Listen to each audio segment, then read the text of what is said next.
And hello to you too, Rangonius. How are you doing today? How is everybody doing today? I also hope that everyone is doing well.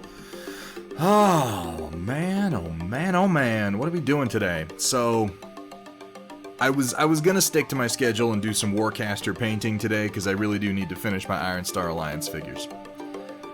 But model assembly is so space consuming. I have so many sprues out right now, and I have all my blades out and all my clippers, and it's occupying so much of my desk, and I'm like, oh, I'm gonna have to put this shit away, and then I'm gonna have to pull out all the painting stuff, and then I'm gonna have to refresh the wet palette, and then after that's done, I'm gonna have to put all that away again, and then pull out my building stuff. I want to soldier on.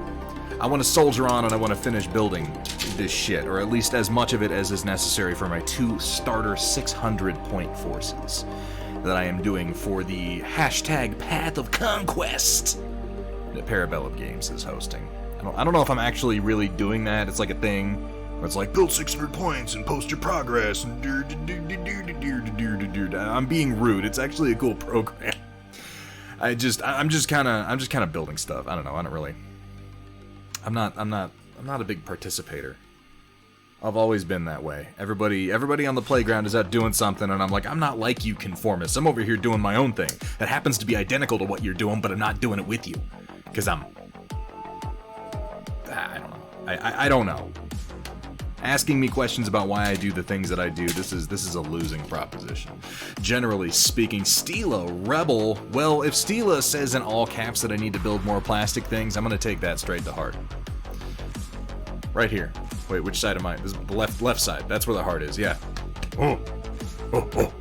Models together strong. Oh, man. How's everybody doing today?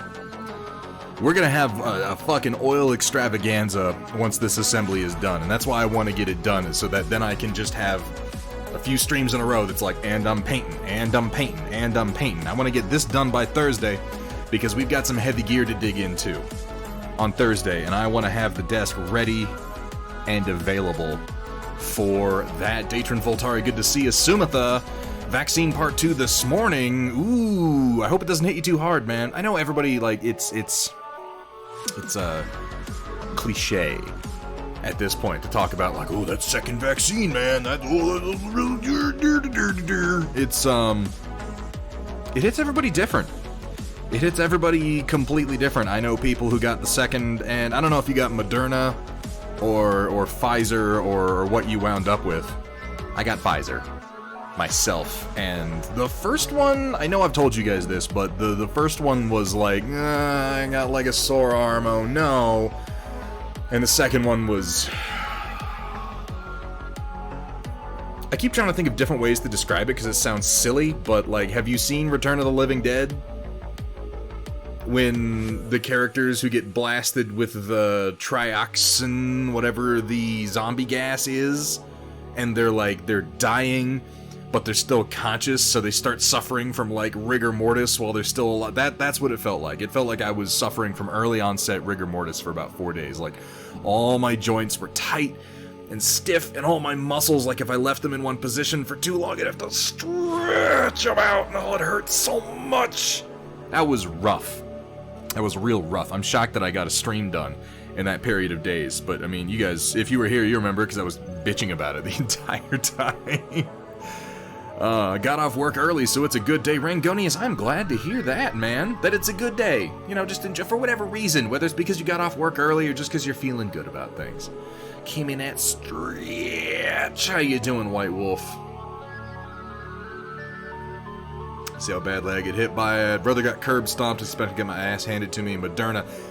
I don't know if anybody knows at this point what the deciding factor is for how hard the vaccine hits you. I just know that mine was a kick in the pants.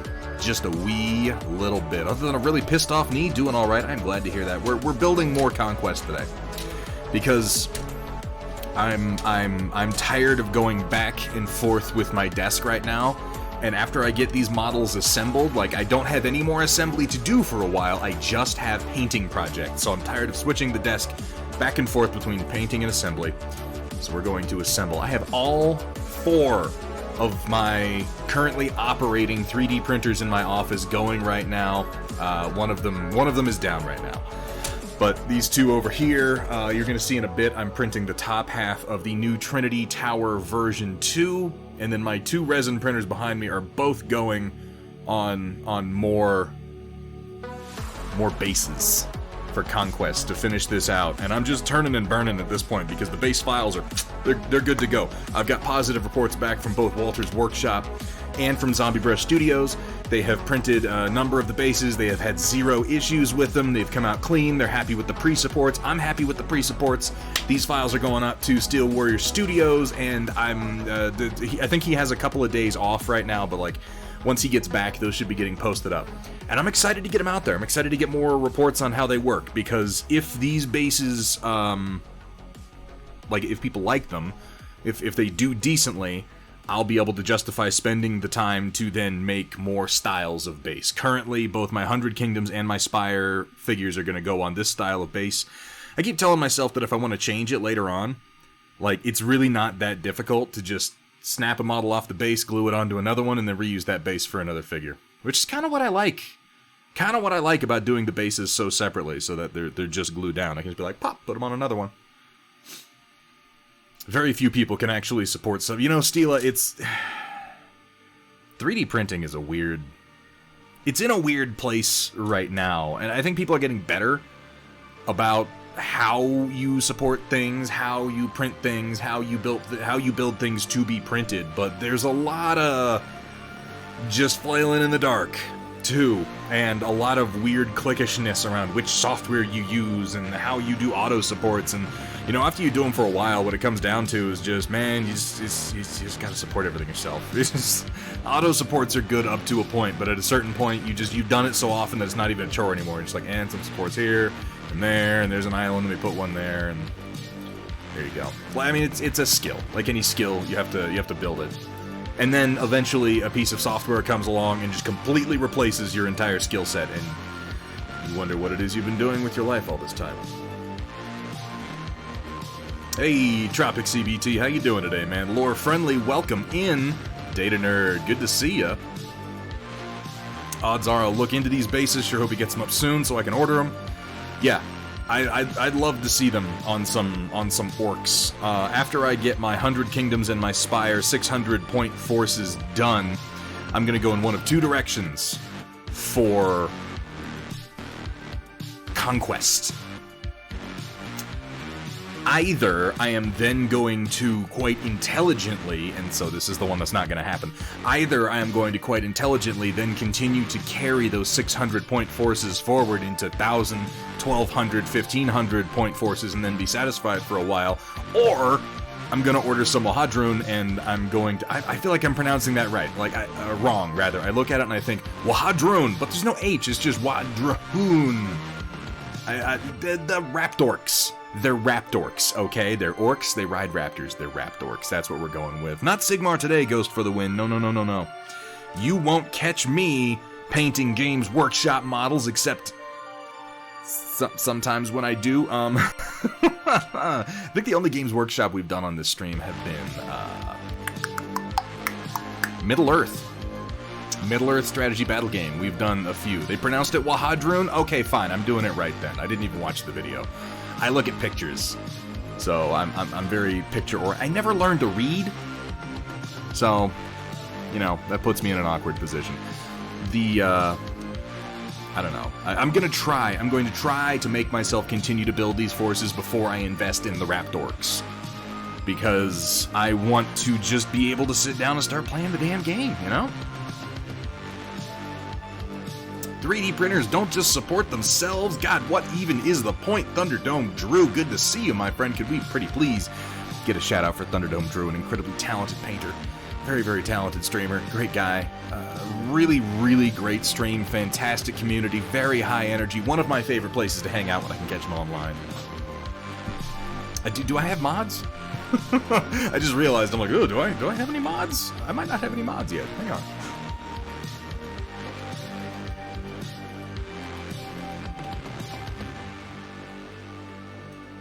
No, don't shout yourself out, Thunderhead. It's the second one. The other Thunder. Boom, there we go. I am modless and thus helpless, as it turns out.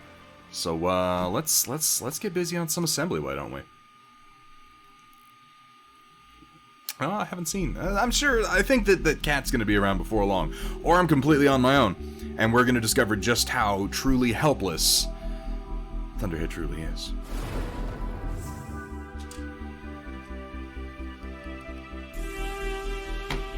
So, I got my men-at-arms for my 600 points assembled. The 600 point force that I built uses 4 trays of men-at-arms total. If I refocus here, we can get a look at. I've got these trays ready, magnetized. These are the trays with the regiment connectors in, so you can see they all move as one big block. You can pull individual models out and they magnetize right back in, or if you want to remove a tray, you can just kind of lift it right out of place. It leaves the connectors down. But the other thing you can do is lift the tray next to it and then just kind of pull it out from underneath. And the whole tray comes right out, and it brings the connectors with it, which you can see here, these little puzzle pieces that lock into the bottom. I'm very, very happy with how these have worked out.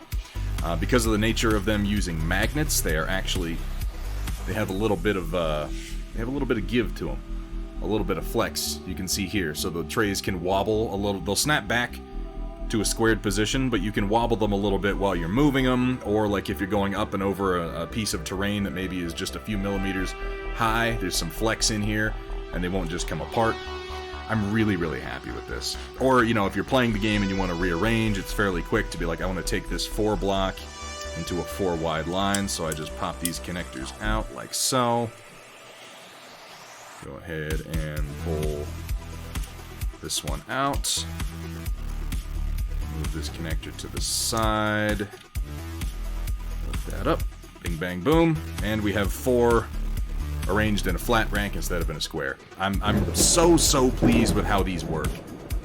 I cannot begin to tell you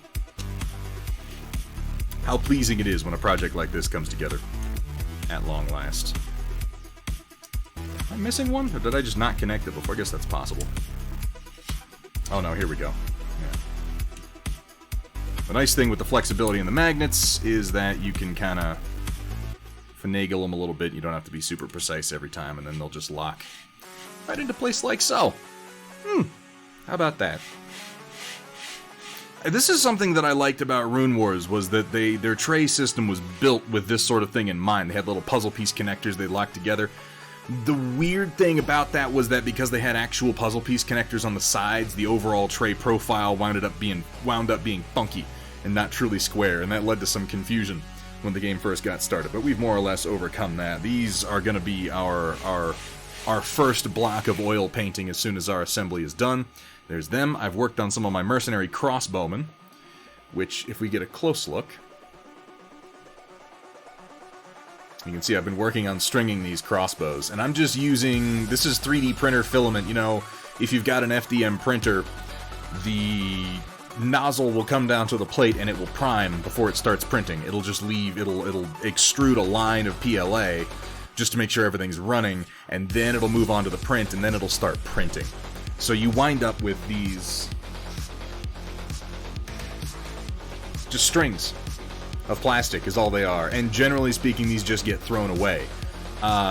If you're doing fantasy stuff and you find yourself needing bowstrings, hold on to these. I have used these as bowstrings for my Orcs and Rangers of Middle-earth. For the Middle-earth strategy battle game, they worked amazingly well for that. And I've started using them here for these crossbows, and again, they work incredibly well. They super glue on, they're good and rigid, they're not like, they take paint well, they prime easily. You can have some trouble doing this with like actual pieces of string, but this produces a nice, rigid final product. Now, it's a little bit tricky because these aren't really designed to have that done to them. So you can see on these crossbows, I've had to kind of dig down into the crossbow, cut these little furrows, and then run the crossbow string. I'm going to do a few that have loaded bolts. So you can see I've done 3 here that are in a relaxed position. Now, the loaded bolts are going to be trickier because I'll show you. This is the basic crossbow piece. And what I need to do to make this work is I need to heat these 2 arms of the crossbow and pull them back so that they look like they're under tension. I need to cut a notch right here, and then I need to build a bolt that can sit in this groove. I will say that the groove on this is perfectly designed to put a bolt in. Like, it is an actual groove that goes all the way to the end. Like, it's beautifully suited for that. So I need to put a bolt in there, and then I need to... And it works particularly well for when you're doing the, you know, drawn... have I got any examples? I didn't think to bring any in. I think all my Rangers of Middle-earth are out in my game room right now. It works wonderfully for drawn bows. I know you're really focused, Thunderhead, but your camera is... It's focused-ish. It's focusy. Would they work as antenna for mechs? I think so. I think so, Tropic. The issue you're going to run into is that they're not truly round. They're flat. So you can see, like, it's kind of wide this way, and then it's very, very narrow this way. But it's rigid enough. And still flexible enough. I think you could get away with using the... Like, unless you're super duper anal retentive about them being perfectly round, you're not going to have a problem. Happy Heretic, welcome in. I'm sorry if I missed anybody coming in today. Got a new follower. Oh my god, I did. The Happy Heretic. Thank you so much for the follow. I'm not sure why it didn't rumble in my ears, or maybe I was just talking over it. Oh my gosh. Happy Heretic, thank you so much for the follow. Welcome to the stream. Welcome to the Storm Chasers. Yeah, you should this... I've tried a lot of different solutions for bowstrings. I've done actual string. I took string that I coated in resin so that it would harden and solidify after I shaped it. I've done a lot of different shit. This is the best thing I've come up with. I love this, because, like, you can easily bend and flex it into the shape of even a drawn bowstring. And the trick with a drawn bowstring is often you need it to appear taut. You know, it needs to be a straight line and like a triangle, because the bowstring is being pulled back, and it's going to be perfectly taut back to where it's being pulled. And you can do that very easily with this. I'm not going to make the drawn crossbows today because it's labor intensive. it's very fiddly, it's very labor intensive, and the other thing is I am going to cut myself as I do it. So I've gotten these 3 basic ones assembled. I only need to make 12 of these guys overall. I'm going to assemble some of the bodies for these dudes. I will say one of the things I really like about this model, about these figures, these multi-pose figures in particular, the helmets and the heads are separate. So you have a lot of options in how you outfit these guys. Like, not in game term rules, but you can leave the helmets off and have some bareheaded dudes, just to kind of mix things up. I also like that fully half of the models for the crossbowmen are kneeling. So you can do a really good front rank. You always have as many kneeling crossbowmen as you have standing, so you can do this front rank, where the front is kneeling and the rear is standing. And I really, really like that. I think that that's some good thinking on their part. Hey, 404th Exile. I do have an affiliate link. It's getting finished set up tonight for a 4th Exile, and I apologize for being like, I have an affiliate link, but I can't give it to you. It's just because the one that they set up for me first, when you enter it into the store site, it gives you my personal email address as opposed to my professional email address, and I'm like, oh, I don't want that. But they've got my new one. Actually, you know what? Hang on one second. I can give it to you. I'm lying. One moment.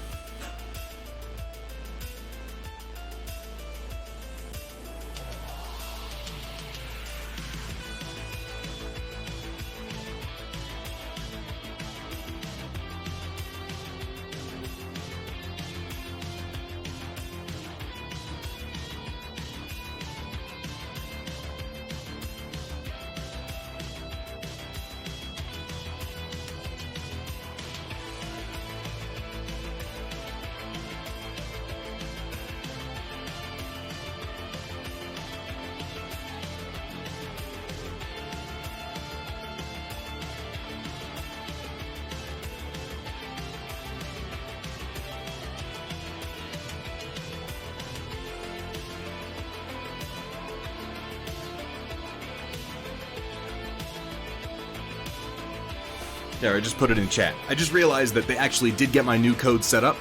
The only thing they haven't done is change it to what I want it to be, which is just Thunderhead. So you're going to be able to go to the website, go to the discount section, and just type in the word Thunderhead, and boom, you get your 10% discount on your first purchase.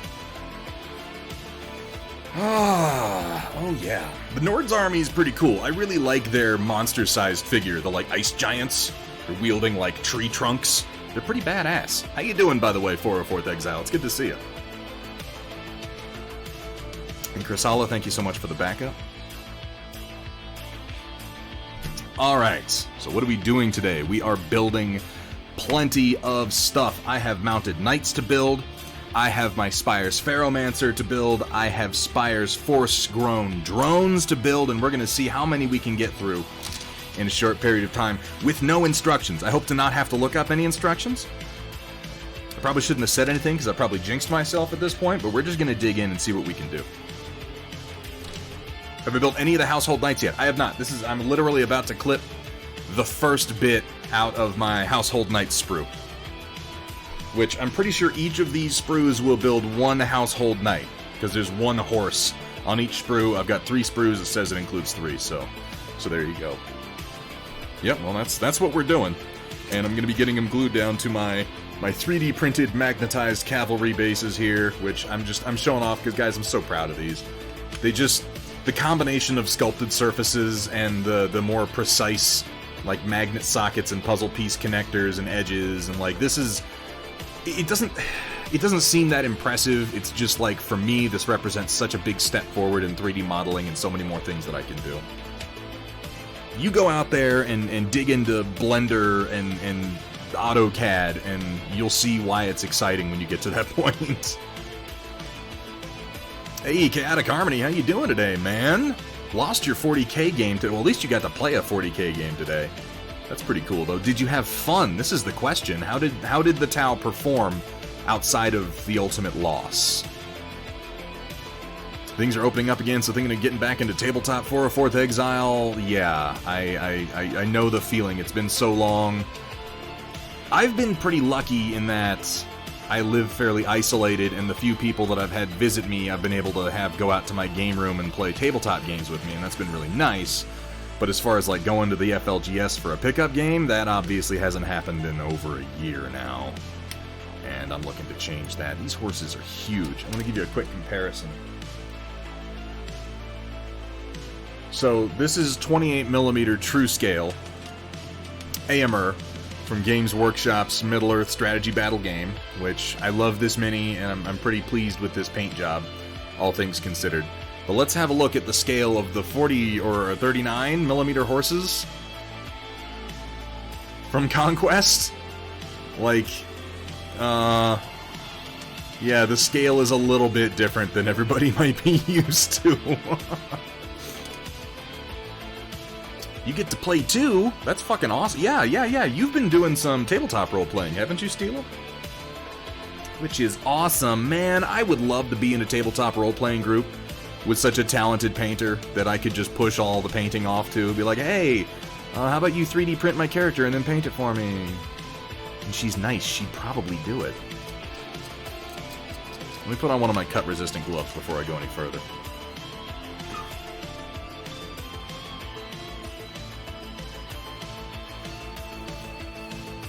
Cut-resistant, not cut-proof, so you may yet get a wee little bit of blood. Riot Sister.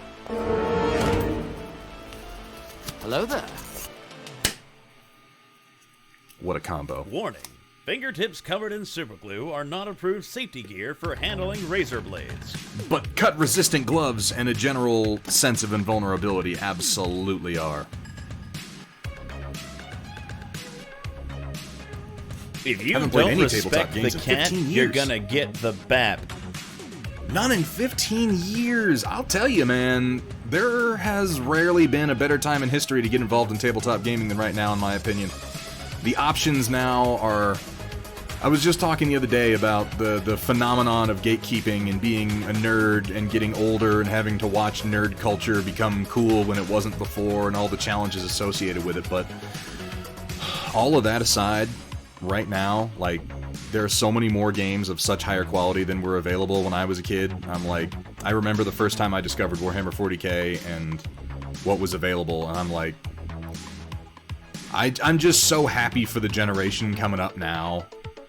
Not this is you, obviously. You said you haven't played in 15 years, so I assume you've been a part of the crew, the scene for a good long time. But the kids getting started now, holy shit, they will never know. They will never know all the bullshit that we had to put up with, the janky sculpts, the poor release schedules, the complete dearth of availability, the lack of popular support. These days, you can just you can wander into almost any card shop and be like, I'm gonna play some 40k, and somebody's gonna be down for it.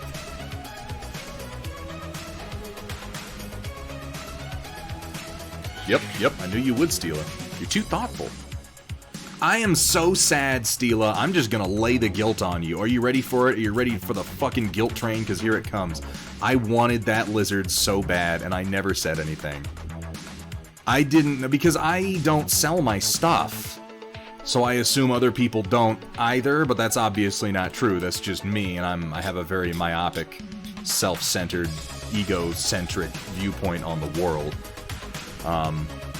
If I had known that you were looking to sell it, I would have made an offer so much earlier.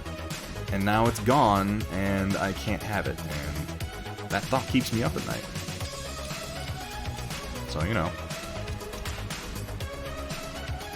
Ponder that. I sat awake last night thinking, that son of a bitch who got that lizard, he didn't deserve it. He didn't deserve it. He didn't treat it right, not like I'd treat it.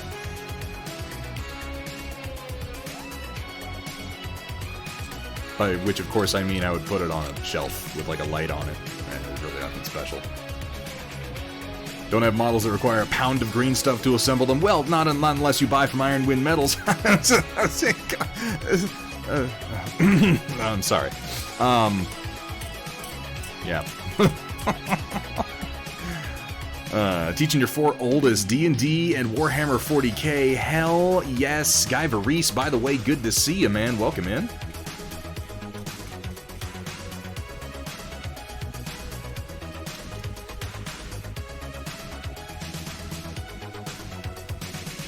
Started Warhammer Fantasy Battles when you were 12. First box was the one with the high elves and goblins. Oh, good times. Damn good times. I wish that game had survived. I hear that they're bringing Sigmar around and reintroducing a lot of the older armies that died when they introduced the Sigmarines. I'm gonna wait and see. Don't have enough time to finish your non-side for today's report. Oh. Sorry, I probably missed in chat where you were talking about how the game went chaotic. I apologize for that. I like the armor on these horses. I like the barding. It has like this sort of metal grill over its eye.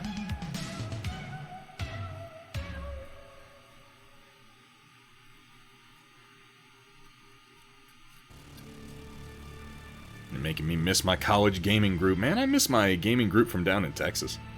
San Antonio is a weird town. Very touristy town. But it had one of the greatest gaming scenes I have ever participated in my life. I mean, like, any game, you could find players there. Numerous game stores. To the point that there were, like, game store gang rivalries going on, and it's one of those things where you look at it and you're like, I'm just thankful that there's enough for this to be a thing, because there are lots of places where you can't find even one fucking game store. Dark Agent 3150 you bought from it's a square. I'm not totally fair. There's a number of figures from Iron Wind Metals that are perfectly fine. I have several of them.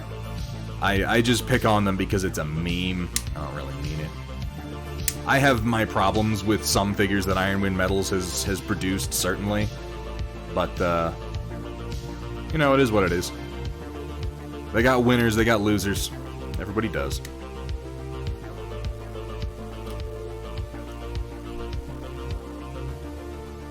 The non-stop. Ooh. If that is a joke he's made before, I haven't read it, so you know what? I'll allow it. Zombie Brush Studios, welcome in. You get your lurk on, my friend. I'm very, very interested to see what you do with those bases. Zombie Brush and Walter of Walter's Workshop are the first to receive the Fields of the Fallen base files. They've been doing some test prints, and so far have reported back all good things, which I'm very, very happy. Very, very happy to hear. I always have this lingering concern when I put out files for 3D printing out into the world that they printed nice for me because I know the files really well, and because I built them from scratch, and I'm gonna send them to somebody and it's just gonna be like, what the fuck is this, and why doesn't it work on my printer? And I don't know, I can't articulate what it is I think is going to have changed or what's gonna go wrong. I'm just, you know...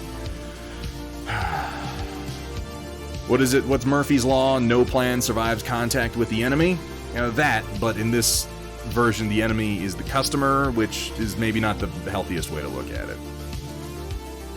A lot of garbage and some gems with IWM. The variability is maybe one of my least favorite things. I like reliability. I like models to be reliably of a certain quality. I don't like to have to guess when I'm ordering things. Though to be fair, you can probably tell on IWM just by what year the sculpt was done in and which sculptor did it. Not always, though. Not always. They've had some problems with their new molds from some of the latest CGL stuff. But to give a more updated and reasonable critique of anything IWM does, I would have to have made a purchase from them inside of the last year, which as of a week ago, I haven't. That would have been my last purchase, was about a year and a week ago from IWM. I got one of their new Shadowhawks. That was before I designed my own. How you doing, by the way, Riot Sister? Thank you so much for being here, as always.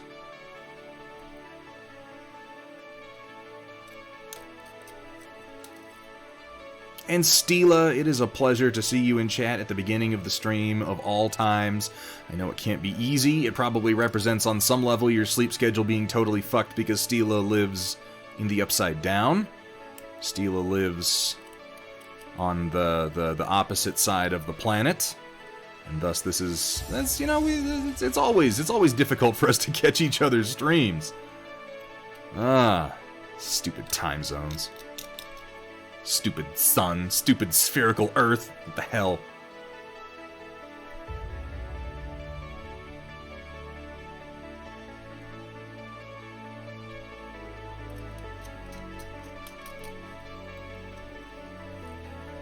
The chance of toast landing butter side down is proportional to the cost of the carpet. That is some cynical math I can get behind.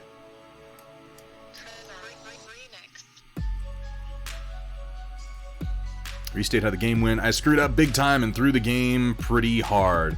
You know, those are learning experiences though, Chaotic. And one of the things I like about a good match of any tabletop war game is I don't have to win to have fun.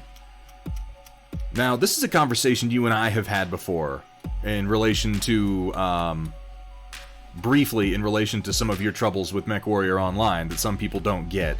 We're all playing these games for different reasons, and everybody's idea of fun can be very, very different. And there's lots of people out there who say, like, well, just play to have fun. Just play to have fun with your friends. And for some games, in some circumstances, in some contexts, you know what's fun? Is winning.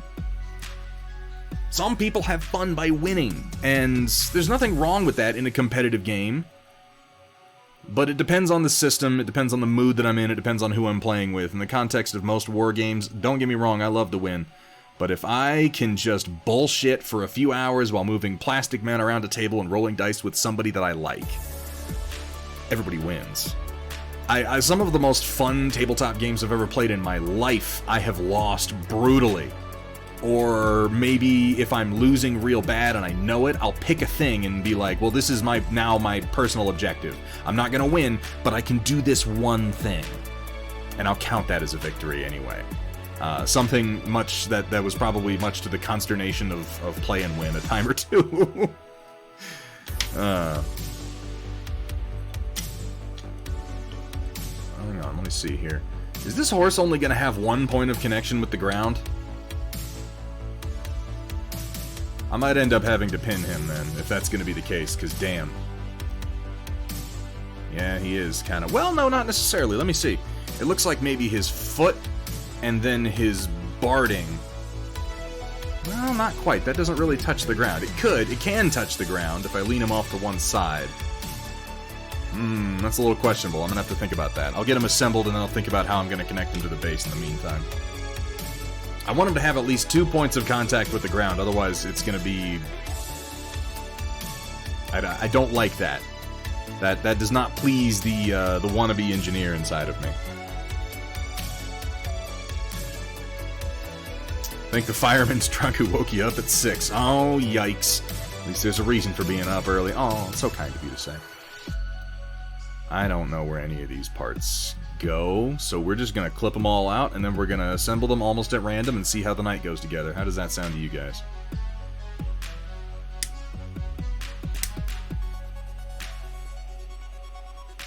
How complicated can it be? It's a guy on a horse.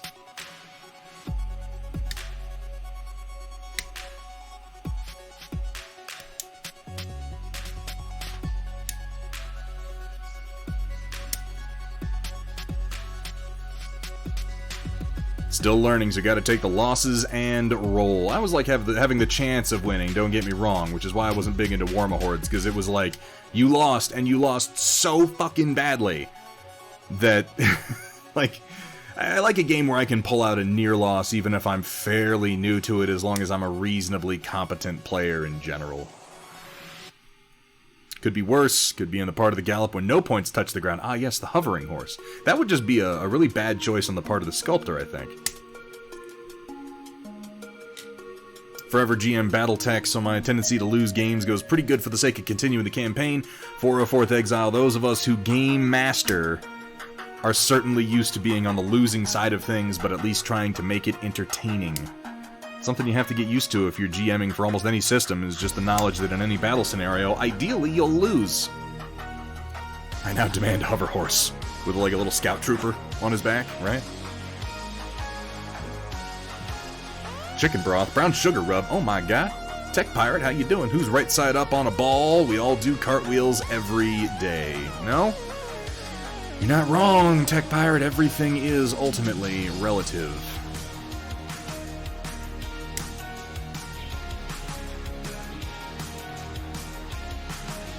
What's, somebody tell me what's at the top of the voting in movie night voting right now for our bottom of the barrel view party this Saturday? I think last time I looked it was Double Dragon and In the Name of the King, a Dungeon Siege Tale. Which, don't get me wrong, I'll watch them both. But when I put that voting up, I was really hoping that In the Name of the King would not win.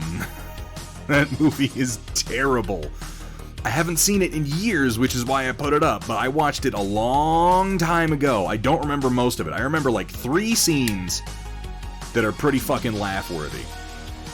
I want you guys to understand that this isn't going to be pleasant like watching an episode of Mystery Science Theater 3000, okay? This is going to be a grueling, brutal experience. Because when you're watching Mystery Science Theater 3000, like, they're cutting out the least entertaining parts of the movie and only showing you the funny parts and the funny jokes they make. They're not making you watch the whole shitty movie. We're gonna watch the whole shitty movie from start to finish.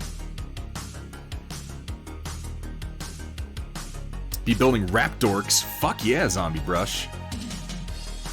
I feel like it's like partially a duty of mine to properly represent the 100 Kingdoms at this point. Because everyone's like rap dorks and space elves, and I'm like, what about the common man?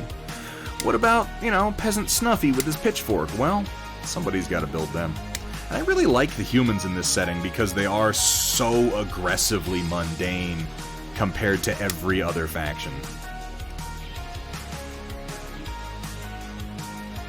All relative except time, that's an illusion. Lunchtime, doubly so.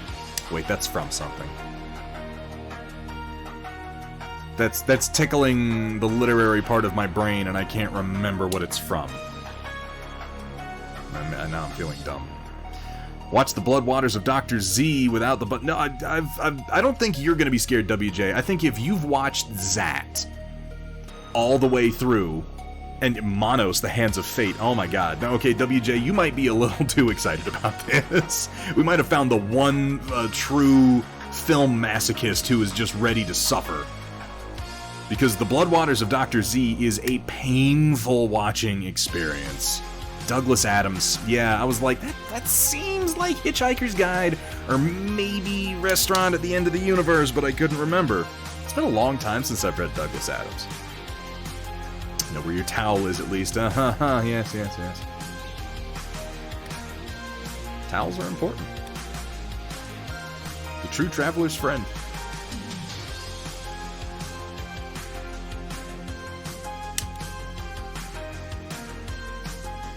Custom speeder bike with what amounts to a horse costume over it. Oh, Steel is going to be back with all the coffee. As long as it's all the coffee, because if it's all the coffee, you'll probably have enough for me.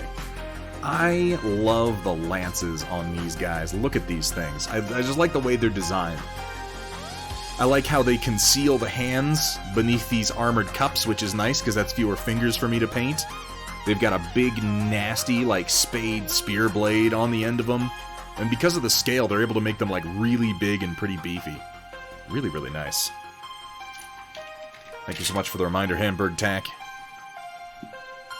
So long, and thanks for all the fish. I've always been kind of mixed on the various filmed versions of Hitchhiker's Guide.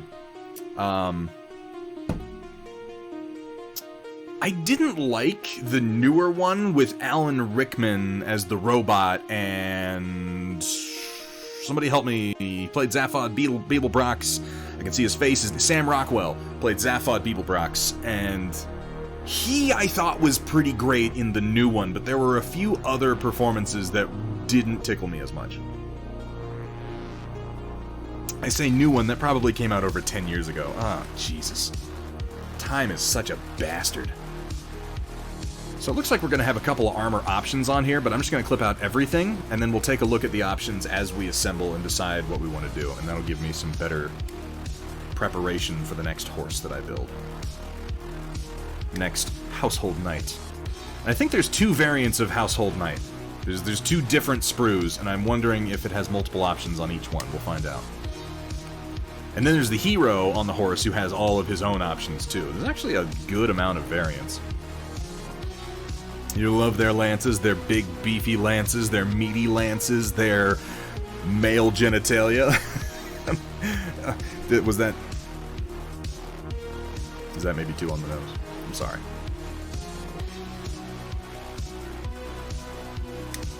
I ruined it. I ruined it.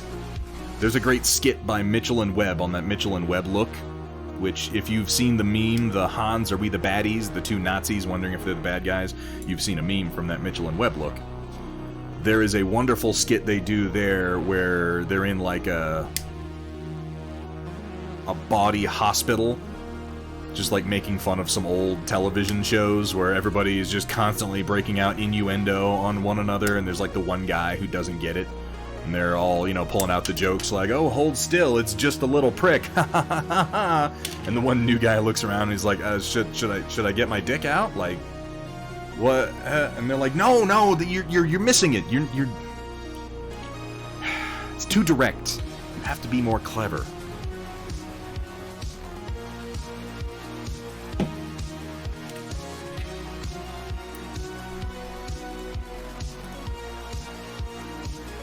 Movie with that title should be interesting, especially since it was referenced in El Super Beasto, but it was boring as hell. Wait, which one are we talking about, WJ? And are we talking about the Rob Zombie El Super Beasto? Which I don't think I ever watched.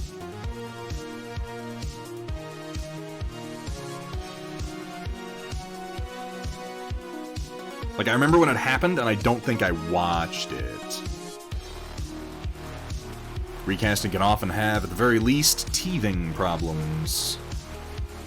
What are we talking about recasting for? What did I miss? I missed something. Some wild shit. Right? I'm starting to, as I post my, my come and getches on Discord, my this is what we're doing today's. Ooh, wow, there are some interesting helmet options here. I'm going back and posting also, like, oh, what were we doing last year? As I go through my folder with my old pictures, before I delete any of them.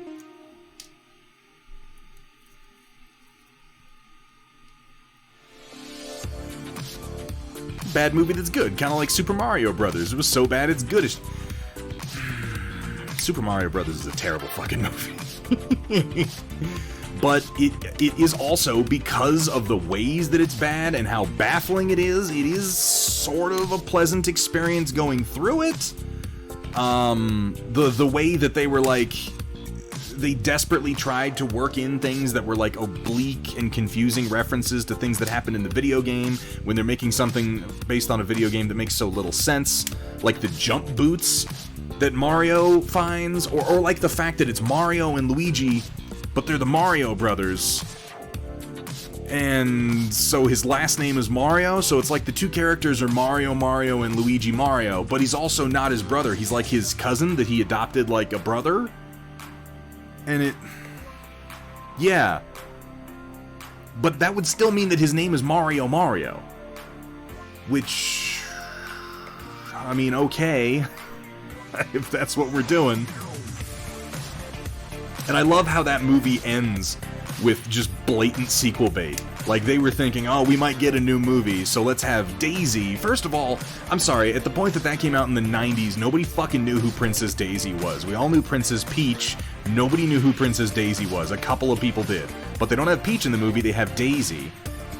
And Daisy's father is turned into a mushroom or a fungus or something, vaguely because there were mushrooms in the game that made you grow big. But the mushrooms in the movie didn't have anything to do with that. And then she comes in at the end of the movie and she's got like the torn tank top, you know, and she's got like a gun on one arm and she's like, come on guys, we've got to go back to Dino Land. Like, you're not getting a sequel. There's no fucking way you're getting a sequel after this shit. Or the delightful logic that made perfect sense to my child mind. I'll give them that. Some of their logic made perfect sense to my child mind. Like, the dinosaur version of Manhattan being called Dino Hatton. Because obviously the man in Manhattan stands for human, and it's not a Native American word at all, right? But like 10-year-old me didn't know that. Dino Hatton. Sure. Okay, guys. Whatever you say. And then King Koopa was just Dennis Hopper with a really weird haircut. But then there's like really adult stuff in that movie too. Like, do you remember when he has to get the key from Big Bertha? Who is... I think she's a reference to the Big Fish. You know, the Big Bertha fish, but it's just a black woman in like a spiky red dress. And he's gotta like stick his whole face into her cleavage to steal this key from her. And you know, 10-year-old me was very confused by that part. I was not confused by Dino Hatton, but I was confused by him motorboating a large woman named Big Bertha. That was a little like... Who was that there for? For the parents who had to go see the movie with us? If so, they managed to develop a better paradigm for entertaining parents later on with movies like The Incredibles, where it was just... Parents will be entertained because there's also meta-humor on top of all the silliness. Pricing out a second heavy gear army. Yeah, Roland, we're going to be building some of them later. Why do you blame me for that? I haven't been pushing heavy gear. You can't just blame me for everything. That's not fair. Did your first ever sale on Sunday. Traded your... Oh, hold up. Let me scroll up. I want to read what Dr. Rhino's saying. Like Battle Beyond the Stars. Yeah, Battle Beyond the Stars is a weird one, too. Or Ice Pirates, which is both very childlike and also mature in a kind of an upsetting and disgusting way at times. When it's like, here's the big castration chomper, and I'm like, wait, what is it supposed to do? How does this work? Medically speaking, that doesn't seem very sanitary. Did my first ever sale on Sunday, traded my painted but unbased Necrons for a bit over 2K, new on-sprue Custodes and a box of bits. Has some Sagittarian bits coming in too that'll be mine too. Pretty happy. Dr. Rhino, congratulations. It's always a good feeling to move on from a project that you've stalled on into a project that you're excited to actually work on. I think that that's a great way to stay productive. Lots of people called Mario Mario in Italy. Steely, you are fucking with me.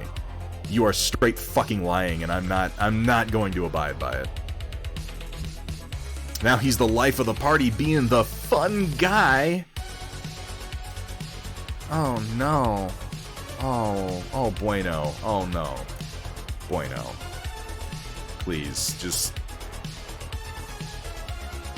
Take a seat, young Skywalker. Let's not do that. Welcome back to 50 Shades of Cold Gray, Chapter 5. Thunderhead smiled as he held 2 brushes aloft, staring down at his workstation and me with an evil light glinting in his eyes. He put both sets of bristles into the glorby fluids, chuckling to himself as he did so. Looks like it's time for 2 brushes, 1 paint pot. Oh no. Oh no. Why am I using this blade? I have a better blade for this. Look down on me if you want, but I motorboat Big Bertha. I'd have to, because you'd be pretty low at that point. I'm not, as an adult, I'm not going to judge you. My point is that as like a child, it was a bit much for me. 8-year-old you had the biggest crush on John Leguizamo. I believe that. Riot Sister, after such fantastic movies as The Pest, in which John Leguizamo opened the film by singing a song in the shower about stinky dinkies, I can see why you might have a big crush on him. Don't get me wrong, I love John Leguizamo. But holy crap. Oh man. I will fight you on Mario being a bad movie. Catach Harmony, I want you to do something for me, Catach Harmony. Take a moment, okay? Organize your thoughts. Give me 3 solid reasons, supportable reasons that you can argue that Super Mario Brothers is a good movie. Not a fun movie, not a movie that you enjoy, a good movie. 3. Please. Pretty please. Yeah, space herpes. Yeah. I love Ice Pirates. I gotta say, too, like, Ice Pirates was in the bottom of the barrel suggestions, and it's the reason that I want you guys to make suggestions so I can field them, because every now and then, some will come through and they'll be like, oh, Ice Pirates is a terrible movie, and I'm like, no. Ice Pirates isn't a terrible movie. Ice Pirates it's a B movie. Yeah. Certainly, but it's not a bad movie. It knows what it is, and it has fun. And it has, okay, it has some regrettable performances. That much is true. Welcome in, by the way, Bueno. How you doing? Good to see you too, Dr. Rhino. Could we please get a shout-out for Dr. Rhino if we have not already? I might have missed it. But oh my god, is there a streamer you ever need to follow if you're not yet? Directors are such arrogant assholes. Instead of being considerate and patient, building up their rep before doing the passion project, they deliberately shoehorned the dystopian project into Mario Brothers. Even though, yeah, like, I feel the same way, WJ. Like, if that movie had been called something else entirely, it could have been cool. It would have been different, at any rate. But it was like, it's Mario, the kids, they like the Mario, they like that Super Mario Brothers. And he eats the mushroom and he gets real big and he jumps and he hits the thing, so make him jump, give him the boots. My kid, he's been bugging me about this Super Mario. Taking a break from learning how to make a game. What are you working on? What are you working on making, Bueno?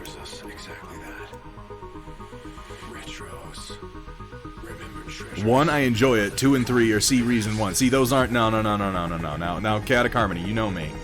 I am not one to call you wrong for enjoying a movie, and I will not. You can enjoy that movie all you want, but you said it was a good movie and you'd fight me over it, and I'm sorry, but that's not much of a fight at that point. That's like me fighting a blind guy with both of his arms tied behind his back, because it's not a good movie. It's a fucking terrible movie.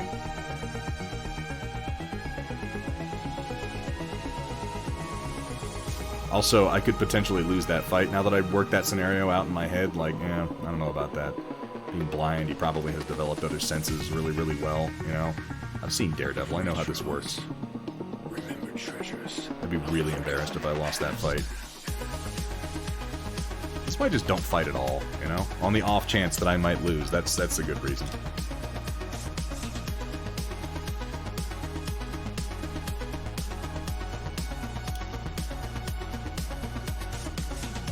I have no idea what that was, White Wolf. Don't ask me. The accents, they just come out of me. They're not referencing anything. They just sort of exist.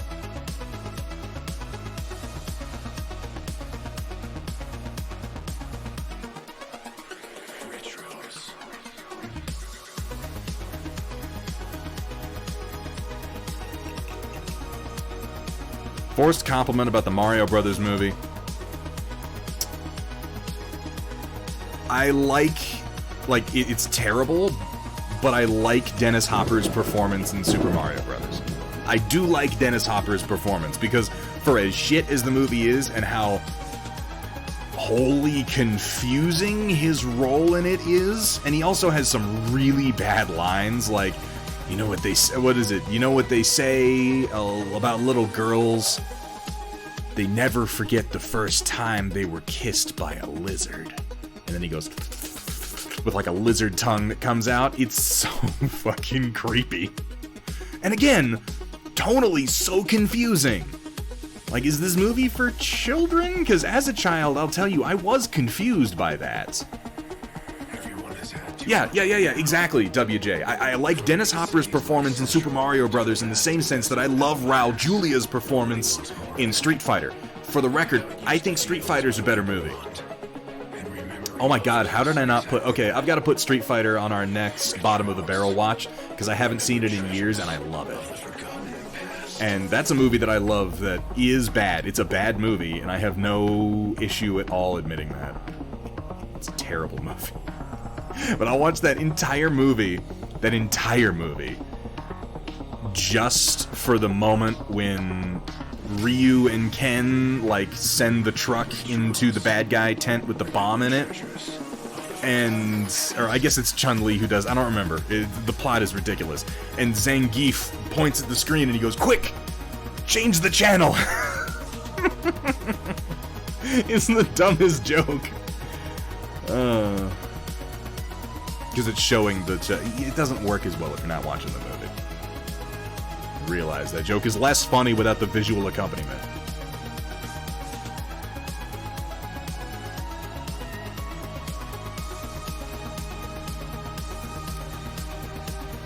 Still remember my first lizard kiss. Steela, you've had an interesting life. We'll have to talk about that sometime. Oh yeah, that time. Growing up in Italy, man. Weird place. I think it's fair game to poke fun at you for your Italian upbringing, given the cruel things you said about the French earlier today. Not that I'm French. I'd be a better cook if I was. Hey, Project Dark Fox, good to have you. I absolutely love... Oh, Tech Pirate, dude, thanks for being here, man. It's a pleasure to see you. Have a great night, man, and thanks for stopping in. Raul Julia's line in Street Fighter, when he's got Chun-Li all done up in, like, her slave outfit that is vaguely reminiscent of her outfit from the game. And she talks about, you know, her upbringing and the horrible day that Bison murdered her parents and so on and so forth. And there's just this amazing line from Raul Julia. And I'm paraphrasing because I haven't seen it in a long time, but I think I'm fairly close. And he says, "For you, the day that Bison graced your village with his presence was the most important day of your life. But for me, it was Tuesday." I love that line. I really, really do.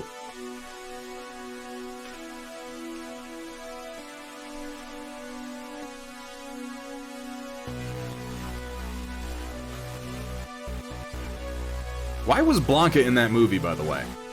He was maybe the most awkward inclusion, and they didn't even have him, like, fight or do anything. It was just like, look, Blanca's in it too. What year did Street Fighter come out? Somebody help me remember if that, or Tech Pirate, thank you so much for the follow. Welcome to the stream, welcome to the Storm Chasers. Romeo Void, I'm so sorry that a few minutes ago I missed your resub. 4 months, I'm having some problems seeing my notifications today, I don't know why. But man, Romeo Void, thank you so much for your support. It means absolutely the world. I hope you're having a good day, man.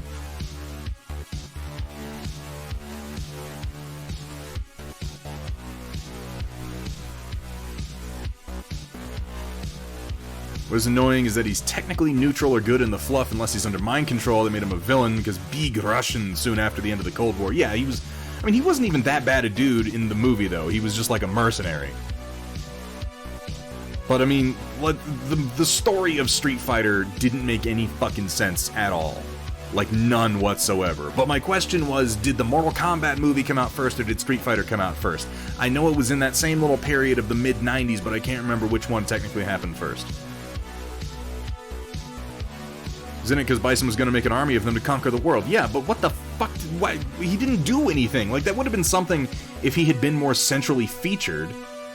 Or like Dalsim was in the movie, but he was some doctor who was working on making Blanca, and he didn't do anything. They were just like, and here's a character, and here's a character, and here's a character, but the only ones that can do anything are like Ryu, Ken, a little bit of Vega, a little bit of Zangief, mostly Guile and Bison. Like, Balrog was in it. I don't think Balrog fought anybody. And he was also just reduced to goon status. They had Sagat in there, and he also did nothing. He was played by... oh, shit. That actor whose name I can't remember, who I always think of Last of the Mohicans when I see his face. Man, that was a good movie.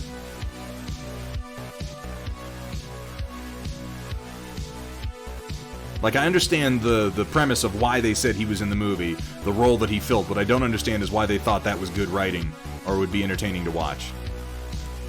Because it was just like a guy stuck in a box looking at screens of war constantly or something, like they were brainwashing him, I guess.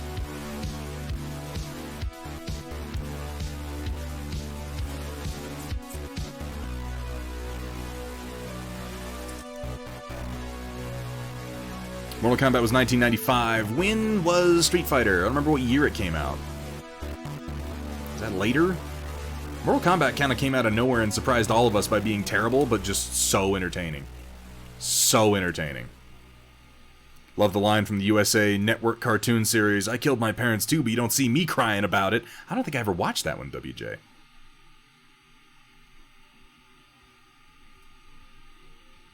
'94. I knew that it was in close proximity. So Street Fighter came out and everyone was like, what?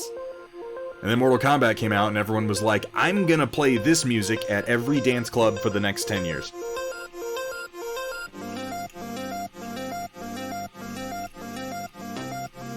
That tune. Oh my god. That was a weird time in Hollywood where Paul W.S. Anderson was like strangely popular. Before we all realized what a fucking hack he was.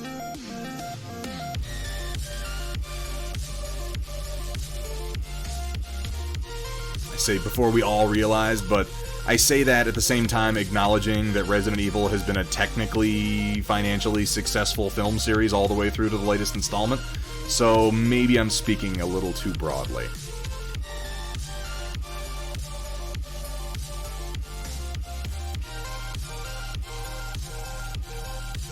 Street Fighter is a weird one for me because it's like, I've always known that it had various storylines associated with it. I think it had a comic book at some point. It's had a few different cartoon series, and like, most video games I play and enjoy, I will on some level give some tiny shit about the story, but for whatever reason, Street Fighter, I don't care.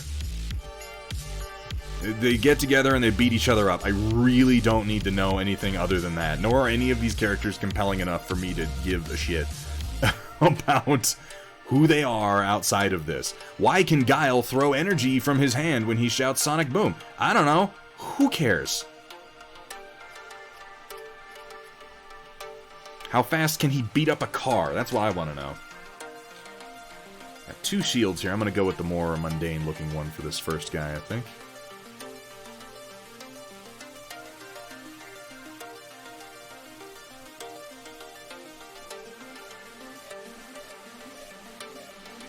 It's a bit of a fiddly bit, so I'm trying to sort of scythe this bit off with my curved blade without damaging the very delicate piece of plastic that this is attached to, because I think the plastic I want to keep is less robust than the sprue bit that I'm removing.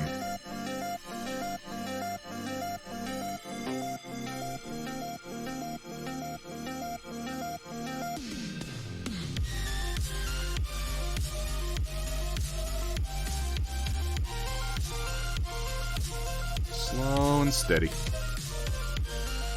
Unaware of any fighting game having an actual story. Well, clearly you didn't play Shaq Fu, sir.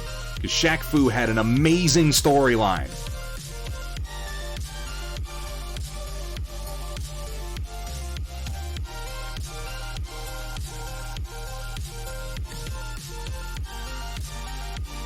You know what Shaq Fu had? A more coherently presented storyline than even Mortal Kombat. It was not a good one, but it did have one. Street Fighter or Bloodsport? Wait, I have to choose one or the other? Are we talking like I have to choose one movie or the other? Or I have to choose a game over a movie? Explain my choice so that I can make it properly, Chewie.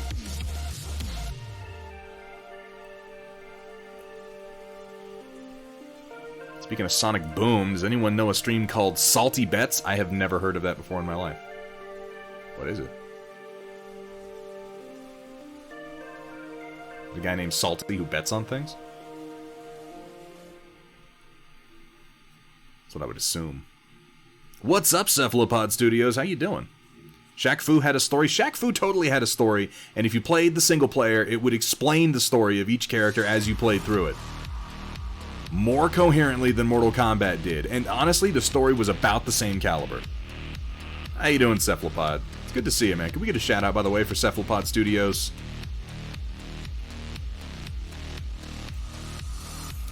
We're a very studio-friendly studio around here. I like everybody else whose name involves the word studio. We gotta stick together. That's why we like to pick on Steela, because she's not Steela Studios.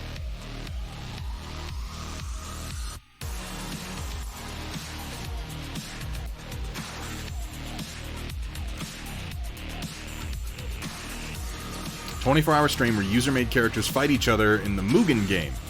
Fights are AI, and you bet fake money on them. Huh. Interesting. Which is the better Jean-Claude Van Damme movie? Oh, man. Oh, that's...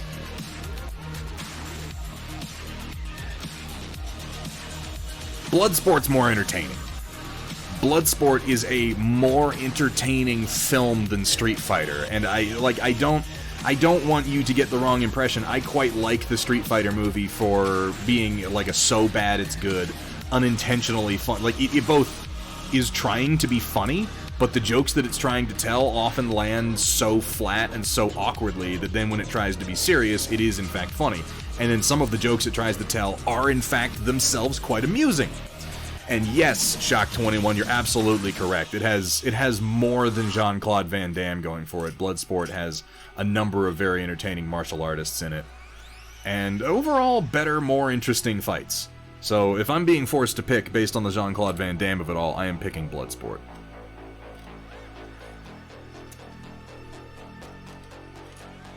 So let me see. One of these is him ready to thrust his lance, and the other he's kind of holding it up. So I'm going to leave these off until I pick which one I'm going to go with, and I'm going to work on the main parts. Don't feel fancy enough for a studio. Steela Rebel and the Brush Brigands. That's just a great band name is what that is. Steela Rebel and the Brush Brigands.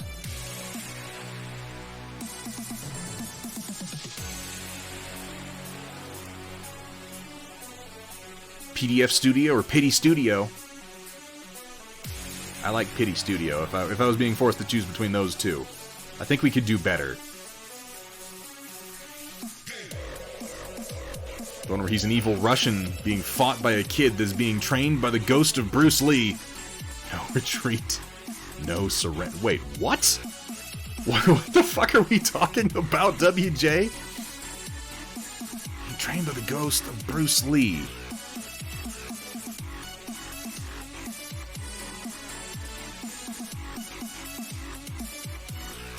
This is ringing a bell, but also causing my brain to have what I think might be a small aneurysm.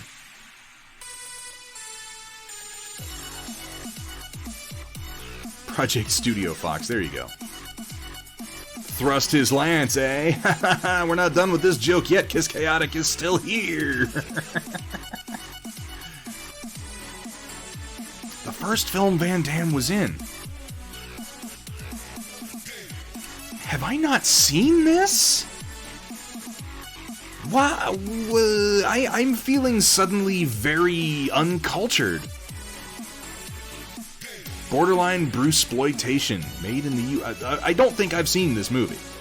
Trained by the ghost, or a ghost played by Bruce Lee? No, I don't think I have. Like, it sounds familiar, but I don't think I've seen it. Like I said, I'm feeling like uncultured swine all of a sudden, and I feel like I need to rectify this. No retreat, no surrender, and they've got a riff tracks for it. Okay. I'm going to look this up, because I'm very curious. How you doing, Casino Reeds? Yeah, Steal a Rebel. It makes, you know, people assume that I'm much more professional than I am. I've been recently, you know what has been happening? I've been getting resumes. People have been sending me, both 3D artists and miniature painters have been sending me resumes, I think under the assumption that Thunderhead Studio is a larger operation than one asshole in an office. Which is an impression that I'm fine with, honestly. And I don't mean to make fun of anybody who has sent me one. I've actually made a couple of really good connections through that. And truth be told, in the next... with the way things have been going, depending on how growth changes over the next year, I may enter a period where hiring another 3D artist becomes something that is viable for me. And when that day comes, then we will transition to Thunderhead Studios, just to really confuse the shit out of everybody. We'll add that S at long last.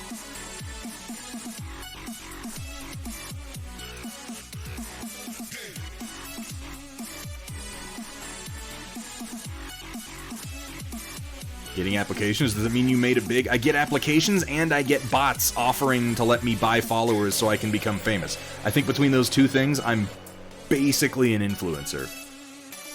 That's how it works, right? It's not just one asshole, we all think the dog counts too. Yes, that's right. Gwynny, the second stage designer at Thunderhead Studio. If you need an oily person, you know who to look for. You're not wrong. That's what we need. We need Steal a Rebel operating under Thunderhead Studio. That's a Kappa remark if I've ever heard one. And doing oily paint jobs on the minis and terrain that I make. Oh my god. Oh, this is an ideal future. I have to stop fantasizing about it.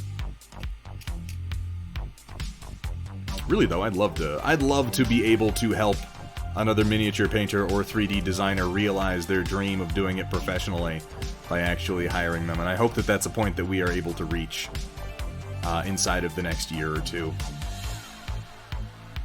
I won't speak to that definitely being true, because, you know, who knows, but gonna keep working, so we'll see. You get bots making dongs, too. That happened one time. And I was actually pretty impressed by it. Amateur Paint Hour, welcome in. Good to see you. Could we get a shout out? Pretty please for Amateur Paint Hour. Another very talented painter here on Twitch. How you doing today, man?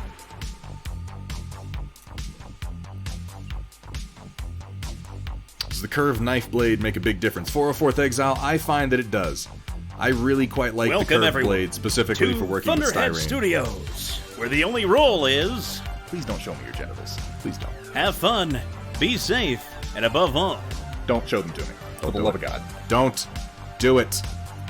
It works particularly well for scraping mold lines like this because it doesn't create flat planes as much as a flat blade does. And because of the curve, I'm able to remove things like connection points by placing the blade and then just sort of sliding it up and along. And it slices it off with a nice, smooth motion. I really like this blade specifically for mold line cleanup on styrene. And I think we determined last time this is a Techna Edge number 28.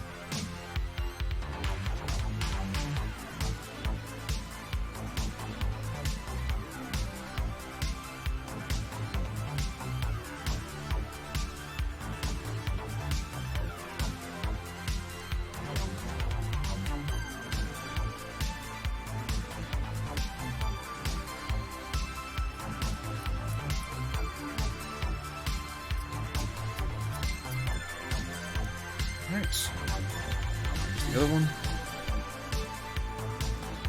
A new brand appears. Cavtankerous Miniatures. Oh my lord. What did you change your name from? Who is the mysterious Cavtankerous Miniatures? Who is that masked sculptor who so pricks our pomposity?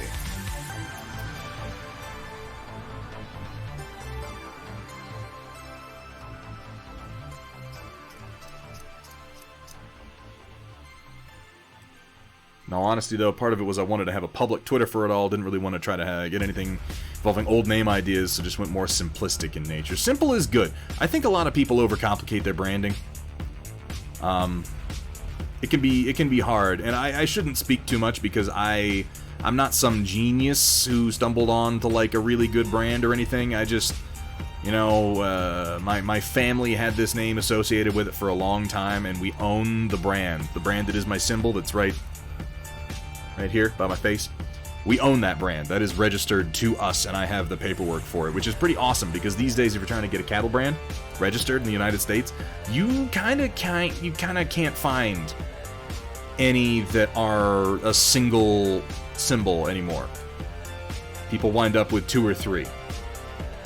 It's one of those things where the more got registered, the more complicated they had to become. So we've got one that was registered in like the 40s. Oh my god, that is Rogue.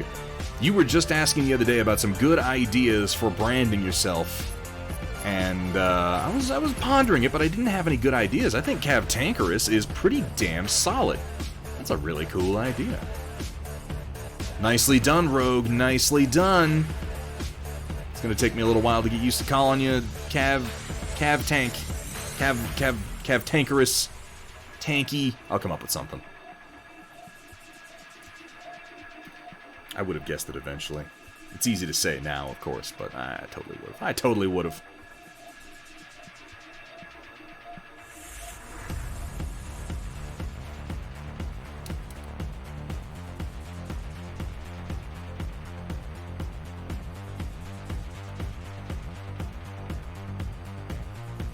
Yeah, that's what I was thinking, like, this is somebody who changed their name, who's been here before quite a lot, because of that sub.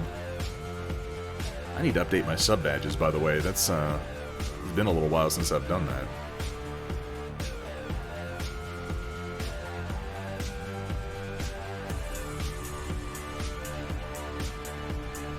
I'm glad to see you getting on more of a professional footing, Rogue.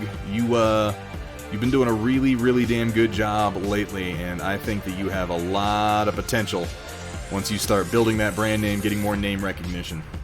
That's really the trick behind getting a brand, is just being able to get in people's heads and associate your work with a phrase that they're used to using. It's part of the reason that I give out merch. It also has... Data Nerd has kindly been sort of pioneering some subliminal brainwashing methods in the dyes and inks and in the patterns of our merch. So every time you drink out of a Thunderhead Studio mug, you lose just a little bit of your free will. And that, you know, for me as a creator is ideal.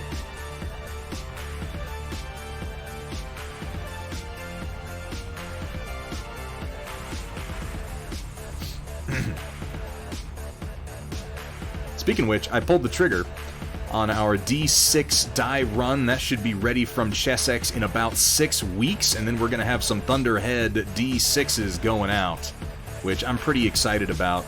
I've also asked Data Nerd about if glass etching is something we can do, because I realized, like, at first I wanted the coffee mug, and I love the coffee mug because I use it constantly, because I was drinking coffee on stream. I've stopped doing that as much because it makes my hands shake, but I still drink beer on stream, and how cool would it be to have a Thunderhead Studio branded pint glass? You know, to toot my own horn for just a moment, if I may. Can I toot my own horn on my stream? Is that against Twitch TOS?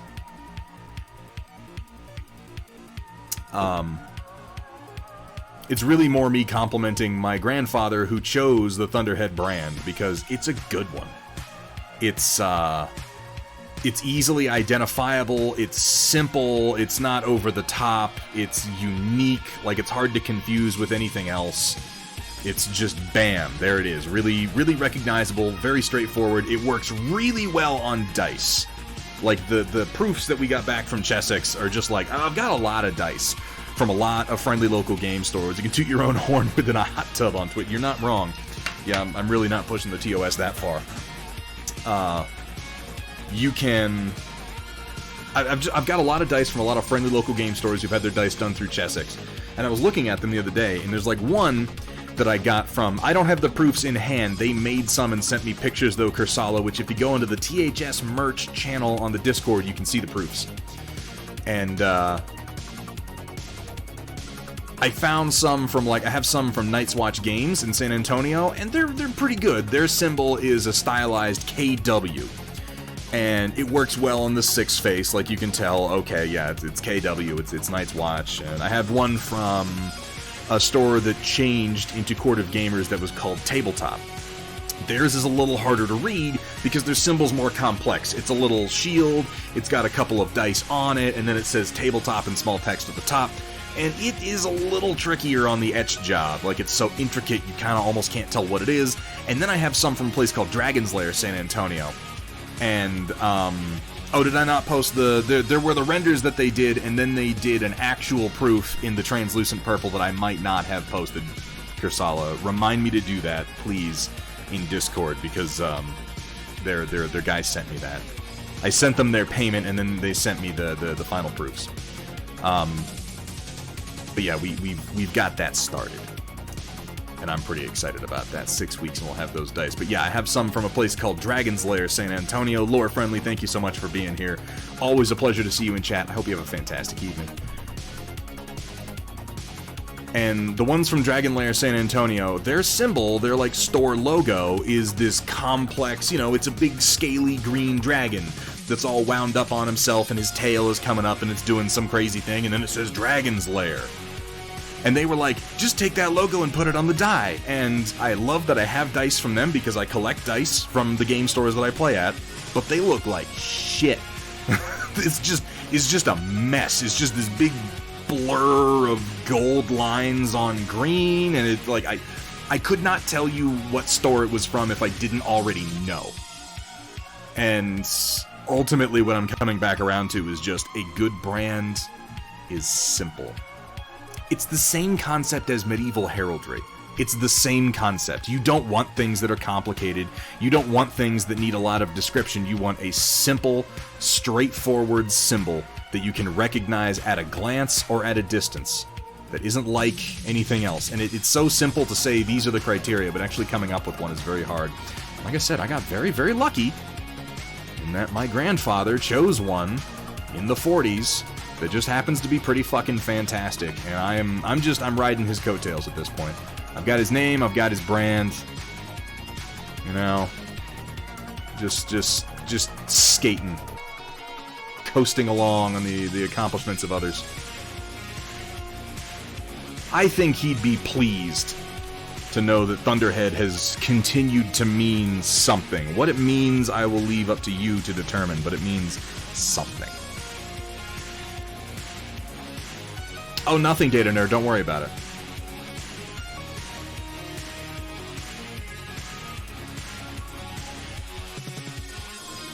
Logo probably too complicated for the size of a D6. Yeah, and that's... I was really happy when I saw the renders and the proofs for the die, because I was like, yep, it looks really, really good on a die face. You can tell what it is. You can tell what it's supposed to be. Heraldry will be difficult to decide on. Well, you know, if you feel like fielding it to the group, Rogue, I'm sure that we would be happy to give you opinions on whatever you come up with.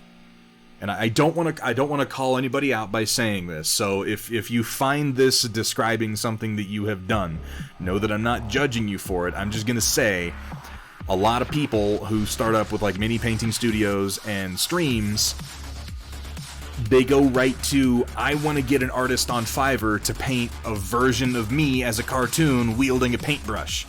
And it's... there are so many of them, and they all look the same, and they're all too complicated. I don't think that is a good direction to go at this point. Maybe years ago, that was unique enough that it would have stood out, but now it's like every fucking painter has the same logo. It's not that the logo is necessarily bad, I don't think it's very strong, but the problem really is that there are a bajillion of them, and they all look like the same thing. That said, going on Fiverr is a good way to find an artist who can do simple logos for you. Let me tell you another way that I got lucky as far as me skating by. This latest version of the logo, which I love, this one right here. You guys remember the first version of the logo we had? That was done by Iberben, who is a good friend of mine from down in San Antonio. Great fucking dude. He did that for me for free, and I was floored by it, and we used it. As far as me just stumbling into luck, I have a friend who is, she just went back to school fairly recently to extend her graphic design degree. She had an assignment in one of her classes. She needed to do a full workup for, like, a logo pitch for a company. That was her homework assignment. And she messages me on Facebook and is just like, hey, you want a new logo? I'm gonna sneeze. Oh my god. Excuse me, hang on.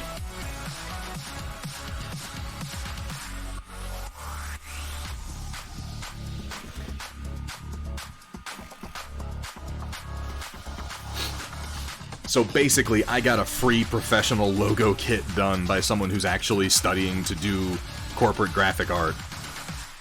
Just by knowing the right person. Yeah, Iberben did the first one. Name's a play on the military service. Yeah, I figured cavalry, because Cav tank, as opposed to Cav like Cav Strike Ops.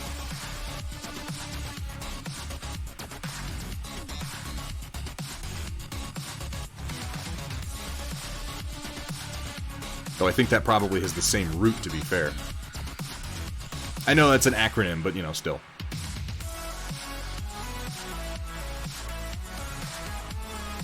Oh, don't chop into your finger. If you do it live, they're all gonna laugh at you.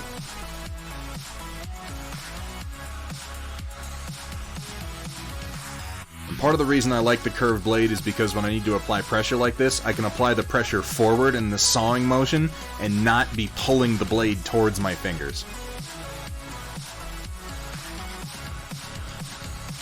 So that when it goes through, I don't jam the blade into my soft, precious flesh. Right place, right time. Yeah, I've been very, very lucky over the last year. I've been lucky to the point that I'm waiting for it to run out, and I'm waiting for my usual bad luck to reassert itself. I figure as long as I'm waiting for it, if it doesn't happen, you know, I'll just be pleasantly surprised. How many volts do we need to burn to have you stab your thumb? I think that's against Twitch TOS. You're not allowed to harm yourself for donations or channel points or bits.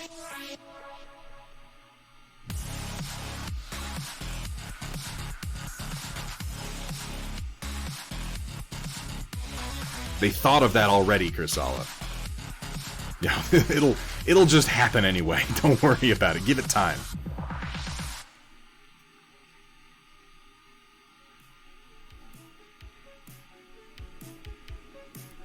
There we go.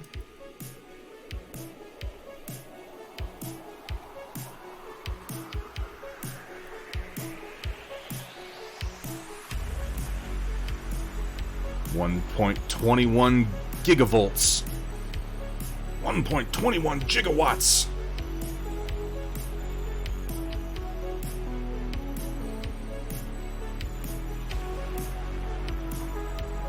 Nippers can leave divots behind, though. Even sharp ones can take a chunk out of the plastic, and these are points that need to be pretty. So I prefer a single blade and more control.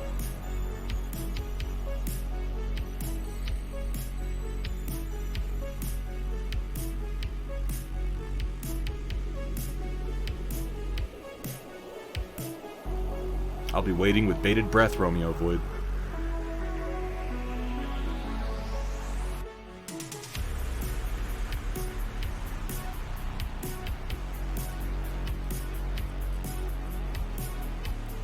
Single blade nippers exist? Really? I'll have to take a look at that. I'm always open to new methods. And that's not something that I've seen. That doesn't mean it's not out there. I'm no Jocasta new.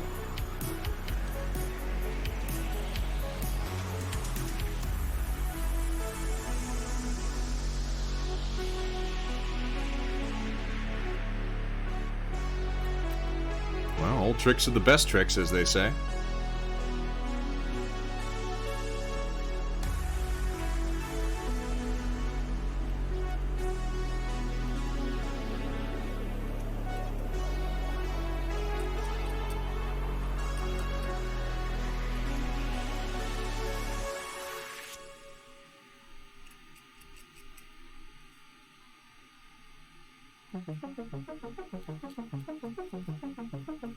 So, Subnautica Below Zero came out recently. And I tried playing it, and it frustrated me fiercely, and it led me to a moment of self-doubt where I thought to myself, am I just misremembering how much fun I had playing Subnautica? Because I love that game. Subnautica's a great fucking game. And it led me to wonder, like, is Subnautica really as good as I remember? Am I just bullshitting myself? Like, what is the deal here? So I went back and I started up Subnautica again. And knowing how the storyline goes, I just got into it again. Just started playing, started swimming around the oceans of whatever that planet's called, 46-something B. And then I looked at the clock and it had been 12 hours or so.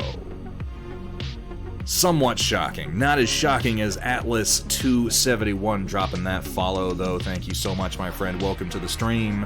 Welcome to the Storm Chasers. And, goddamn, Subnautica is a great game. 4546B. I knew it was something sequential like that, Sumitha. Thank you for the reminder. Atlas, also thank you for the reminder. I do need to be reminded to hydrate periodically.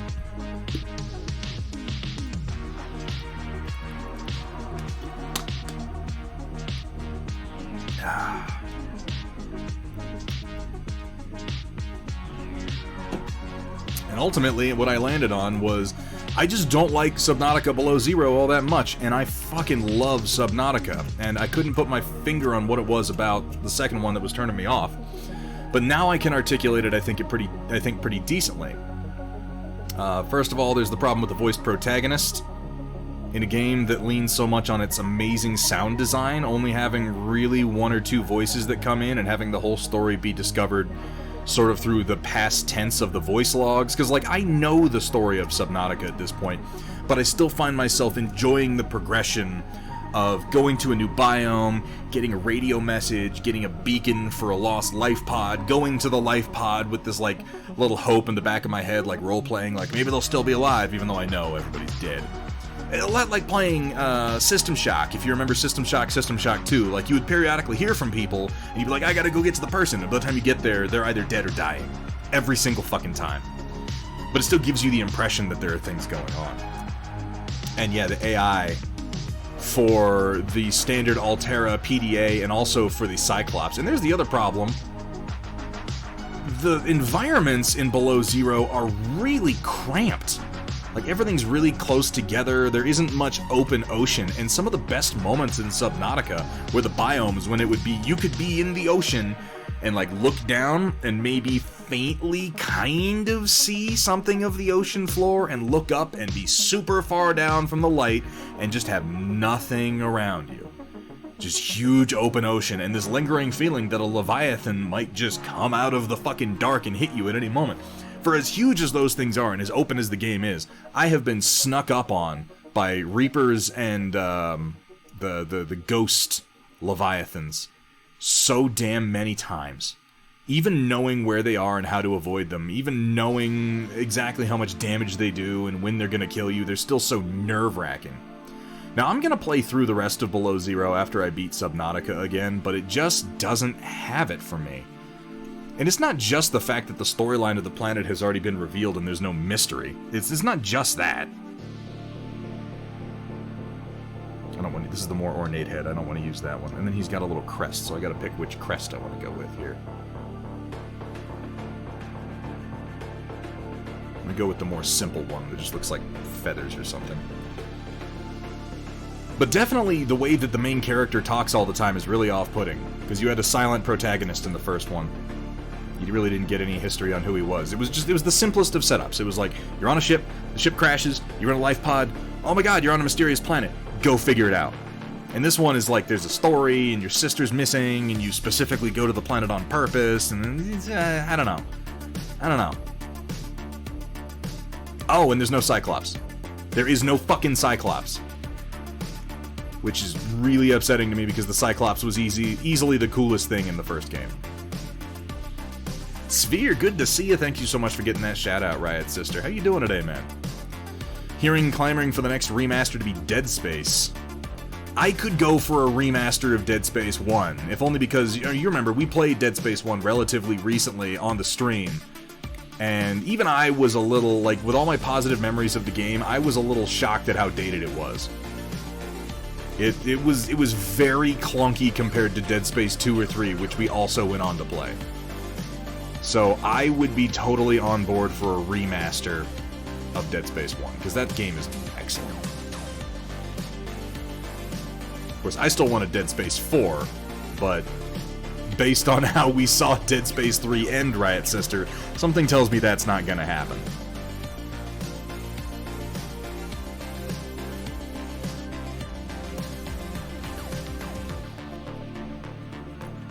I'm really glad we played through the end of the DLC for Dead Space 3, by the way. I'm really glad we did that, because by the end of it, it was just like, oh no, fuck it, everybody dies. Everybody dies horribly. That's the game. You thought you were gonna save humanity? Well, fuck you.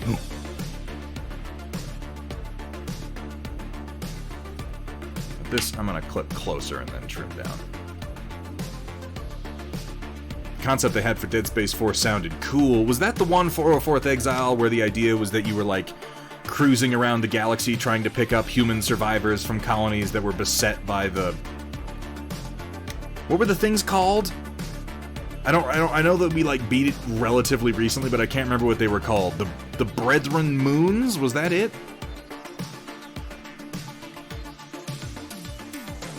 Yeah, that's what I heard, 404. You would move between ships and it would have more of that open world style environment like they had in the beginning of Dead Space 3, which I enjoyed.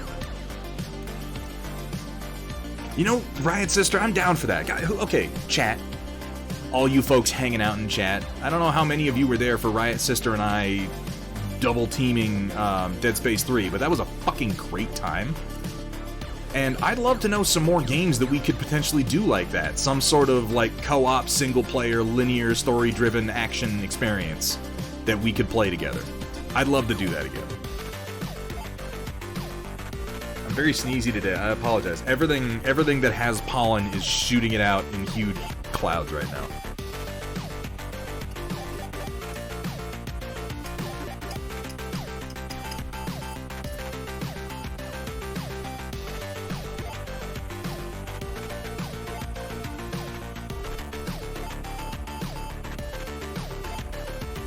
A Way Out. I don't think I've heard of that one. It Takes Two. I haven't heard of that either. Borderlands, I'm not a huge fan of. Borderlands is very grindy and RNG-ish. Mass Effect Legendary. Is there a co-op in Mass Effect Legendary? You know what pisses me off that it doesn't have a co-op two-player mode? Is Subnautica. I'm playing through it again right now, like I just said. And every time I get onto the Cyclops, I'm like, how fucking cool would it be if I could have just one other person with me for a multiplayer game of this? Like, piloting the Cyclops while I pilot a prawn or something like that. Look at A Way Out. Co-op game about escaping from prison and running from the law. Ooh.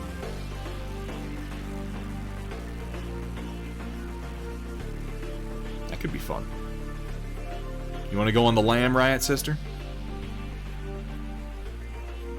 I'll have to take a look.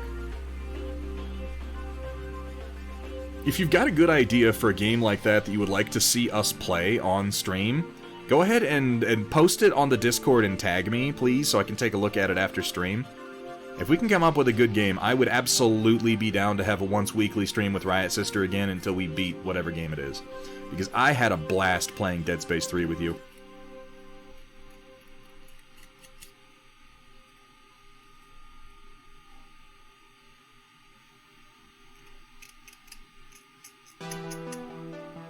Does Portal have a co-op mode? Does it have like a little co-op campaign? I never looked.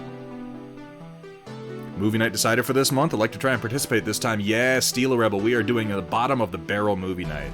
We're going to torment ourselves by watching some truly terrible films. And it looks like the winner, we're either going to do one or two, depends on how long it's going to take. I need to look at the run times. But the current top dogs voting in the movie night voting channel on the Discord are Double Dragon from 1994, and In the Name of the King, a Dungeon Siege Tale from, I want to say, the late 2000s? Portal 2 does. Okay, yeah, I thought it might.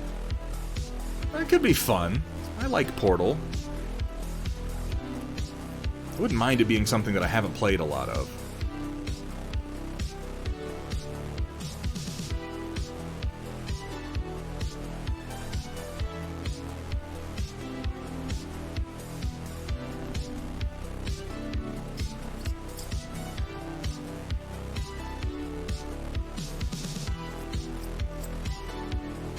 Yeah, it's a 2007, thank you. Yeah, it's a terrible fucking movie. I only remember like two scenes from it. I remember that it has Ron Perlman and Christiana Loken, which is like a real whiplash of ooh, oh no, that doesn't bode well.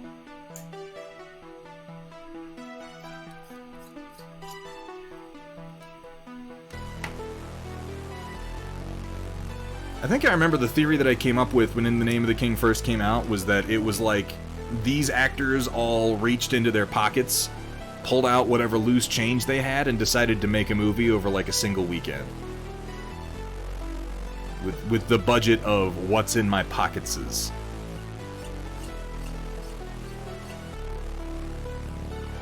It does. It has Jason Statham and Tall Gimli.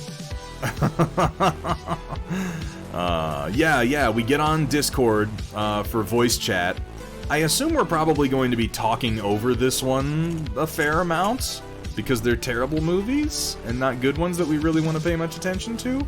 This is our inaugural and very experimental bottom of the barrel viewing night, so we'll be figuring out the format kind of as we go.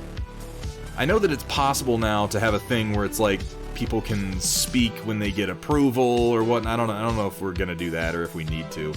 We'll see how it plays out and kind of adjust fire from there so that everybody can have fun and everybody can, get their commentary in without it being just non-stop bullshit. I mean, it's gonna be non-stop bullshit one way or the other due to the nature of the concept, but the right kind of bullshit is important.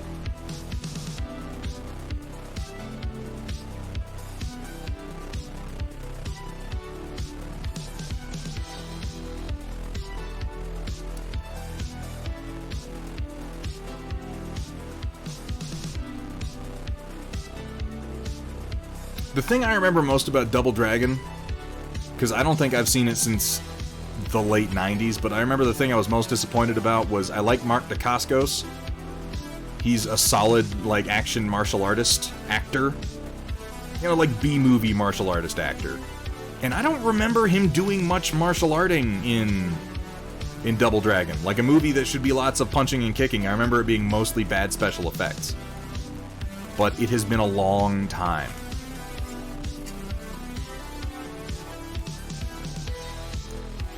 Those minis you're doing the other day with the not-so-easy-to-understand instructions. Same set, different minis. Which, now that I've got all these parts cleaned up, we can go ahead and start assembly on this one. Where'd my plastic glue go? There it is. And my little protective cutting mat, because I don't want to get this nasty plastic cement on my nice cutting mat. When I would want most out of a Titanfall 3 game, cooperative campaign, yes. I would. I don't want to go into detail on what I would do to get that, because my dignity would not last long. Anyone check out Biomutant yet? I have not, Riot Sister. What is that?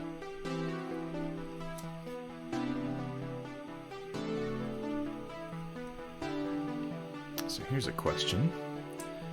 Looks like the tail can just slot in after I get this done, right? So I can start here. And everything else will kind of slot in. Okay. Good. Yeah, I agree, Sphere. The assembly instructions could be clearer, and some of the assembly details could be better done, but it's like, when you take the whole thing in context, and the fact that this is a new company making minis for the first time, and they jumped right to styrene sprues, like, I can only complain so much. And they've shown so much improvement over the course of just a few sprues that I'm like, I'm more inclined to just sit back and trust that they are going to continue to improve than I am inclined to bitch about the few problems that I've had.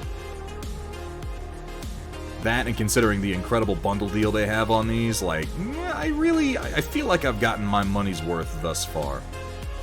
And that's the only time I really tend to complain about minis, is when I feel like I paid too much for them, and I don't get that feeling from these.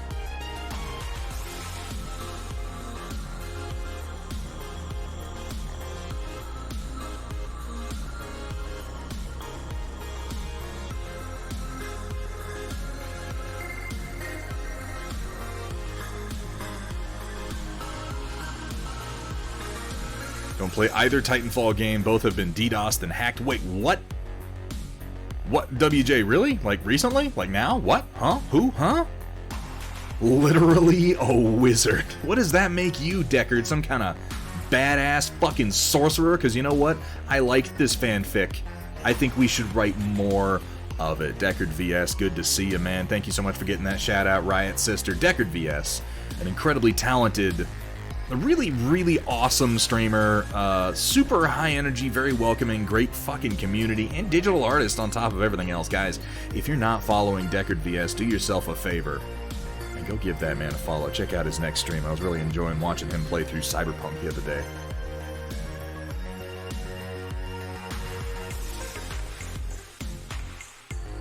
Oh, that's not right.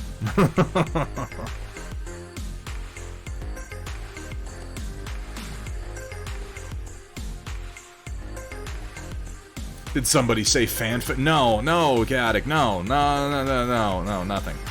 Nobody said anything. Go back to whatever it was you were doing. Go back to painting your towel. It's okay. 50 Shades of Deckard VS. Oh, I know that we need a new idea, but let's not have that be it. Very competitive price minis, except the bow chosen by that kid is full resin. So, yeah, Sphere, my general opinion of the pricing on Conquest models is that their plastics are well priced, particularly in bundles. This thing is heavy. God, this is a lot of plastic. Their resin is, I don't want to say overpriced. It is on the high end of the pricing for resin figures, to the point that I haven't run out to get any of them myself. The only one that I currently have would be the Mimetic Assassin. And like, some of the human resin sculpts are so basic and mundane that I'm like, I don't want to pay that much for them. But then, like, the Spire sculpts are so over the top and so cool that I'm like, yeah, I'll pay a premium just for the creativity that goes into them. Alright, let's set him down for a second. I'll let him set, and I believe these two halves go together here. Like so. Yeah, alright.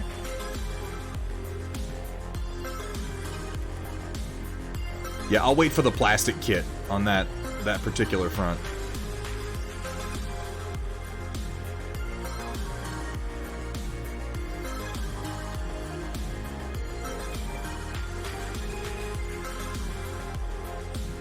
Mimetic Assassin. It's the same root word.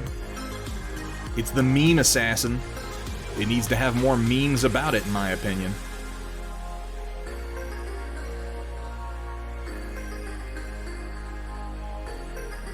You're not wrong, Sphere, but I don't like to use Games Workshop as the yardstick by which I judge the expensive models, because Games Workshop is fucking expensive. I don't want them to become the standard. No, and you know, they are the standard, but I'm gonna keep pretending that they're not, because that's the only way that I feel like I have any control in the world, is by asserting my own realities periodically, however untrue they may be. To Square, thank you so much for the reminder on both accounts. I do. Yes. The affiliate code is working. I'm trying to get them to change it so that they're gonna change it tonight, so it's just Thunderhead. For the moment, here, let me copy paste it in chat.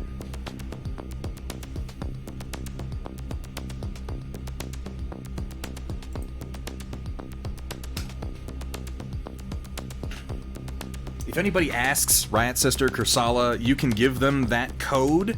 That will get you 10% off your first purchase at the Parabellum Games eShop, and that includes their bundle deals, like their really, really great deal on their core set. That'll get you 10% off your first purchase right there. I'm gonna have them change it to Thunderhead, so I can just be like, just put Thunderhead in for the discount code, because that'll be cool. But for the moment, it's that gobbledygook there that I copy-paste.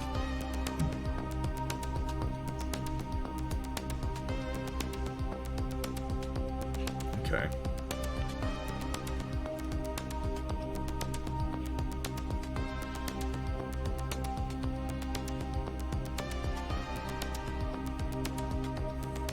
I could look at the instructions, but I think I'd rather just stare at these pieces and wonder how they attach. Maybe up here? No, that doesn't make any sense. I don't know.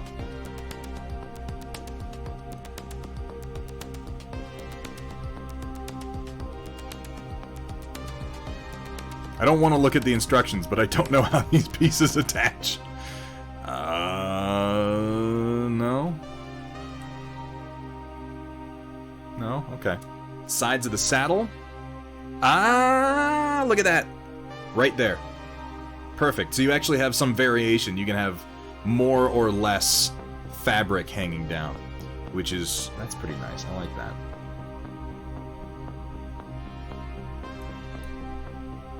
I like that they give you different pieces you can choose to attach or not attach, so that you get a good amount of variance.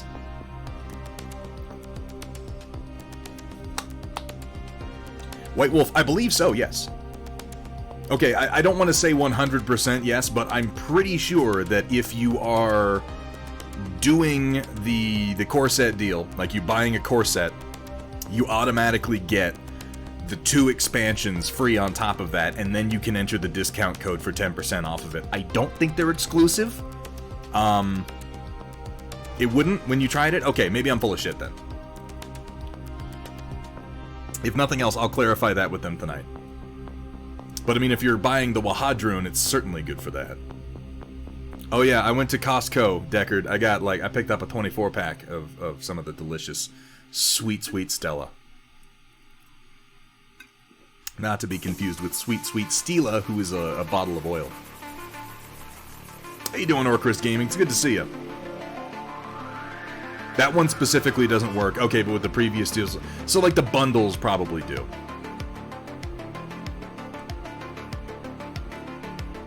Hashtag not sponsored. This stream brought to you by Stella Artois. God, I wish. That'd be fucking amazing. Oof. Thanks. Thank you. Are you ready? Are you ready? We got some fat tire that I opened when it was warm and I put in the freezer for a few minutes, and then I've got my Stella. We're gonna cross the stream. That was a terrible idea. I'm never doing that again.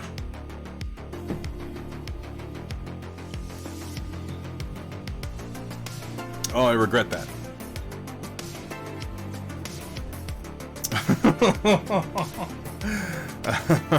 Thank you for the reminder, Steela.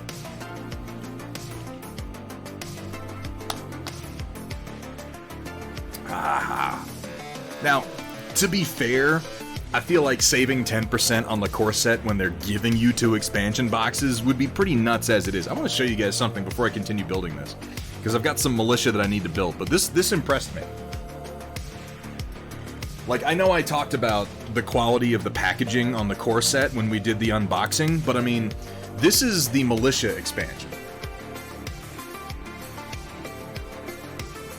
which has nice art on it, and I mean, this is a really fucking nice box for what amounts to a single unit expansion. Like, this is laminated, thick cardboard. It's not like flimsy, folded, and glued. It has 2 halves to it, a top and a bottom, and you slide it open, and you've got your nice plastic sprues in there. You've got your bases in a bag. Like, it comes with cards with QR codes on them for the rules. And this is just one of their basic expansions. But you get 2 of these, 2 expansions of your choice, along with purchasing the core set, and they still have that deal up. So whether you're getting the 10% off on that or not, oh, here's something you can do. You can use that deal multiple times, and I know because I've done it. If you go to their website and you order 1 core set, 2 expansions for free, and be like, okay, send me that, and then do 1 core set, 2 expansions for free in a second transaction, you can get both. And it's free shipping when you go over 100, which is perfect, because that's right where that sits.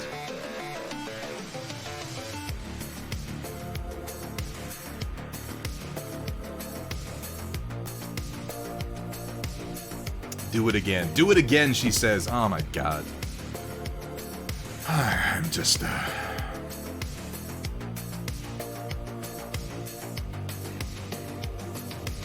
I'm not going to cross the streams again. There is no redemption for crossing the streams. Is it at 79? Okay. I know that it hits the... It hits the gate for free shipping. So you can just do it twice. I would say, though, that you want to be a little careful with that, because I ordered some expansions that I couldn't actually take with the heroes that are in the core box, but I rectified that pretty quickly by getting a Mimetic Assassin. Alright, where's his legs? Here they are. So then the question is, do I want to bother putting extra floof on the horse? I don't think I'm going to for this guy. I think I'm just going to glue on his legs. Leave the horse less barded, as it were. One of the things I love about plastic glue is that you can get a good hold, but then it remains pliable for a little while due to the nature of the chemical bond that it makes. So I can attach these legs before I put him on the horse pretty easily, and then adjust based on how it needs to fit afterwards. I want to put a little bit extra there because there's a little armor gap. I want it to fill that.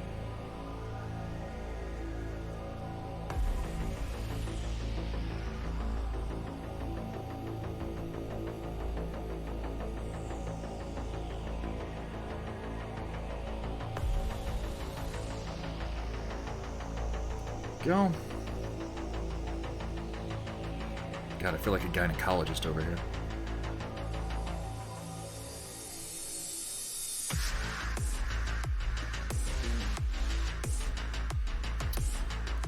But can you buy just the OBJ or like the STLs and print them yourself? Not for this game, Deckard. That's something that I think that I'm hoping to see more of in the future. I can tell you a game where you can do that, and that is Revelations Skirmish from White Light Media. You can buy the STLs for all the units and then print all the ones that you want right at home. How you doing, by the way, Orcrist Gaming? Did we get a shout out for Orcrist? I didn't see if we did or not, but we certainly should if we have not yet. I mean, you have STL, so you could do anything you want to those files as long as you have the software and the know-how, Deckard. That would work just fine, I think. There we go. Before I put that down, what goes ahead of him on the saddle? This looks like it goes... Where the fuck... Maybe I should look at the instructions. No. We're not going to look at the instructions. I'm not going to do it. We can figure this out, damn it. Okay, that goes there. That's easy peasy, so let's do that. Shoving a burger in your belly? No, it goes in your mouth, Orcrist. For the love of God.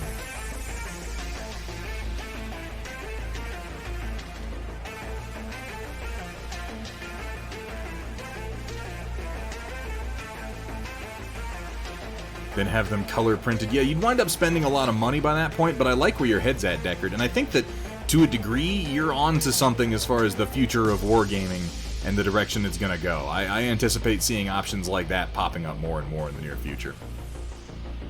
Have I ever 3D sculpted something fantasy? Stila, you're looking at the closest thing that I've done, which are these bases with all the little fantasy swords and shields and bits in them.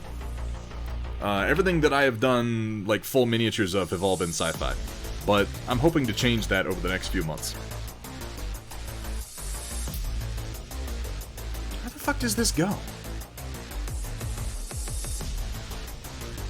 It doesn't just go on his chest. That's where it looks like it would go.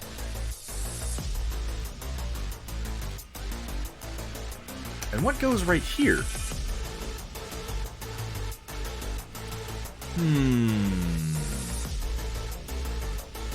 On his butt?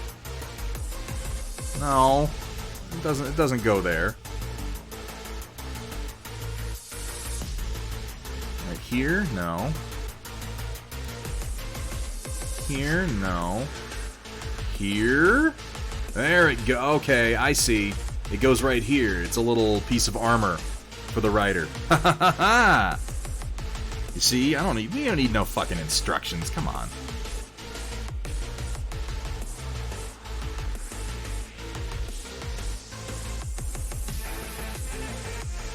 We got this. Well, Steela, stay tuned, and you're likely to see what I've got in me as far as fantasy design goes. I'm doing more organic stuff lately. You could very easily transition to 3D texturing. Oh, thank you so much, Deckard. Yeah, it's, you know, and I know you know this as someone who works in 3D, so much of it is just learning to use the tools, and I've been self-teaching myself over the last year, so I just keep saying, you know, give me some time. I'm going to keep expanding into new pieces of software, new concepts, and more advanced designs, which, again, this is some of the most advanced stuff that I've done. This texturing, the wood texture I've got on here, all the little divots and dents and everything like that, combined with the more precise modeling that went into the mechanical parts and the flat portions. Well, it'll go faster the next time, Data Nerd. The instructions confused me anyway. I'm easily confused.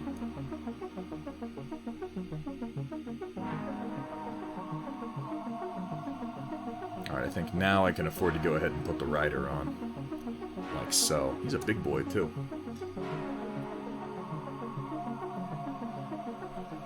These models are huge, and I'm really looking forward to painting them. Because usually fantasy stuff is so spindly and tiny, and oh, what an uncomfortable glue job I have to do here. Turn your head and cough.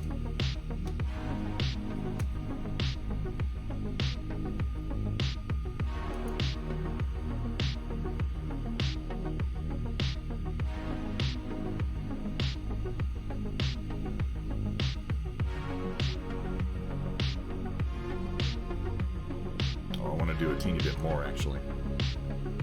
Teeny bit more. And there's a little piece that I need to remove because it's making it difficult for this to seat properly. Just realized.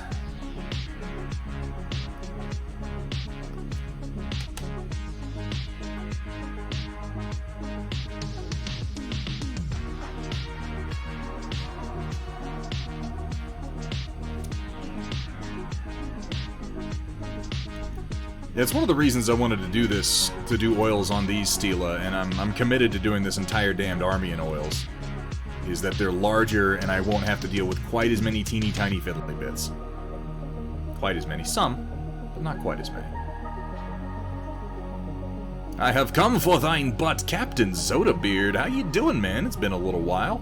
How are you?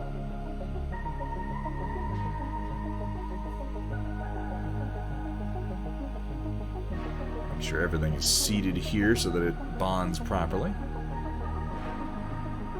I like that the arm is apparently a ball joint, which should give me a lot of variance in how I position the lance on here.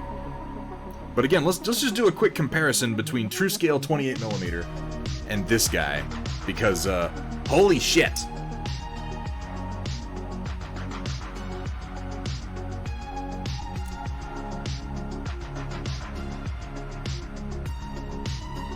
Speaking of ball joints, heyo, you know what I mean. How you doing, Walter's Workshop? How are you, man? Doing my spires in oils. It's fun doing it on 38mm. Happy Heretic. I've seen some of yours. I've seen some of yours posted on the Conquest Discord, man. Your shit looks fucking great. Like, really, really good job. I'm getting ready to do oils on my 100 Kingdoms and my Spires, and yours are going in my reference folder. Learned much about stompy robots.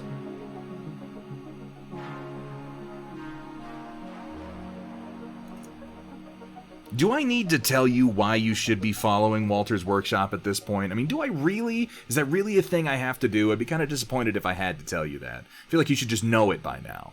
Guys, go follow Walter's Workshop if you're not already, because holy crap. Set this down. I'm going to glue his head together so that I can put that on. Not Walter's head, the Mountie Nightman's head. Yeah, he's got this little crest that goes on. Okay.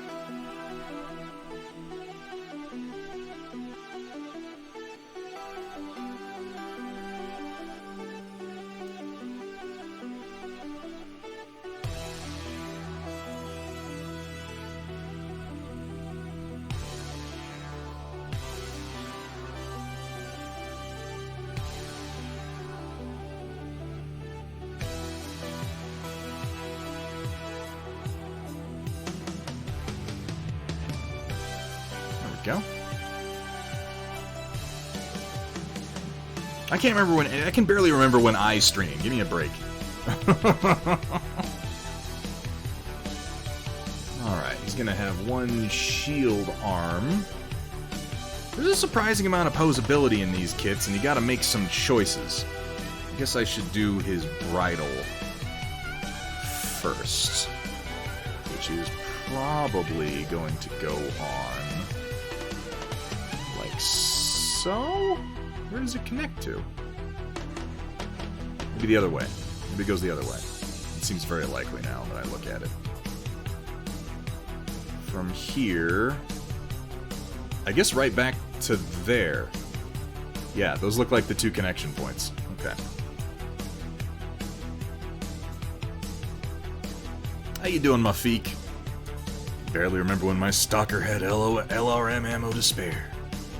There I was. No shit.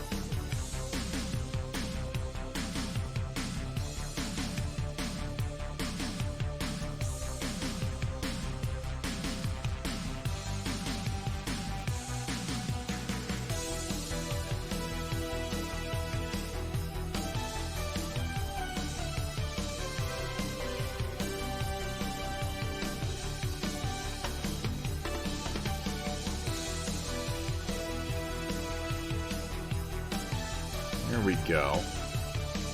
Yeah, just like so. Oh, 2 more tank waifus. I'm excited to find out what you've got for us this time, Mafik.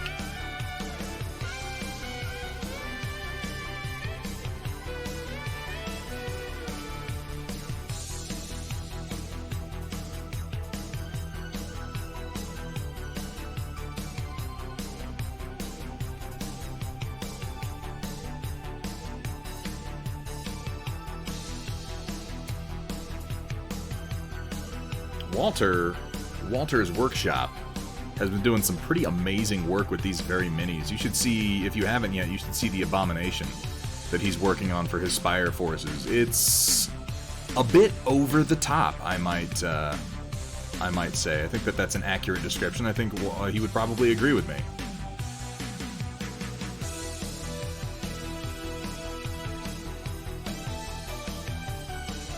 Very over the top indeed. And I don't mean in like a Stallone arm wrestling kind of way.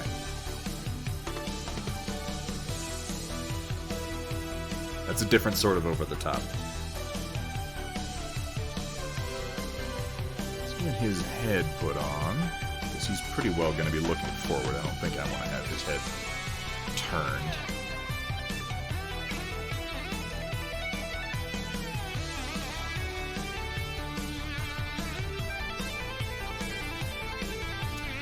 Am I going to attach him to his base? I didn't realize that this horse, and I need to check the other ones, he has a single connection point, which is good for a styrene base where you can merge it, but since I'm attaching him to a resin base, I think I may want to drill and pin his foot all the way through at a minimum, since he's only going to be connected in the one position. But that's okay, we can do that. And I want to do that before I do his arms.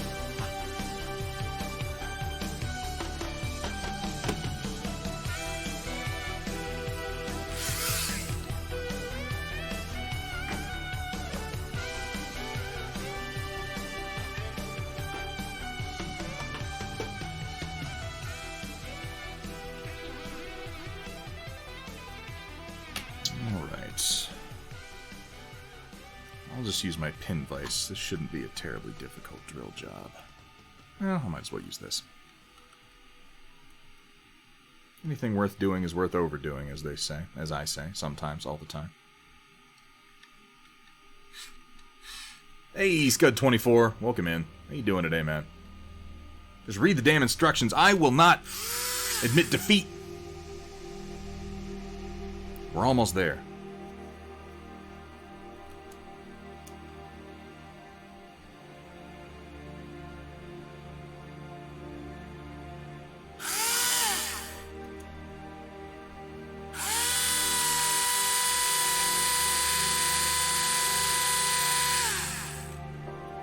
Nice and gentle.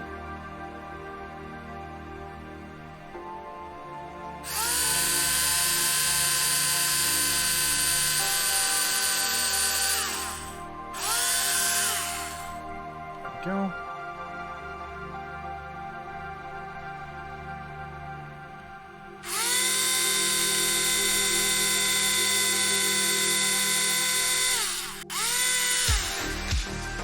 That'll be good. I'll match his foot up with a point where I'm comfortable. Yeah, I love that too. The Tamiya drill is its own model kit, like they know their audience or something.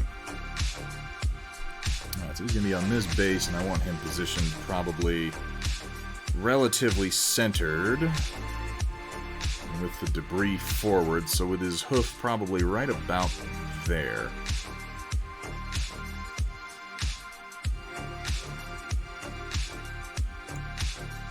Right here, and I should just be able to go right through.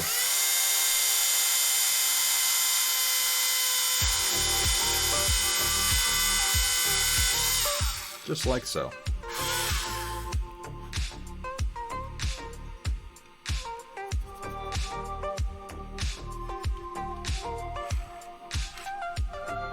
Yeah, you have to build this drill yourself, which is actually pretty cool. I love this thing. I still have my pin vise, and I use it for a lot of different applications, but for when I'm not trying to be as careful, I go to the drill. Is this a client army or mine? So, Deckard, I don't really do commission painting anymore. Like, I used to, but it kills me a little bit inside every time I do it. I like keeping my stuff. They're like my children. So this is mine, and most of the time when you find me painting on here, I'm going to be painting things for myself. Also, I'm quite selfish, just as a person.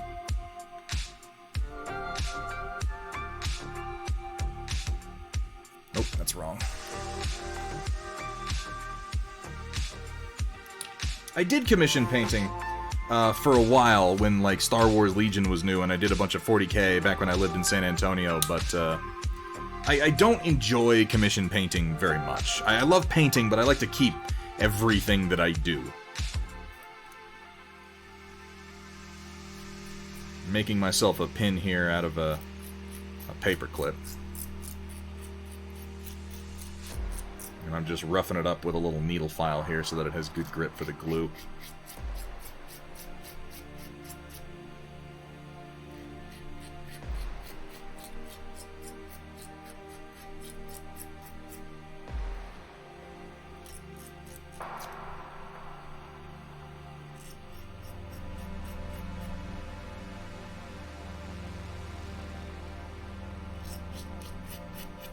Yeah, and you know, I like display, but there may come a point when I'm like, I'm done with these models and I sell off an army. I've done that a few times, but ultimately I'm always doing it for me, because as a selfish person, I find that my best work is when I'm doing it for me to keep, even if I don't end up keeping it, if that makes sense.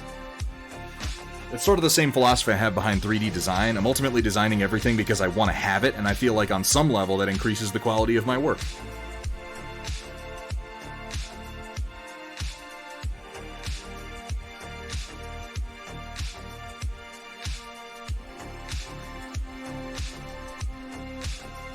Here at Thunderhead Studio, we specialize in turning your shame into more shame. More and more and more.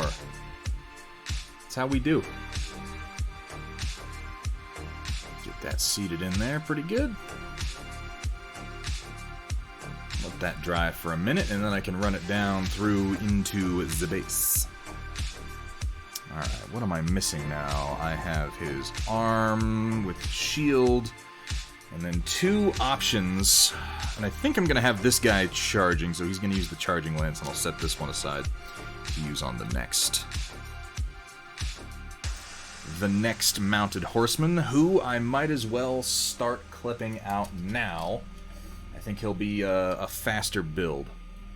I mean, he should be, since we've already done one. Okay, these 2 are both a different design, so I just built the odd man out. I'm making a mess on my desk here. Nice and slow into the bottle, yeah. Oh, he's got a cape. I forgot about his cape. Oh my god, what have I done?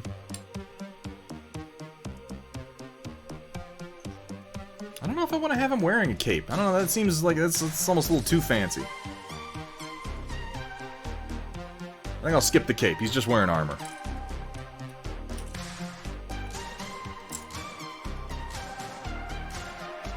There we go.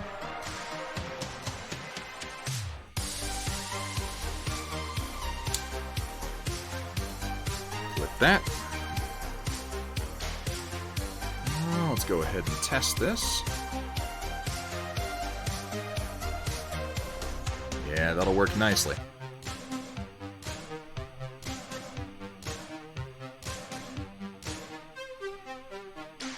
That should work quite nice. So we'll go ahead and run some glue, get him glued down, and then clip it off on the bottom.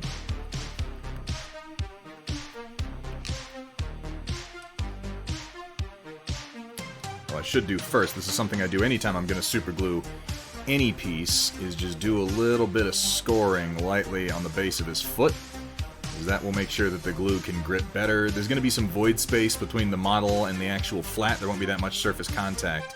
So I'm going to be creating kind of like a little glob of super glue. It's not an ideal joint, but with the pin and with the scoring, it should hold well enough. Styrene models are light enough that it won't often be a problem or break free.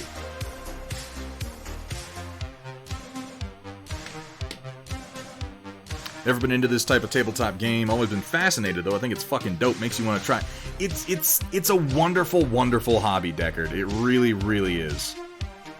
And if you ever want any tips or ideas or a good place to get started, or you have any questions, I mean, I have a fantastic community that is mostly focused on this.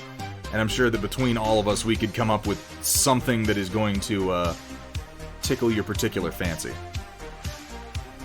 Just depends on what you're into. And a good tip always is to look around locally and find your local gaming groups, and then based on what they play, pick a game. Because a huge part of playing tabletop games is having people to play with in the first place. It doesn't really do you much good to start a game that nobody's playing, you know? And then maybe get a printer? Fuck yeah, I think that's the future of the hobby. Always look at commissions these ways. Number 1, things to tabletop I can grant out easily enough for money. 2, things that are super nice that I don't have to pay to paint. That is nice. I have a problem with the first one on a personal level. I don't mean I have a problem with it like I take issue with it. I mean I have a problem with it like I suck at doing that. Even when people commission me to paint things relatively simply, I take it too far. I want to do lots and lots and lots of extra. And I wind up putting more work into it than is necessarily a good idea.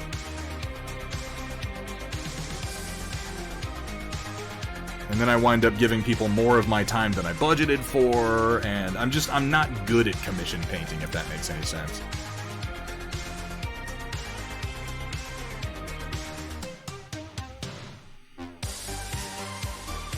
There we go.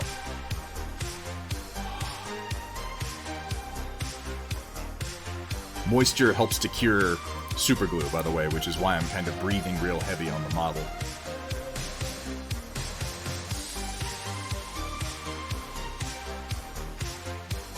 Yeah, because you just got done doing like a marathon stream, didn't you, Orcrist? Use the cape on a horse. Ooh, see, now you're cooking with gas, Drakari. How you doing today, by the way? No capes.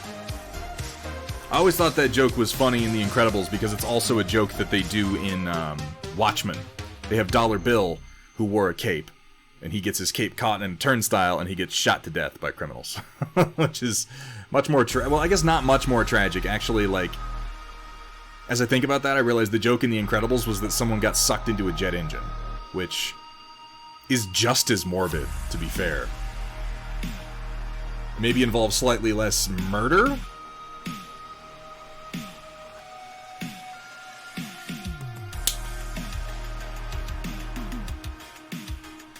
we go, clip that.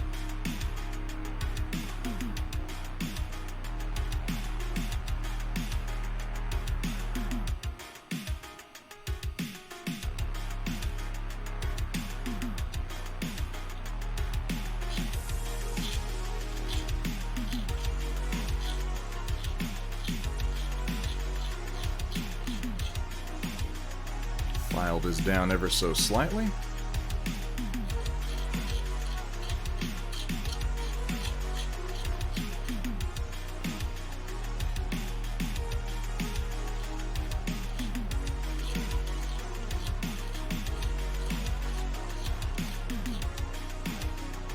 All right.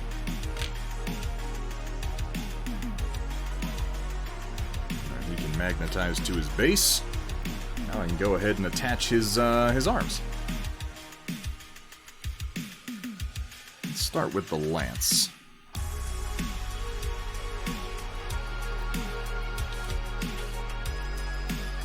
Please, send it on, Roland. I need to take a look at the art reference that you sent me so I can get some ideas.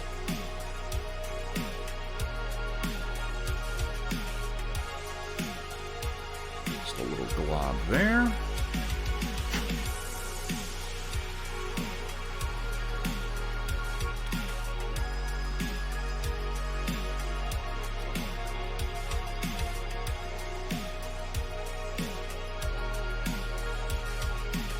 Actually, this horse looks like it's rearing up slightly more than the other one, so I almost feel like maybe doing this more relaxed posture on the lance makes sense. Because the other one looks more like it's charging forward. So I'm going to commit to this arm here. And then maybe I'll regret it later. We'll find out.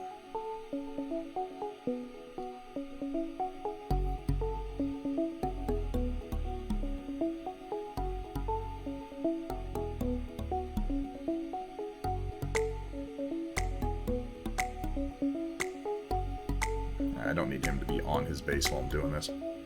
I mean, on his tray, that is.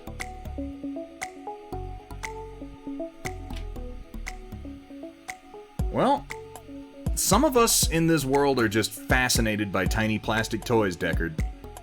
And I don't know if it's something that you're born with, or something that you acquire. For me, it was something that once I discovered it was a thing, it was like, oh my god, where have you been all my life? And so I totally understand the immediate fascination. Some people are not fascinated by it at all. Some people look at it and go, that's stupid, and they move on with their life. But for me personally, it was love at first sight when it came to miniature wargaming. I love building and I love painting these tiny plastic fantasy mans. Fantastic, Drakari. I'm glad to hear that.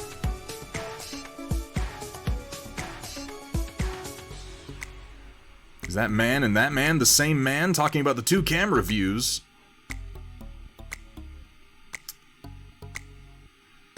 She got me. This is somebody else's hands, actually. I mimic them as well as I can on the face cam to make myself appear more talented, but my scheme has been rumbled.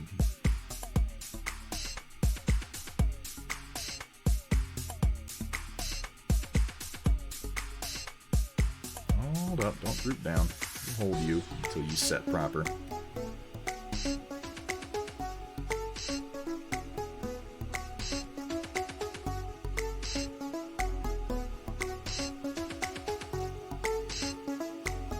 I knew it. Exposed.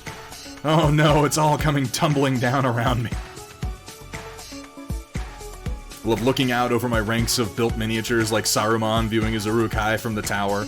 There's Walter looking out over his minis like Saruman, and I'm behind him like Wormtongue. You know, just sort of in awe, and the single tear rolls down my cheek. Oh.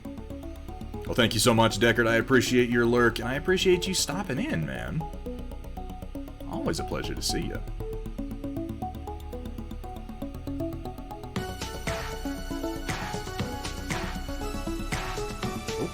Oh, I messed that up a bit.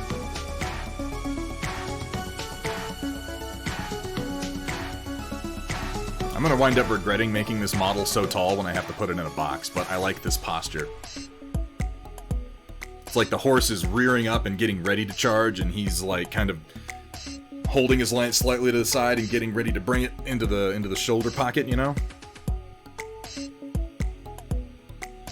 Well, to be fair, he stabbed him after he slapped him in the face and called him a cur. I mean, give him a break. Hey, Gus Schultz, good to see you, man. How are things?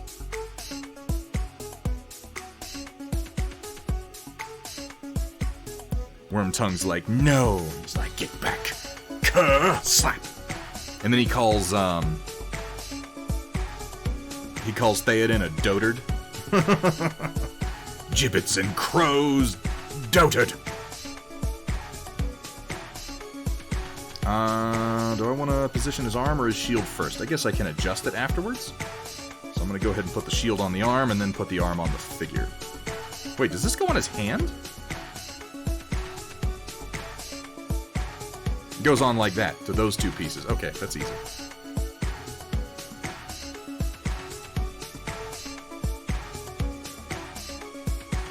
I can just smear a bunch of glue around in here because this is on the inside and it doesn't matter if it's messy.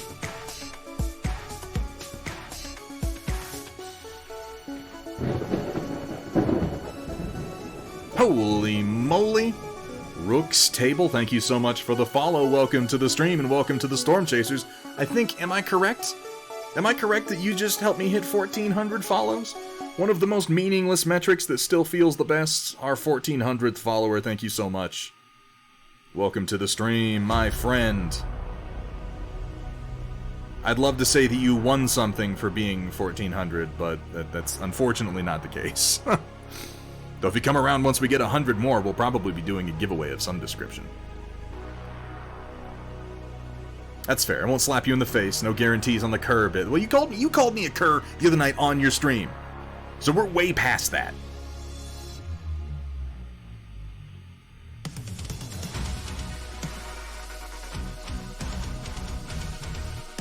Okay, let's see how I want this to go.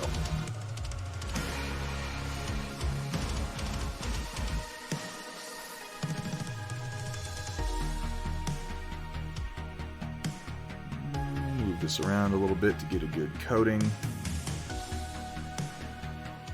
And I think having it angled back a little bit because he's in kind of an open posture. I think the other ones that are charging are going to have their shields more forward and ready. He's in a bit more of an open posture because his horse is rearing up and he's getting ready to charge.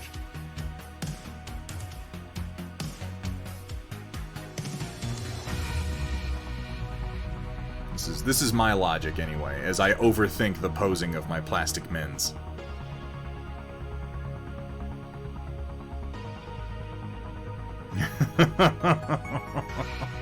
I'll own that one, Roland. I'll own that. I'm a dirty, stinking leg, too.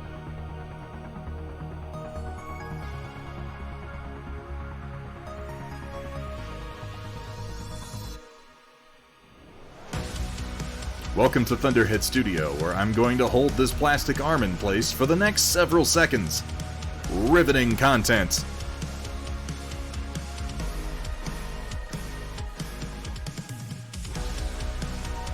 Hold on now, I've been called a leg by men who were not legs, so I'm gonna claim that one.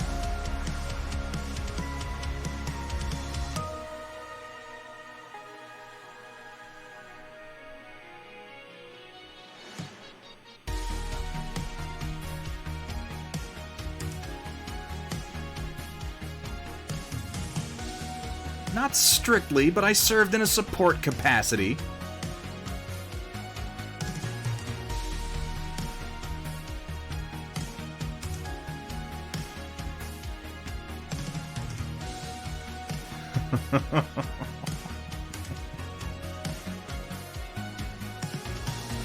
You know what? I'm something worse. I'm something worse than all of that, Roland, at the end of the day. I'm a filthy, stinking civilian is what I am. And proud of it.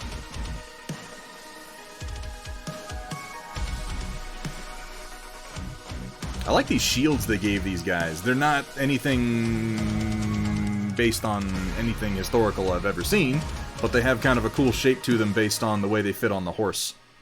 Like a horse shield that no one ever actually designed in real history.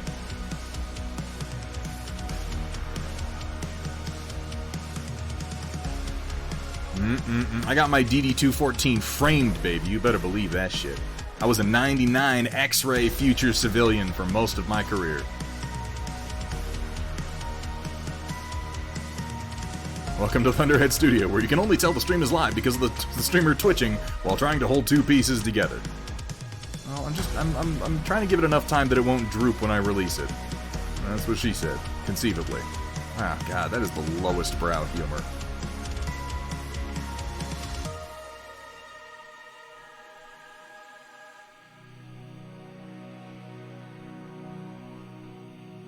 Have a blanket made of the DD-214.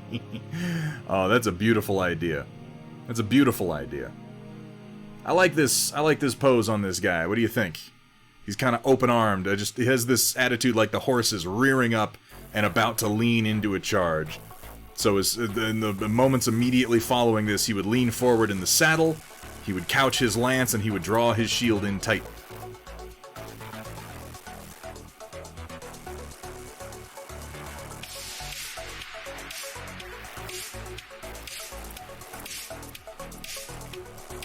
Oh, we've been over this chaotic. There he is, magnetized to his base. Ooh, how fancy. It's only taken me like 2 fucking hours to make one model. Wow, I'm really good at this, you guys. This is why I'm focusing my time on getting this assembly done, because otherwise it's gonna take me like months. So we're chugging along. We're working. That's what's important.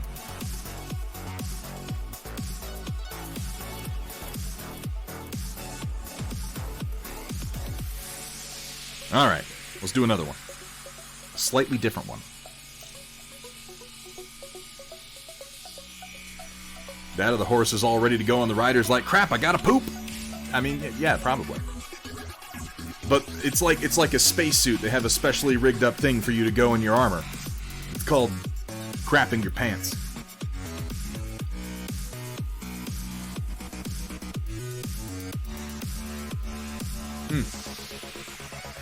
He does. His helmet and headdress is very ornate.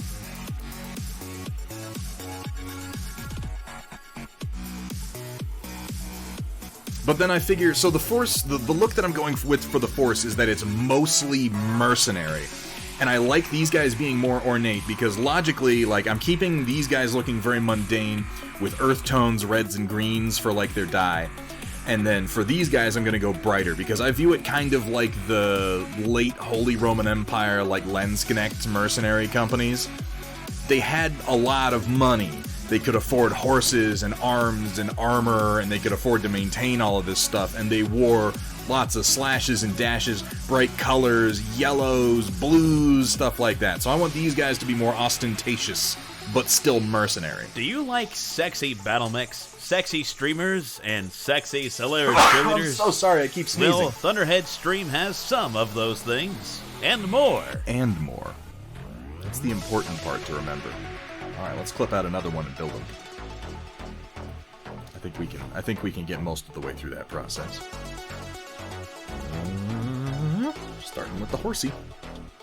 Cavalry doesn't come cheap. No, owning a horse is fucking expensive. It always has been.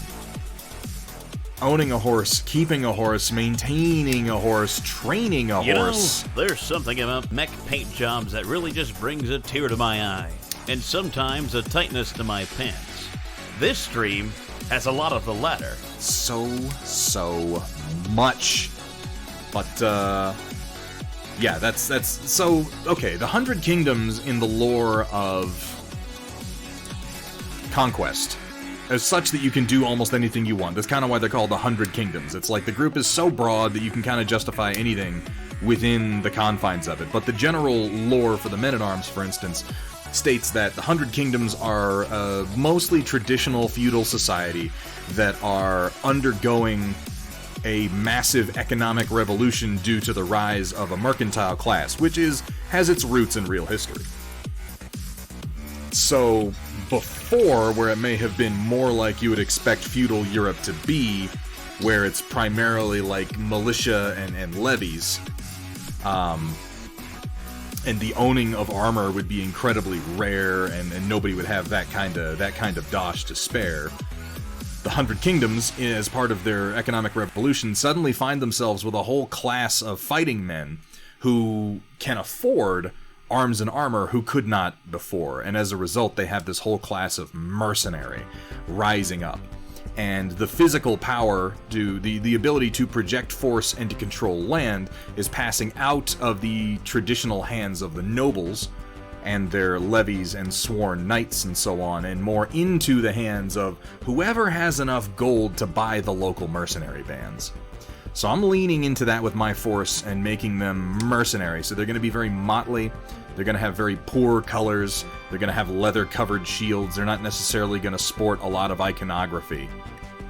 And then for my knights, I'm going to lean into that more German Landsknecht, bright colors style mercenary. They won't have wheel-lock pistols, but, you know, what are you going to do?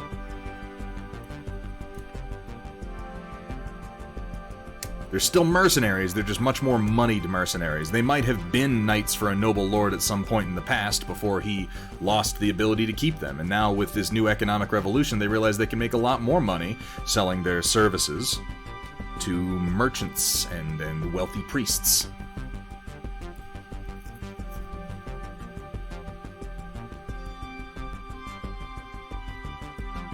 There's a fancy shield, let's use that one.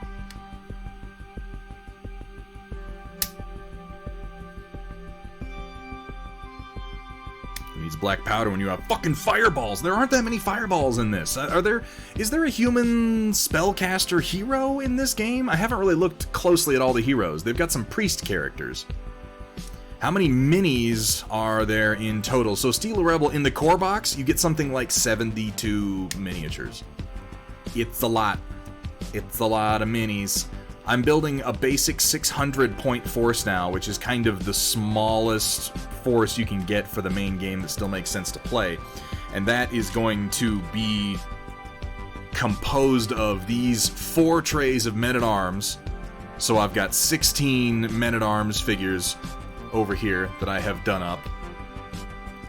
And then it's going to be composed of 3 trays of mercenary crossbowmen, who are these gentlemen that I've started working on, and I've introduced the extra complication of putting strings on their crossbows because I like to do that. And then there are going to be 3 of these household knights and 1 mounted noble who is their commander. Big shield. Big shield. Chapter Mage. Okay, so there is a magic user human hero that you can use. Excellent. I'm gonna go again with the piece of horse barding that has the spike on its head because I think that's badass.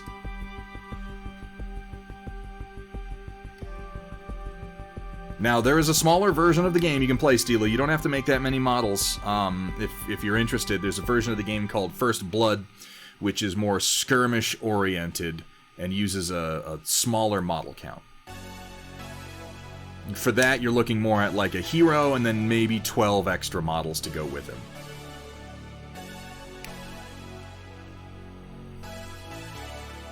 Who needs magic when you can have firearms? You know, this is one of my favorite things that was in... I don't know if you guys have watched that show on Netflix. Blood and Shadow? Bone and Blood? What's it called? Somebody here's watched it. Blood and Shadow? Shadow and Bone? It's two things like that. And I can't remember what it is now. But they have a line in there because there's a whole kingdom who is reliant on the magic users for their military. Well, these 2 arms are the same. Gives me 2 nearly identical lances. Well, I'm going to use this one that I've already cut out anyway, so I'm not worried about it. But they make a comment. Shadow and Bone. Thank you to Square. Shadow and Boners. Yes, exactly, Roland. You know, precisely what I'm talking about, obviously.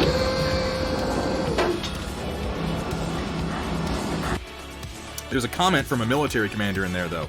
Magic users have sort of dominated warfare for a long time, and other countries that aren't reliant on magic users have started to develop better technology. They have, like, they started with, you know, wheel lock and flintlock pistols, and then they went up to, they've started to make repeating pistols and repeating rifles, and at a certain point in the show, we see, like, an actual belt-fed, crew-served, water-cooled machine gun. And he makes the comment, like, you know, 20 years ago, they used to tell us that one of these mages was worth 100 of us in battle. Then someone invented the repeating pistol, and then they told us that one of them was worth 50 of us in battle. And then we saw those new repeating rifles, and now they're worth maybe 10 of us in battle. So let me ask you a question, how long until there's no reason to keep them around at all? And I rather liked that, as far as a world-building detail. Like, magic users are all well and good, but guns work really well, too.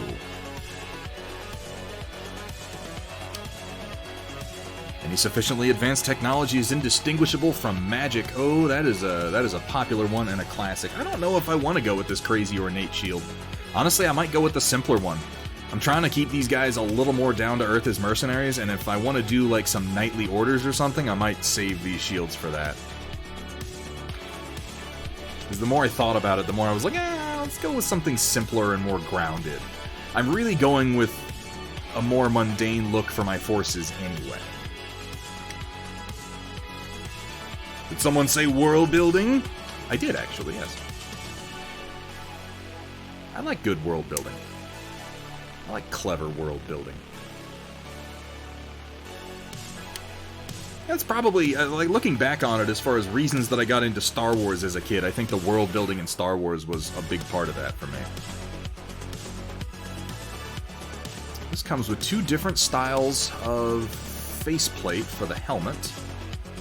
What is the other one? Ow! I'm bumping the camera, I'm sorry. He had two, didn't he?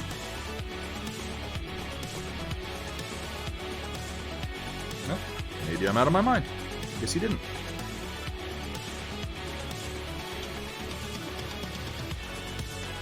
He had two shields. That's kind of cool. It just has a simple design on it. I'll decide whether I'm going to use that or not in the near future. I don't have to decide now. That's his other headdress. His other helmet crest. Alright. I'll just pick between these two. In between them, I like the vertical slats more than the horizontal slats, I think.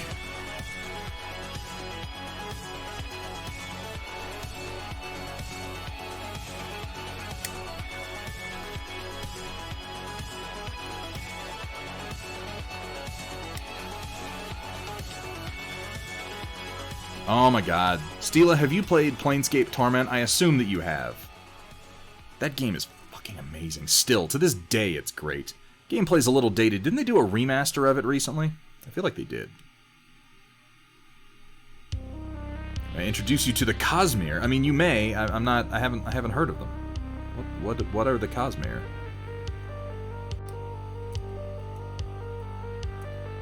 Alright, don't want that, don't want that, don't want that. He needs a headdress piece. Both of these are also fairly ornate. This one has like a crazy eagle on it.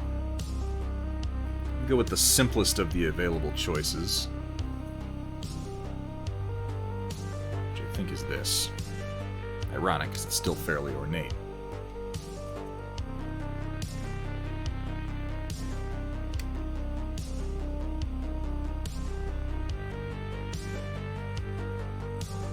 Don't think I need anything else. I'm not going to use the cape. I'm not going to use that arm. I'm not going to use the extra barding. Yeah.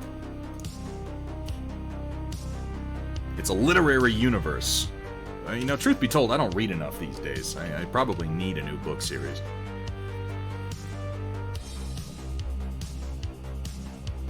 I've been meaning to. If you like Planescape as a setting, you should really play Torment. It's fantastic.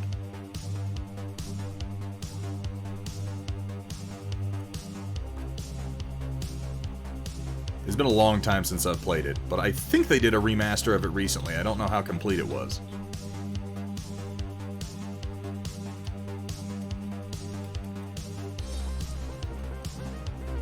Let me read to you while you sit and design shit. Oh my god, Riot Sister. You just described, like, a dream scenario that I didn't know I had until someone said it to me.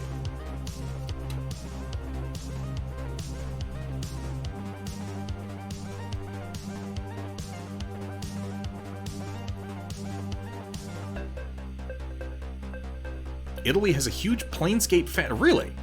I wonder why that is. Like, specifically Italy.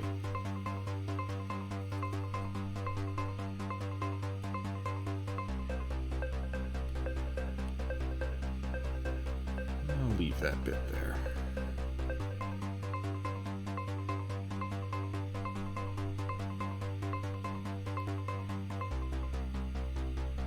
Oh my god, like a live book on tape while I sit and do 3D design. This is... oh... Could life get any better? I propose not.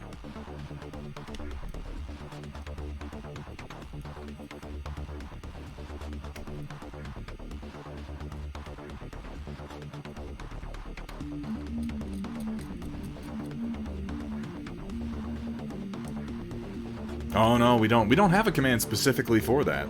Though that is coming up in about a half an hour. I should make that a command. The bot repeats it periodically, but for those of you who might not know, and we do have a few new people in tonight, we do a bit at the end of every stream, which is kind of a community art review known as the Storm Report. And if you'd like to share some of your art with us and have us take a look at it live on stream, give a little commentary if you like, or just show off, anything you'd like to do. It can be any sort of art. It doesn't have to be painted minis. It can be 3D art. It can be painting that you've done. It can be some photography that you've done. It can be some woodworking. It could be cross-stitch. It could be anything that you've put a little bit of creativity into and you just feel good about and want to share. You can go over into the Thunderhead Studio Discord and post it in the channel marked The Storm Report, up to 2 pictures, and we'll take a look at it. It's a great way for the community to all kind of keep up on what everybody's working on. And I maintain that I think it's important as an artist. You know, if you don't want to, you don't want to. But I think it's important as an artist, if you want to grow, to kind of share your work with other people and open yourself up to critique. It can also be kind of scary. It can also be a little scary just dumping your baby on the internet to the whims of Facebook and Reddit and what have you. But if you'd like to share in a nice chill environment where we can give you a little some thoughts, or just go, wow, that's really fucking cool, because sometimes, wow, that's really fucking cool, please feel free to share with us. I'd love to see anything you've been working on. I'm getting more used to sharing my own art, and as part of that, encouraging others to share theirs.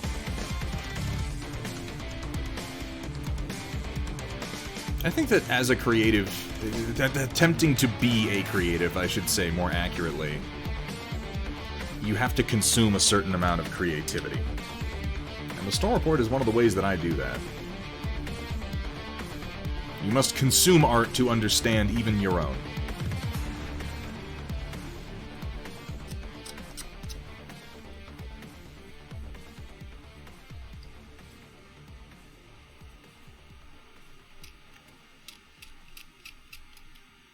Welcome, everyone, to Thunderhead Studio. This is important, where the only though. rule is... Please don't show me your genitals. Don't do that. have fun, be safe, and above all...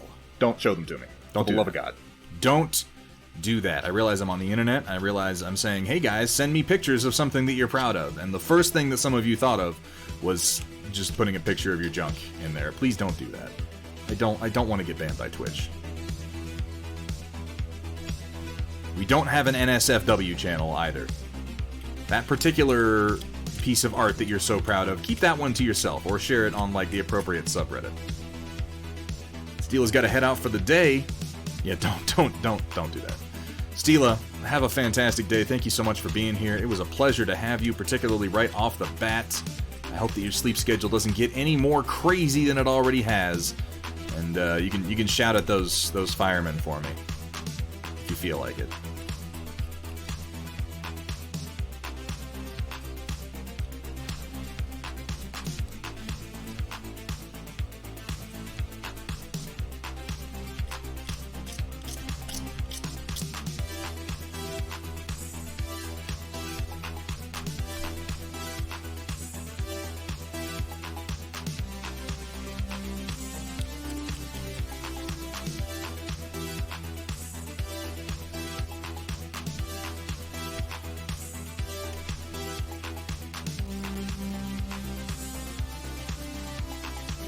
Nipples too. Yeah, no nipples. None of the nips. Twitch and their policies, man, I'll tell ya.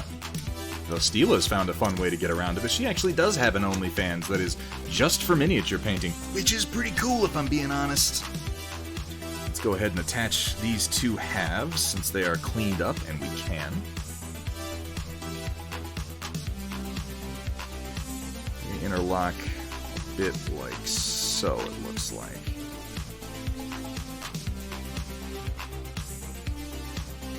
There we go.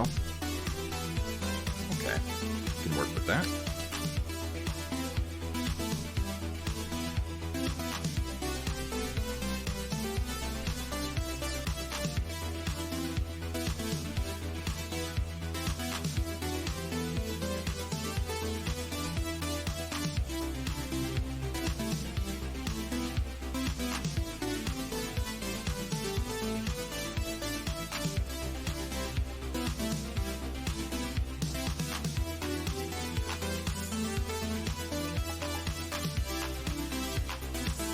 A little bit of glue.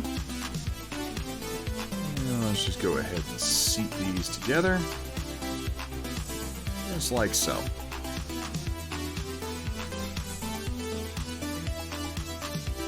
Something I really like about the way they've assembled these models is stuff like some of the worst places you could have a seam is like right here on the face of the horse where you're going to notice it, but they've done very clever things by having like the horse barding be a separate piece. So you join it here, and you don't really have to worry about this joint because this plate is going to go over top of it and cover it up. They did that a lot with the way that the Abomination is constructed also. Came across a tank model kit of a King Tiger with a, wait, with a what turret?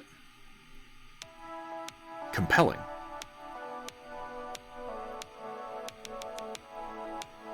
Still not sure an OnlyFans subscription would be explainable to the missus. So the nice thing, Nanotanks, is, and particularly in Steela's case, like, you don't actually have to charge people anything to have a subscription to your channel on OnlyFans. So hers is just like a make an account and subscribe to her. But I'll tell you, the second you get on OnlyFans and you're like, let me follow this painter and I'm not interested in any of your other content, it's like, are you sure? Here's some titties. And the internet, man.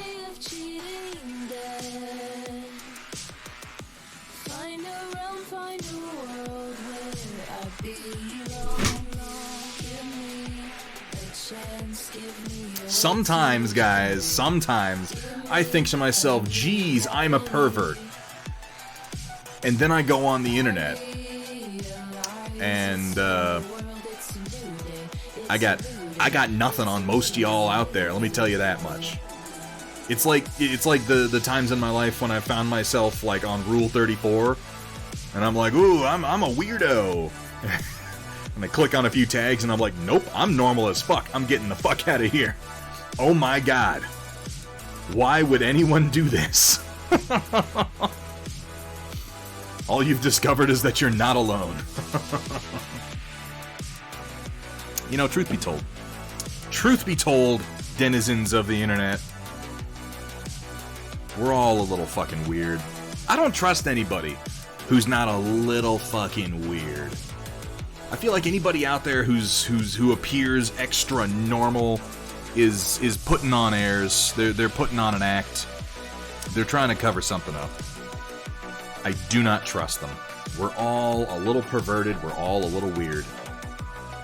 This guy has 2 points of contact with the ground, and I'm glad to see that because I probably won't. I'll probably still pin him, just because he does only have the 2. So it's okay. You can let your freak flag fly. I'm not gonna judge nobody.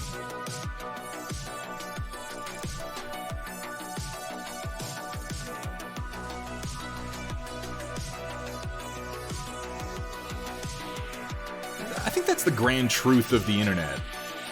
We're all trying so hard to paint ourselves as so normal, and the internet is like this great truth-telling device. Because all you have to do to get a real view of humanity is see what is it that we use it for the most? What content is really out there? What's popular? And when you dig into that, you realize, like, we are all fucked in our heads. We're all a bunch of weirdos, and apparently none of us want to admit it to one another. You know, I get that. It's a little comforting to know that everybody out there is just that much weirder than I am. How weird is too weird? I've got a special room in my unfinished basement. That's pretty vanilla, Kursala. I discovered there was like this, what looked like an abandoned strip mall near where I used to live in San Antonio, and I discovered through a friend, after talking to them, they were like, oh, that's like the big kink club in San Antonio where we all dress in leather and sign a little release when we go in, and, you know, once every month or so. It's just like a huge orgy, and I'm like, what, the place next to the Scratch and Dent Appliance Emporium? I'm like, yeah, oh, that's the place. I'm like, oh, that's like a whole thing. Okay, yeah, sure, why not?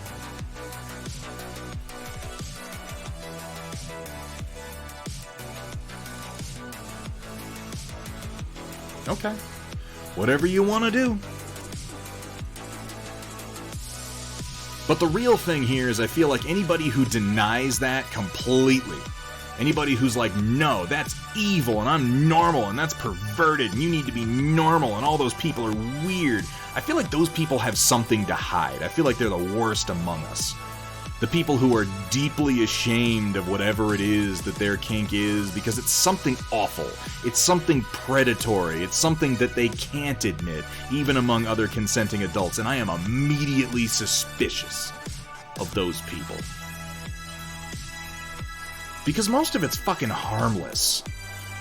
It's the predatory ones that have to hide and have to pretend like it doesn't exist.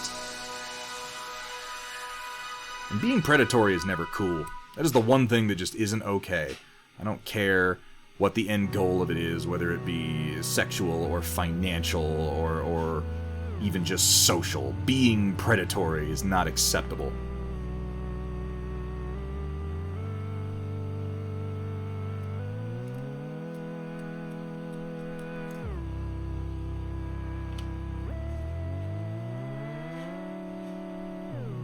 Well, you know what? There are places for that. There are places for that within a safe, non-judgmental environment, Datron Voltari, where you can go to be shamed by people about very specific things in very specific ways, knowing full well that when the lights come back on, everybody's going to be like, wow, that was fun, wasn't that cool? And nobody's really harmed by it. And I think that that's fucking fantastic.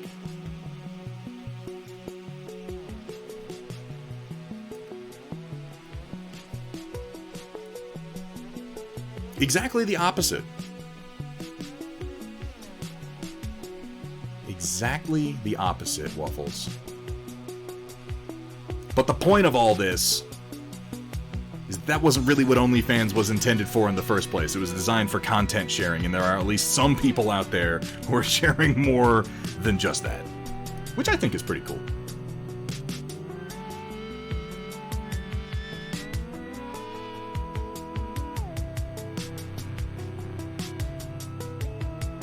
But to really get to the heart of the matter, yeah, we're totally going to do some hot tub streams. Right here at Thunderhead Studio. I'm going to get myself one of those kiddie pools. And we're going to get some little Hawaiian floaties, and it's going to be fun.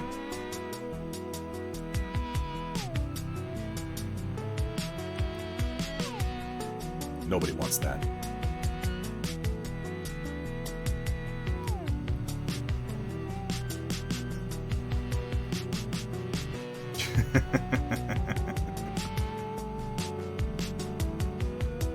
Well, the truth of it is that I couldn't put one in my office anyway. I've got too many expensive electronics in here.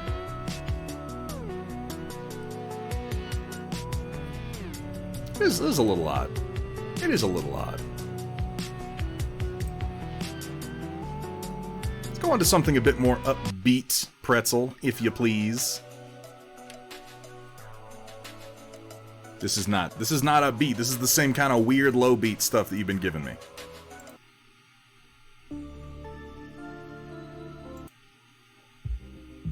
Whatever, this'll work. I like this song.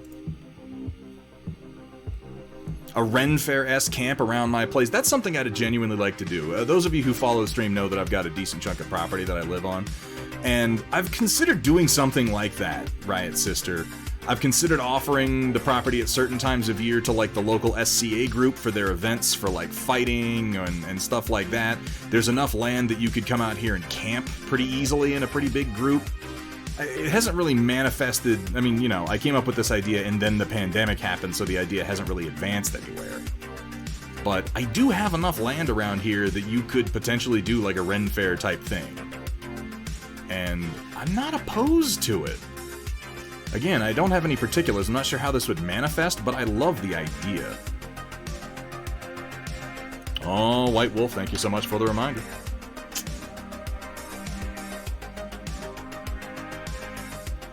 So that depends on the day, J Darkside. Depends entirely on what day it is and what it is that we are painting. I do paint a lot of stuff that I personally make right here. There is a Ren Fair in Larkspur. Yeah, there's a pretty big one, actually, Dark Fox. Oh, and thank you for the reminder on that as well. Oh, God. I don't get enough lumbar support. In this case, some of this stuff is stuff that I've 3D modeled and printed myself. The bases that these guys are on, let me show you the one that actually has completed guys on it. The bases, with like the discarded weapons and the rocks and the broken shields and stuff with all the, like, this is something that I designed and 3D printed myself with all the magnet sockets. And sometimes when we're doing Battletech, it'll be minis that I have designed and printed myself. In this case, these minis are styrene figures that I purchased from a company called Parabellum Wargames for a game called Conquest: The Last Argument of Kings.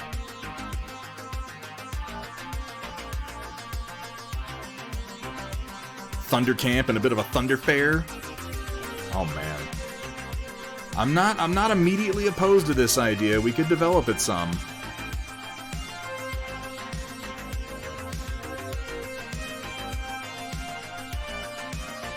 Ren Fair could happen there instead of down by Sea Springs. It'd make the drive back from Pikes Peak International Raceway during the summer a lot easier. Vroom, vroom, vroom.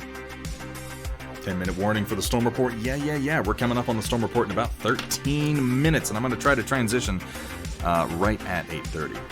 So there's his head. Where'd his headdress go? There it is. Let's do this part.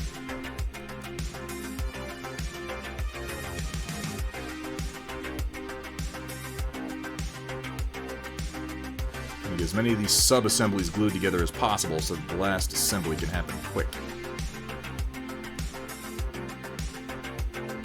I don't know how much experience, Jay Darkside, I don't know how much experience you have with wargaming, but if you have any questions, always feel free to ask. I don't mind answering them. One of my great pleasures in life is introducing people to the magic that is tabletop wargaming. One of my favorite stories about wargaming is how I was first introduced to it. It was a magical day for me. And, you know, some people helped introduce me to something that would later become most of what my hobbying is, and if I can do that for someone else, I'm more than happy to.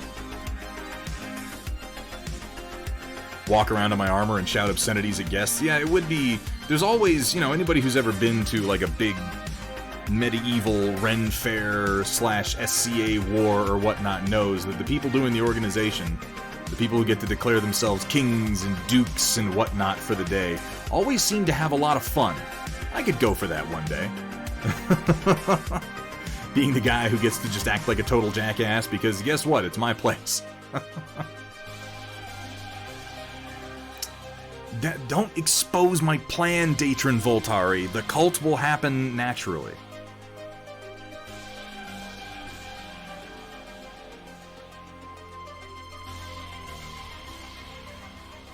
Might as well put this on here since he's going to be looking straight forward.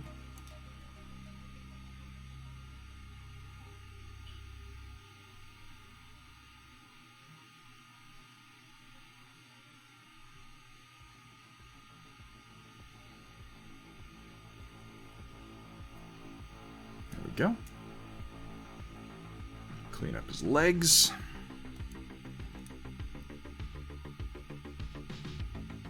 Haven't been to a Ren Fair since I was a kid. And a set of armor collecting dust you need to use. Is it armor from when you were a kid? Because it might not fit you anymore in Walter's workshop. It's just possible. You might want to check that out. Dig it out of the closet. It'd be a battle the likes of which the gods themselves would quake. We could have a throwing axe contest that you would decidedly win because you've at least been around it.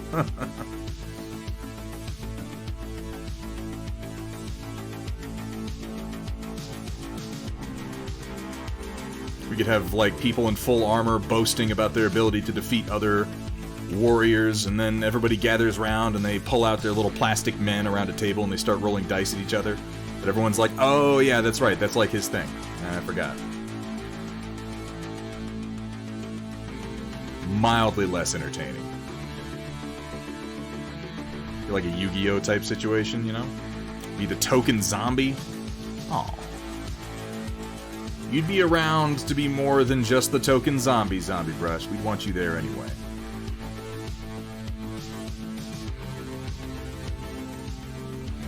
Y'all are just full of ideas tonight.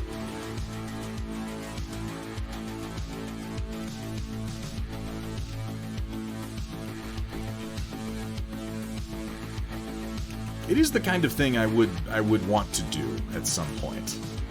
As far as realistic options, I'd have to put some thought into it, but I love the initiative.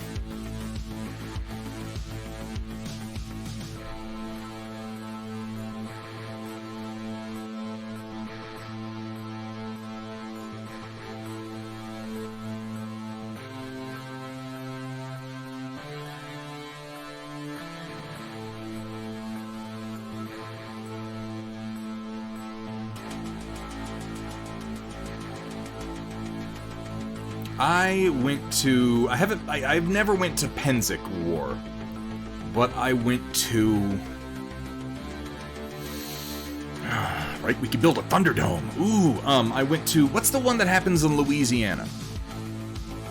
It's like Penzik, it's slightly smaller, and it's more focused on the SCA rather than general medieval reenactment. Whereas Penzik is sort of an all-comers event. I can't remember what it's called now. ThunderCon Queso. Ooh, spicy.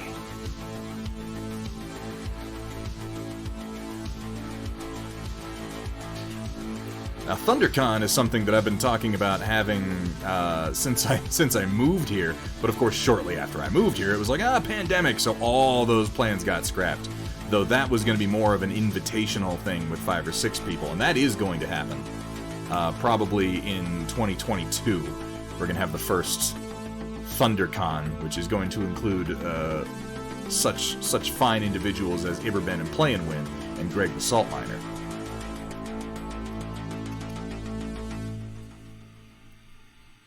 I can't remember the name of the war. There's one that happens in Louisiana, though. Again, it's not as big as Penzik, but it's the same general idea, and that was a fucking blast. Spending a weekend living in a tent city with a bunch of dorks dressed in armor is every bit as awesome as it seems like it could be.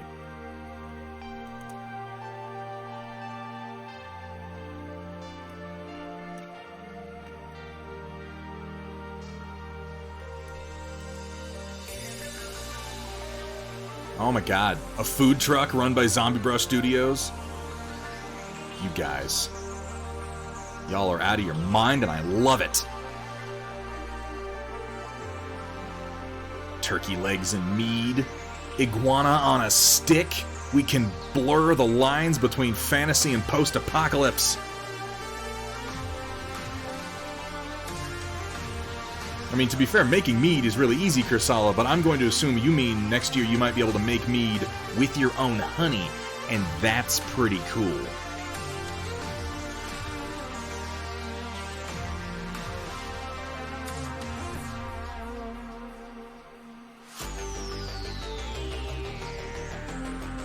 Hold up. A little bit more in there. Mead is really, really easy to make. The trick with making mead is always being willing to wait until it turns good, because it needs to sit in the bottle for a good long time to really mature into something that's going to blow your mind. Kind of sad the Space tried to help his commander/player, but ended up in the dropship with his not-alive brothers. Wait, what? What's going on, Mafik? Gulf Wars, Roland, thank you. Yes, I went to Gulf Wars. And I did have a blast there. Had to unlurk just to say I'm in Suicide Prinny. I would hope as much. I'd be unsatisfied not having you there.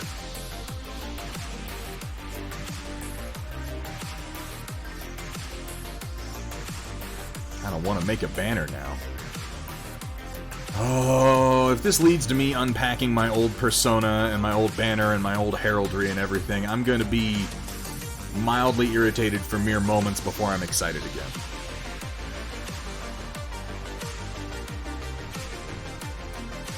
Alright, I want to get 2 pieces done and then we're gonna phase over into the storm report. Call the bannermen. Gondor calls for aid. The beacon is lit. You will know that ThunderCon is on because the beacons will light.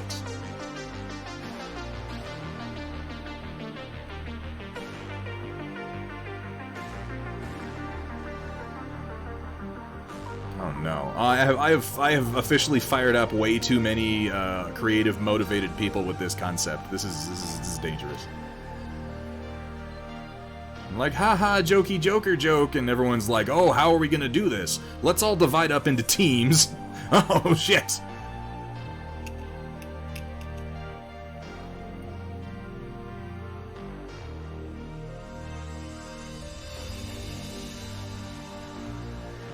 There's a Ren nerd in all of us. I enjoy Ren fairs quite a lot.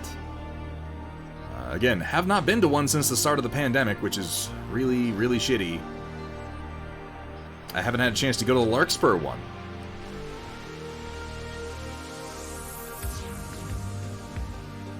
And so it begins. I was thinking more in the Theoden voice, so it begins, but I'll accept Kosh as well. The last con of cons. There is a local con, actually, Zombie Brush, called Genghis Khan, that is my favorite named con just about ever. It's small, it's mostly devoted to gaming, so it's less costumes and more just, you know, nerds with tables and rolling dice, which is actually a lot of fun. But Genghis Khan, in fact, that's the last convention that I went to before everything locked down and conventions stopped happening.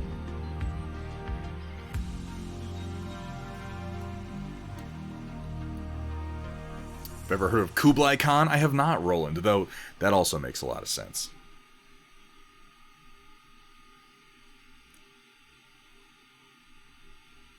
There we go. That'll go on just like so.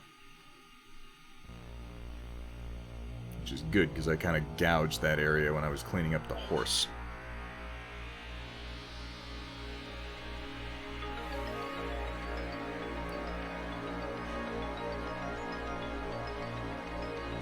Weird question for the channel. I am all ears. Wombat Combat Prime with that 5 months of subscribing. Wombat Combat, thank you so much. Could we get a shout out, pretty please, for Wombat Combat, a personal friend from where I used to live. Good fucking dude, great streamer. How you been, man? Favorite Billy Joel song? I'm going to go ahead and count myself out of this one. None of the above. Well, I don't want to alienate anybody, but I'm not exactly a Billy Joel fan.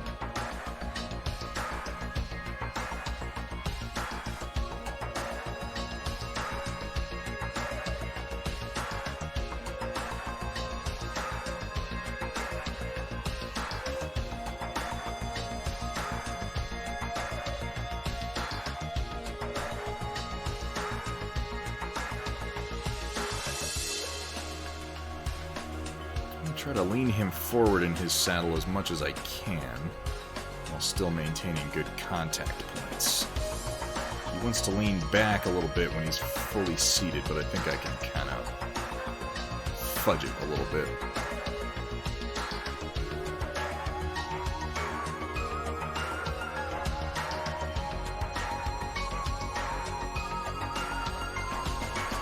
Ooh, Phil Collins. Phil Collins solo? Or with Genesis, or is anything fair game?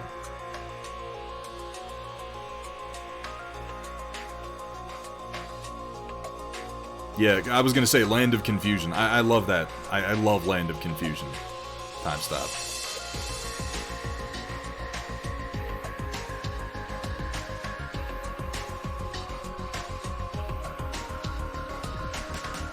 Alright, I'm gonna do his... the horse's tail, because I realized I hadn't done that yet. Yeah, I know, that's Genesis. Solo? Ah, shit. I don't know. I'm really more of a fan of Genesis than I was of Phil on his own.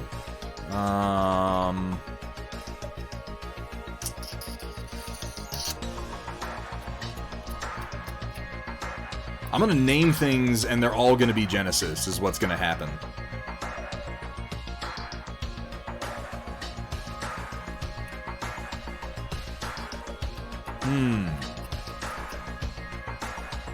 Well, you know what, White Wolf? When have I ever been correct about that? Let's look at the empirical evidence. When I say we're going to start the Storm Report on time, what I mean is we're going to start the Storm Report at the usual time, which is at least slightly late.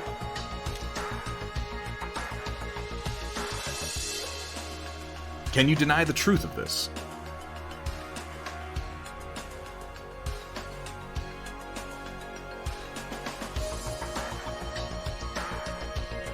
So I want to be like, in the air tonight, and you're going to be like, oh, that was Genesis, but I honestly can't remember.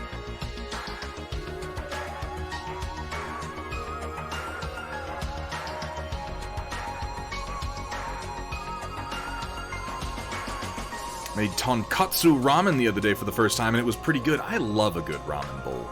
I don't have any good ramen places around here that I know of. There were a few good ones down in San... That was Solo? Okay, I thought it might be, but I wasn't sure.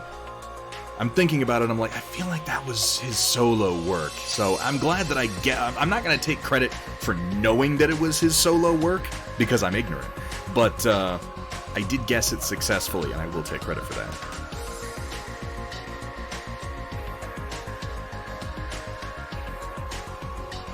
Can't quite stand up on its own yet. There's one last piece. Just want to get the horse's barding on. We're getting faster. We're working faster.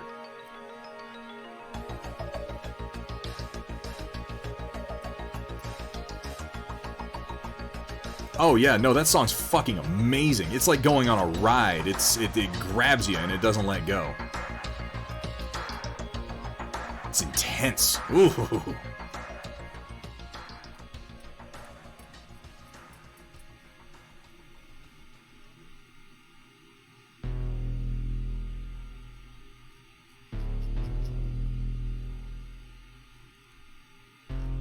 I think on some level everyone enjoys listening to Susudio, but unfortunately I can't think of Susudio without thinking of that incredibly uncomfortable sex scene from American Psycho, so...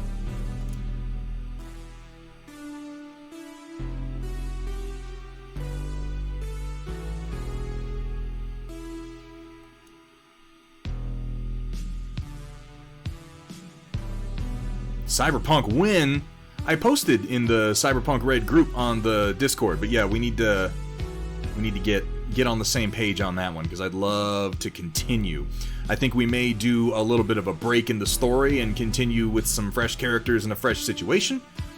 We may swap a couple people in and or out depending on interest, but I'd love to do some Cyberpunk again.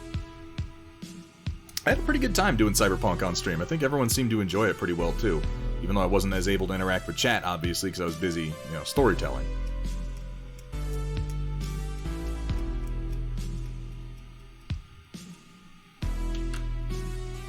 Alright, well, we got this guy mostly built.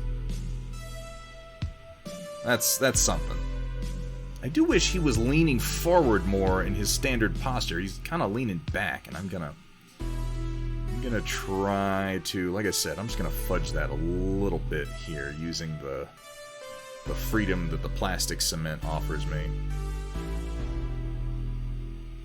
You know what? I'm gonna pull them off for now until I can see that properly, because I don't have the time to do it now. You like Stitches? I was worried about that character. I really didn't.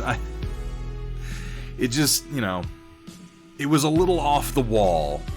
Old Stitches Malone, and I thought that people is the kind of thing that I'd be very comfortable doing, around like a table in the basement for your standard tabletop role-playing game. But I'm like, I'm gonna do this absurd character, and I'm gonna do it, like, in front of everybody live on camera. I sure hope it plays well and isn't completely asinine.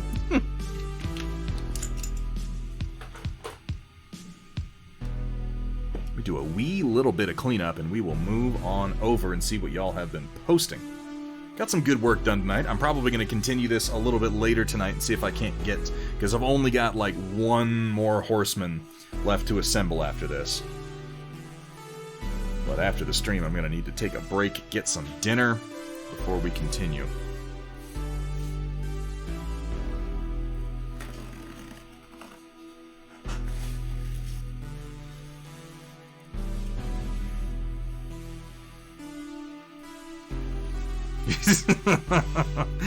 got that Saudi accent going on for him.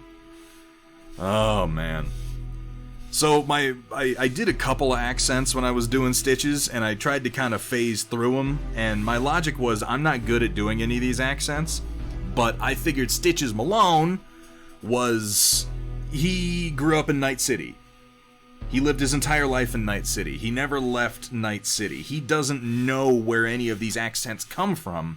He picked them up watching old television and old movies. He picked all of them up through ancient pop culture. So if I do an accent and it shifts through a few and they're all bad, I felt like it was appropriate because he's an asshole.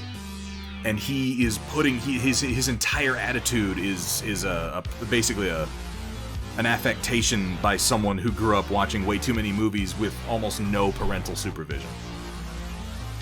Yeah, like, I mean, you know, asinine insofar as that is who the character is meant to be. A braggart and a complete jackass who is totally drunk on the mythology of old America, which is why I wrote in that he regarded playing baseball with someone as like, he almost viewed it as like, you know, pistols at dawn at 20 paces. He was like, oh, we're gonna do this like they did in old America, as if in old America people settled their differences by playing baseball. That's not a thing. Nobody ever fucking did that.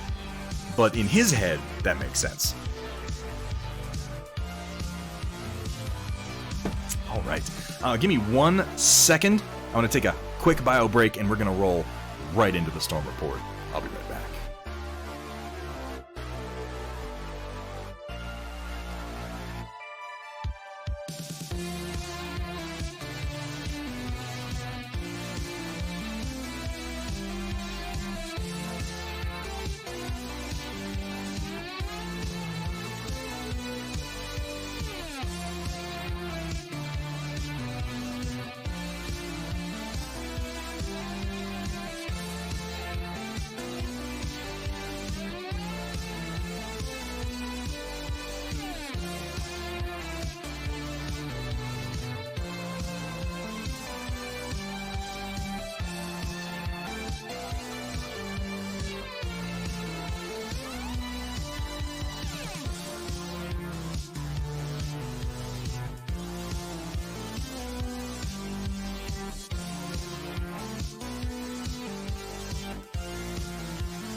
I push one button, and then I push another. Alright, locusts and gentlemechs, get ready to feast your eyes on glor patent wet palates with the occasional culinary atrocity thrown in on tonight's Storm Report, brought to you by viewers like you.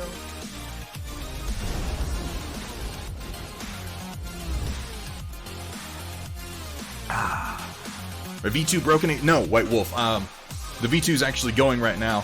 It's printing the teeny little plastic connector pieces for these trays, which, God, this is a huge model. I know I don't have the other camera up right now, so you have a distant view, but I mean, like, AMR? Random guy.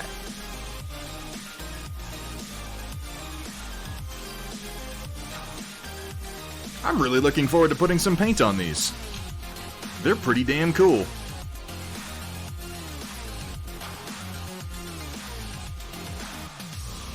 That's a big boy. That's a big boy. Matt Yee knows a thing or two about big oily boys. You know what I'm talking about models. I'm talking about using oil paints on models. You bunch of weirdos. Matt, how are things going? It's good to see you in chat. I had fun. Really, just I didn't contribute anything meaningful or useful in Matt Yee's chat earlier today. During his stream, I pretty much just came in and made a bunch of really, really terrible jokes and puns. But I do have to say, Matt, I appreciate something about your painting style with oils, because on the one side of the spectrum, we have Wapple, Wapelius, and everything is very precise and everything is very regimented, and that approach has helped me get into oil painting, has helped me get over my initial reticence about it, and get to a place where I can do it more regularly, where I've got everything, clean and I'm not making a big mess. But then watching Matt Yee paint, which is like... he basically like takes a model and just kind of squirts oil paint at it from right out of the tube. Maybe not quite to that extent, but it's a much more relaxed, much more naturalistic way of painting. And I appreciate that, because Matt Yee's final product is fantastic, and there is a relief inherent in seeing someone's work that is just a little bit more relaxed, is just a little bit more free-form about his approach to things, and is real honest about when he's like, I don't know, I'm putting this color here, and I kind of want it to blend into this color, and maybe it'll work. Let's try this thing. Maybe. And then you see the final product, and it's like, oh no, he knows what he's doing. Like, it looks really fucking good. That's... What model is that you were working on today, Matt? It's like a vampire riding a giant bat monster. But the blending that you were getting done off of just throwing a few colors at the figure, and then wiping it with Q-tips and white spirits, was gorgeous. It was gorgeous work. Vampire, bat, werewolf. Why the hell not? All the things. Everything simultaneously. It's a werewolf, it's a bat, it's a vampire, it's a loot guru, whatever you want it to be. Spaz Tank, good to see you. Welcome in. Let's get going on the Storm Report and see what we are sharing today, because first up we have from Roland. Welcome to Terra Nova. What? What? We've got a gear. I recognize the gear over here. He's chunking along in his running pose on one leg.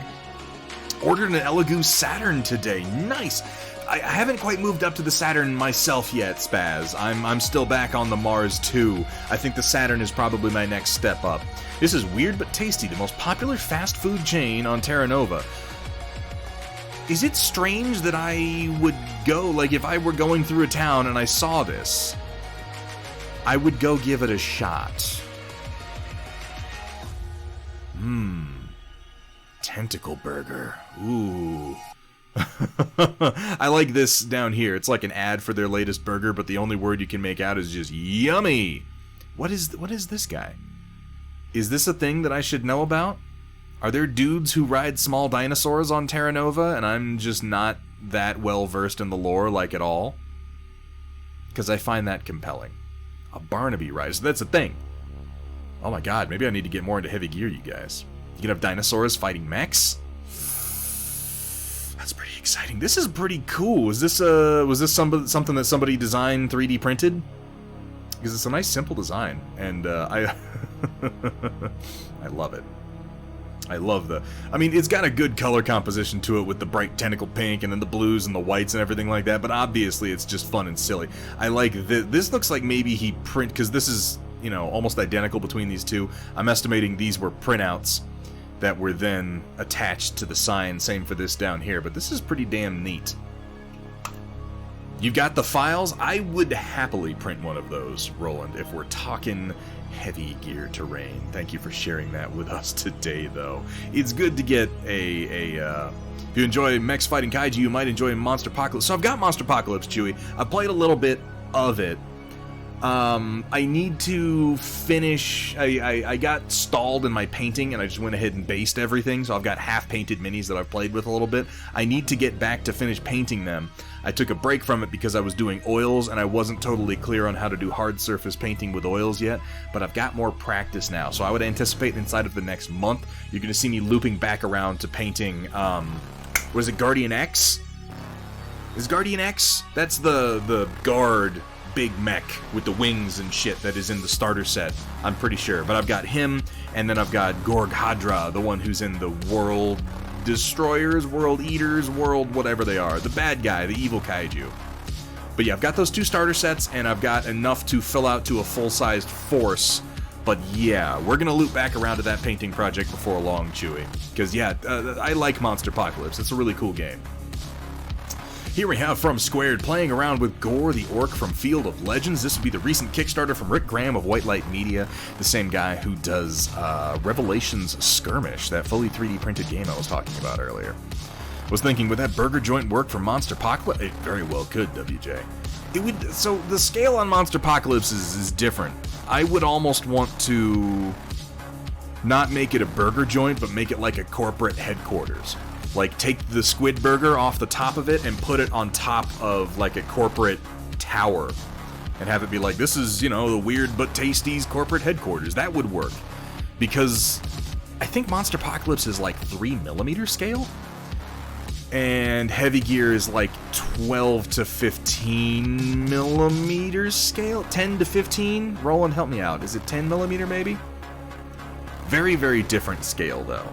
Human beings on the Monster Apocalypse scale would be 3mm high. Now, that's not to say that their scale isn't all over the place, because it kind of is.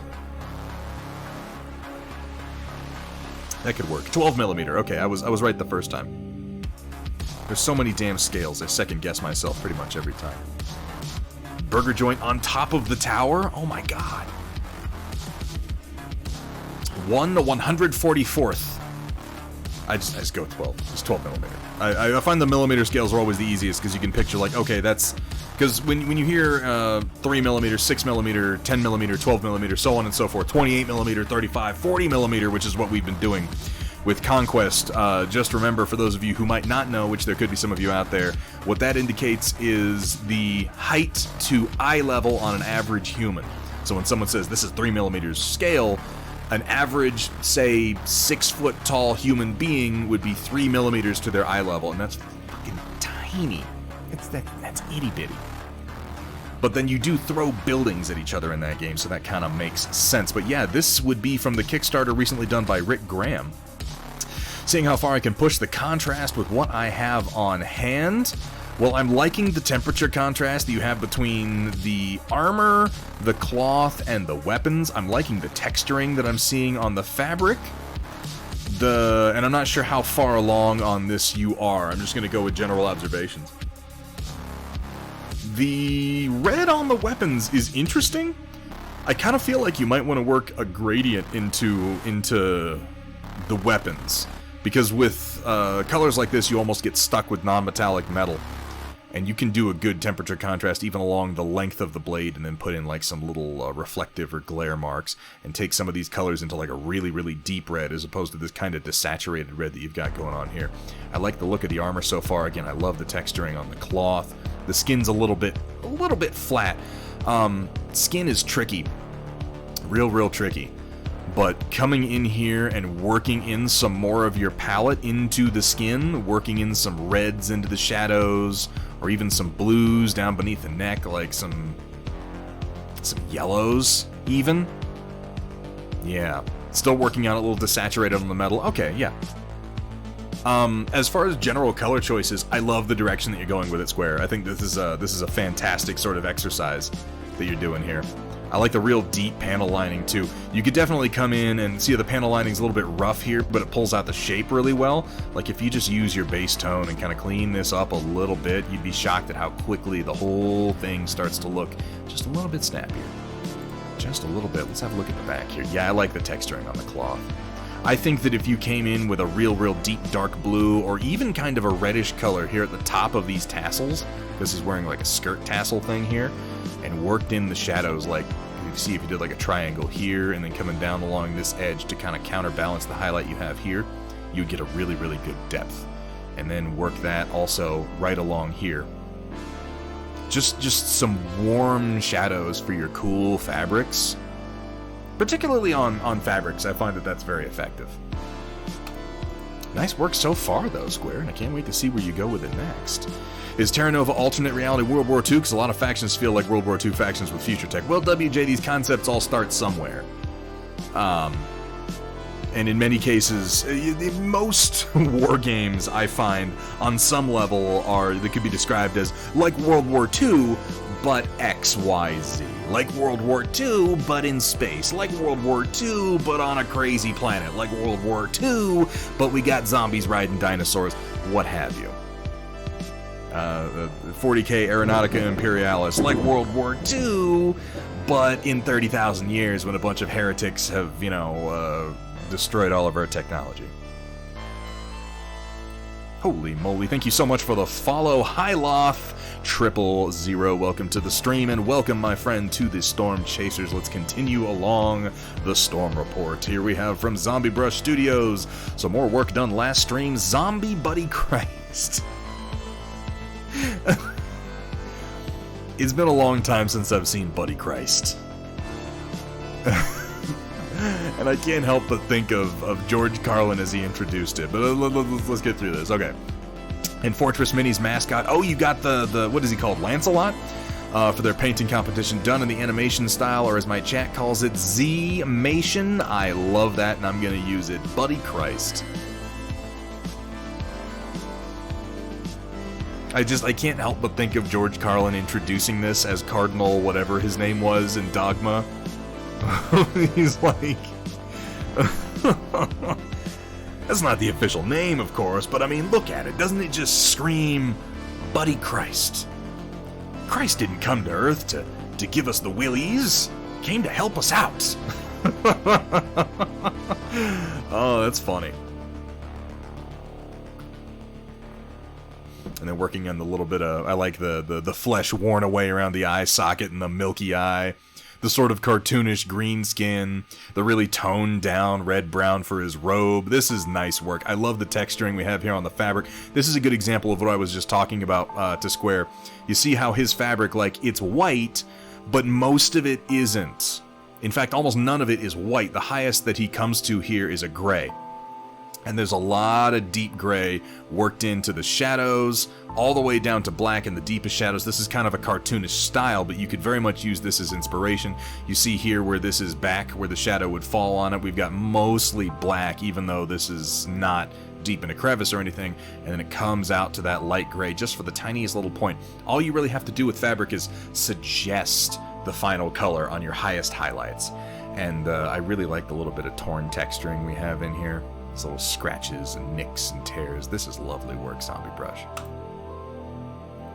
And yeah, this is the Fortress Games and Minis. Is it called Lancelot?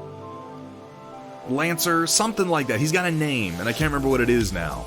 But Death Ray Designs did this mech up for Fortress Miniatures based on their mascot for their logo, and it's a really fucking cool design. I got the chance to take a look at the original design file that they were working on for this one as part of a little, I've made some inroads, and we've done a little bit of back and forth. Percival, it was something like that. Thank you so much to Square. As I realized that Austin, over with Death Ray Designs, also works in Fusion 360 primarily like I do, which was a nice moment of collaboration and commiseration, because we're both like, everybody uses all these art programs and we're over here using CAD, and why doesn't anybody use CAD? And I'm like, well, at least we do. We both work primarily in Fusion 360, and as far as I know, he did this entire figure in Fusion 360, which, given the complex curves on it, is really impressive. Now, aside from the design, I love the basing that you've done here. I love the heat bluing on the barrel. Love, love, love that bright green combined with that sort of muted gold brown. Those pop so nicely together. Great color choices all around. Fantastic texturing. I love the little nicks and scratches we have here on the leg and over here on the weapon. And this in particular, this is just so well done. It pops so beautifully. And I love what you done on the cab here with the broken glass using the white. That's fantastic work. Just started back in the hobby, about 6 months relearning everything. Posted the last thing you worked on in Works in Progress. Hyloth, I'll go take a look at that. So, Hyloth, there's something we do every stream, which is what we're doing right now. This is the Storm Report, where you can post pictures and we'll take a look at them on the stream. And if you want like some advice, or you're like, I'm not sure where to go on this mini, I can't always promise that I have the best advice, but I try to help where I can. If you'd like to share, now we cut that off at the start of the Storm Report every stream, but after the stream tonight, I'm going to be clearing this out and starting up a new channel, and you can go ahead and post something in there right away, and we'll take a look at it on the next stream. And I would love, love, love to see some of what you're working on. I'll go check out your work in the Work in Progress channel after this, but if you'd like to post something, you can do it as soon as tonight. And I'm glad to hear that you're getting back into the hobby, man. I'm so delighted that Twitch and Facebook and this fantastic community and Discord have made it possible for me to justify spending as much time as I now do on this hobby, on miniatures, on miniature painting, on art.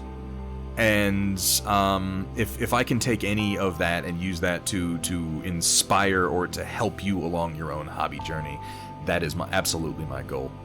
Fractured your arm. I am so sorry to hear that, Hyloth. I hope that it's not too bad and it's something that will heal completely and relatively soon. Oh, here we have from Shock21, quick and dirty forest camo for low quality prints. Hey, you know what? You know what? This is a shitload better than that we used to have to make do with? Fucking cardboard standees. This is something that I was really pleased with when I did my first few FDM prints. By the way, printing these locusts in FDM, really difficult to do, so these came out nice. But yeah, like, that's one of the coolest things about 3D printing, is you don't have to settle for things like standees anymore. You can just do some quick and dirty, not even really all that good looking prints, throw some paint on them real generally, and they're gonna look better than cardboard standees. Remember the cardboard mechs in Battle? We still got them, Hyloth. We still got them. You can still play using cardboard standees. Technically speaking, you never need miniatures. It's just that now it's real easy to make them. Oh, White Wolf misses the stand. You don't have to miss them. They're still in the box. White Wolf, do you want my cardboard standees? Because I have a shitload of them, and I don't use them. Nice, clean, easy camo on some rough prints. Just using these for Op 4 would be a fantastic idea. I have to say, though, for the style of the mech with its super spindly legs, whether the prints came out a little rough or not, I'll tell you what, they're recognizable. So damn good job, Shock21. And Shock, oh my god, I love every time Shock21 posts something that he printed, because we were able to get him a 3D printer as part of our... Oh my god, Shock, are you in chat? Did you win that as part of the Streamiversary giveaway? Wasn't it? Our 1-year Streamiversary in January? Is that right? Oh, I should remember that. I'm pretty sure that's when it happens. It sounds familiar. Oh, here we have from White Wolf, Spire's First Blood set for myself, and a High Clone Executor plus Biomancer for hubby's force assembled. Mimetic Assassin is so epic it photographs terribly. So yeah, these are the Spire's figures. I have this very box behind me actually right now. Yeah, that sounds right. Remember being jealous as hell. I think we're probably gonna do that again. We're probably going to do something like that again we're coming up on 1,500 follows. And I feel like that is a milestone to be celebrated. We're certainly going to be giving out probably some dice.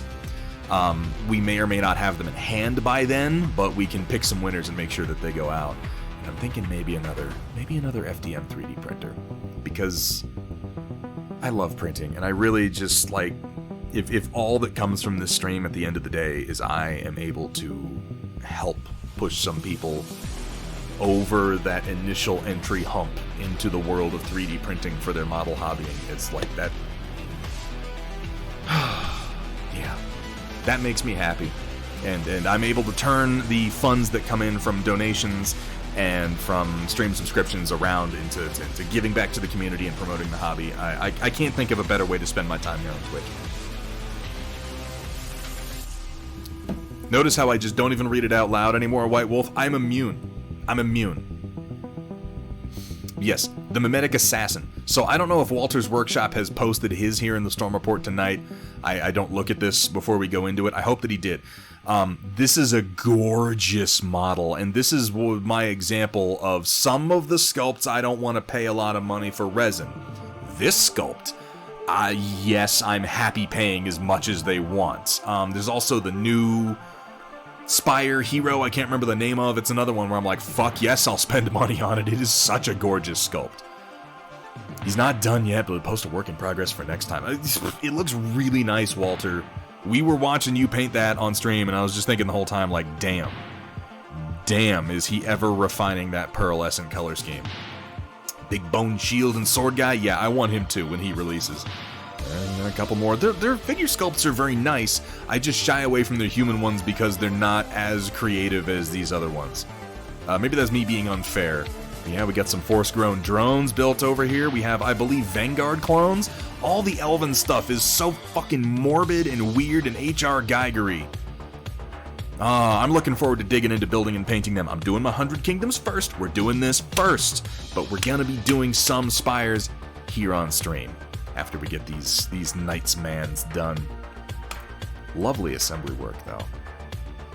Next up, about 1/3 of my Wahadrun warband is now assembled. Actually, it's slightly more than that, thanks to 2 resin characters / heroes. I actually absolutely love the banner on the Braves. Wow, it's a heavy one. Gonna be a ton of fun to paint, though. Next up from that box, either a pack of Wahadrun Hunters or the 100 Kingdoms Longbowmen, so I'm assembling something a tad different than another pack of Braves. Yeah, these models really show how much further along they've come with their sculpting and casting abilities since the initial 100 Kingdoms. They're so much more dynamic and detailed. These figures really are great. They're like a South American flared, I think, Praetor? Okay. Yeah. Ward Preceptor is the one that hasn't released yet, I'm pretty sure. And he's got like big flared bony insectoid wing things on him and crap.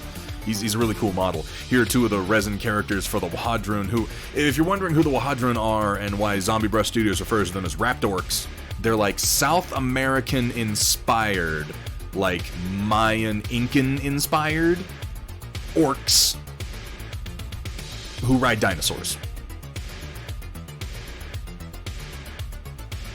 They're kind of fucking amazing, and I am inevitably going to wind up getting some of them. Their cavalry ride velociraptors, and the velociraptors have like feathered manes on them. They're so cool looking, it's kind of disgusting. Those Spire things on the right look like organic Cybermen. What are you talking about? These guys? He's got a crossbow. What are you talking about? Are you talking about these ones? Oh, like this? Or, yeah, I mean, that's kind of what it is. Like, that's the thing, Riot Sister. The Spires, these guys, are highly technologically advanced. They're literally aliens who came from space to the planet that the game takes place on. And they have incredibly high-tech weapons. It just almost all takes the form of biomancy and cloning.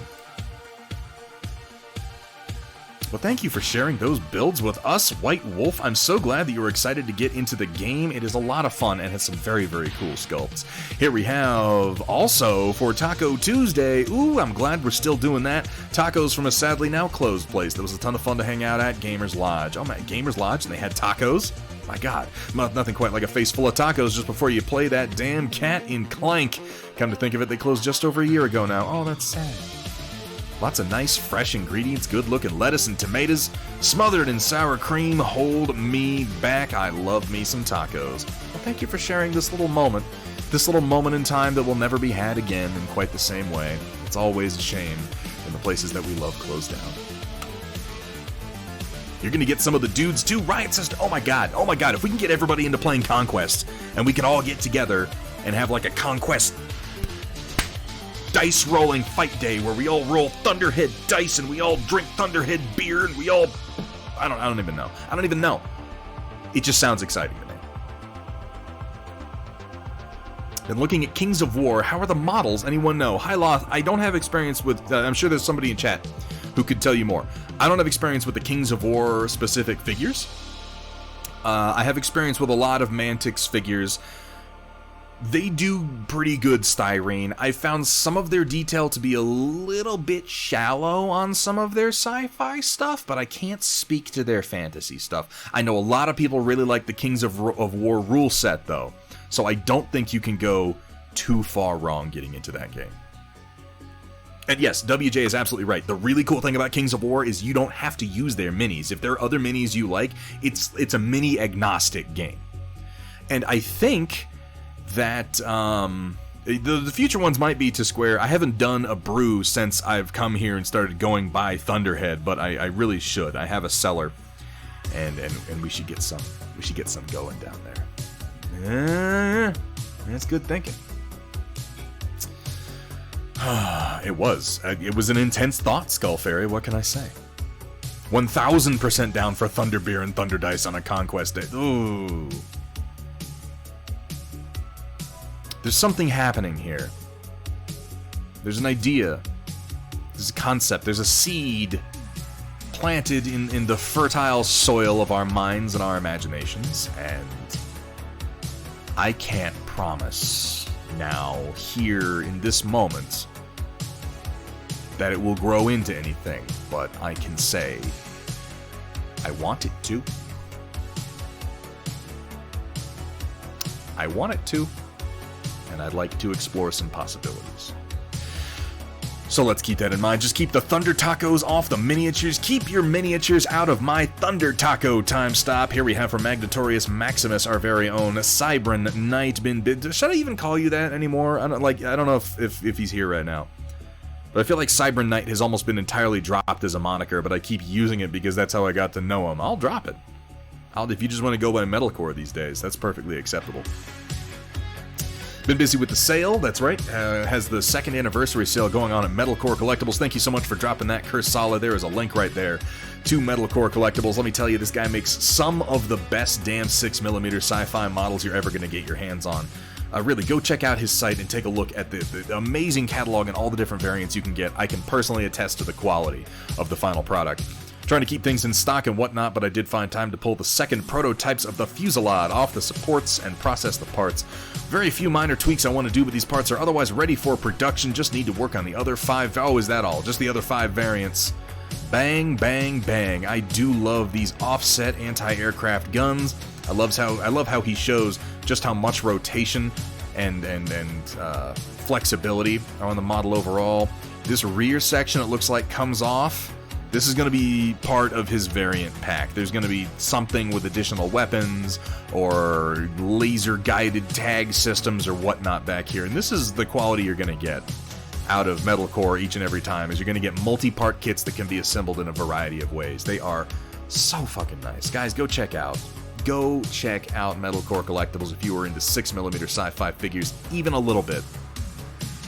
Here we have from Lore Friendly, might have a trial of positions scheduled this Friday. So I wanted to see if I could get my Viper painted up, and since I had the airbrush going, I figured I might as well get a bunch base coated. Decided to go with Clan Sea Fox Skate Khanate from my clan force because I like the colors, but also the Merchant clan would absolutely be one that has access to a little bit of everything. Inner Sphere mechs are Archer, Commando, Irby, Wolverine, King Crab, Catapult, and Cicada. I'm gonna work on for the Cicada race we're having in June because cicadas, yeah, that's like a whole thing this year, isn't it? Yeah, and magnets. Also magnets, Firestarter. Clan is the Adder, Mistlynx, Viper, Ice Ferret, Grendel, and Wolfen, and I'm glad he tells me that because while I would know all the Inner Sphere ones, I'd look at these ones and I go, look, it's some clan mechs. I'll never remember the names of the clan mechs. It's just not gonna happen. It's, you know, these parts of the process, the base coating, the priming, they're not necessarily the sexiest part. In fact, they're definitely not. But they're so necessary, and sometimes you need to take a break from the fine work and just get some base coating down. So I'm glad you fired up the airbrush. This looks like it's going to be a damn cool looking force. And thank you for sharing, Lore Friendly. Hey, Silver Hydra, how you doing? Having unfortunate flashbacks to the state fair at the mention of cicada races. Oh, Lord. That and in that solid shade of blue, it's a little hard to make the mechs out. Yeah, like that. I would get. This is a Grendel, and I think I only know that because of the combination of normal arm and then the gun just sort of stapled onto the shoulder. I think that's right. This one I wouldn't be able to tell the difference between it and any of the other shellback clan mechs. You know the ones. There's like a few of them that have the shellback shelf over their heads. The one in front is a puma. Damn it, I thought I told you to stop making up animals, Sumatha. Here we have from Sphere, working on Tempered Sorcerer for Conquest Dweghom faction, which is their Dwarven faction. One of 3 characters I'm working on for a giveaway during a charity stream. Sphere, be sure to let us know when that's going on. Oh, I'm liking this. We saw the early stages of this, and you've come a little bit further along. We got some more shading on the flesh, but I love the fiery beard and hair. Oh, that's real cool. And this is what I mean when I say that all of the other factions in Conquest are, like, really over the top.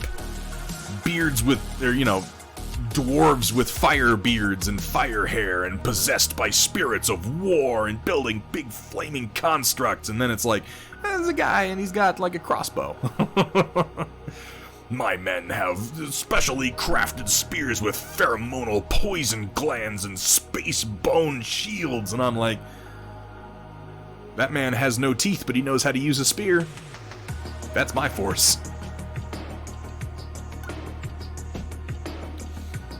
I really like it, though, because the human faction in Conquest, to my mind, helps to ground everything. Like, all of these crazy fantasy elements, to me, don't really mean anything if there's no insert, if there's no character that I can personally relate to.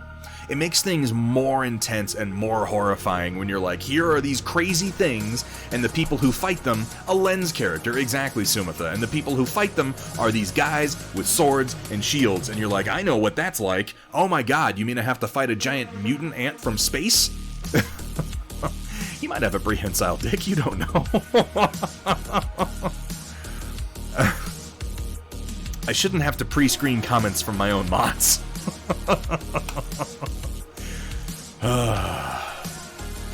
This is like, no pun intended, but this is hot. This is hot work you got going on here, Sphere. I love this. I'm not huge on the Dweghom faction, and honestly, I'm glad for that. If every single faction makes me want to buy it, like, that's a problem for me. So I'm glad that there's some factions I look at and I go, I appreciate the artistry involved in it, I don't personally want to play it. I am going to enjoy this faction vicariously through Sphere's quite excellent work. It really is. Like, yeah, from the first few steps, I think I told you last time about the threshold. I feel like you've crossed it. You've crossed the threshold. You've still got work to do here, but the proof of concept, Sphere, is solid. This is going to be a beautiful figure. Excuse me. Here we have from, yeah, that Discord is like 80% Spires player. There's part of that in my logic too, White Wolf. Everyone went for Spires, everyone goes for Dweghom, everyone goes for Wahadrun, and on some level I'm like, I guess I'll paint the guys with the swords and the shields. Somebody has to, damn it. Here we have from Chewy, painted this Hero Forge Duder for one of the players in a campaign. A bunch of my friends are playing in. They're playing remotely with the DM using a video camera over Dwarven Forge. Oh, nice. That's really cool. I like that more than I like Tabletop Simulator or even Roll20 if I'm being honest. So I wanted to give each character a strong pop color to easily pick out from a distance. That is good thinking, Chewy. That is good practical thinking. Can I just say I love the texturing on this fabric? Like, there's a lot to love here. This is a good, solid, chunky, well-contrasted paint job.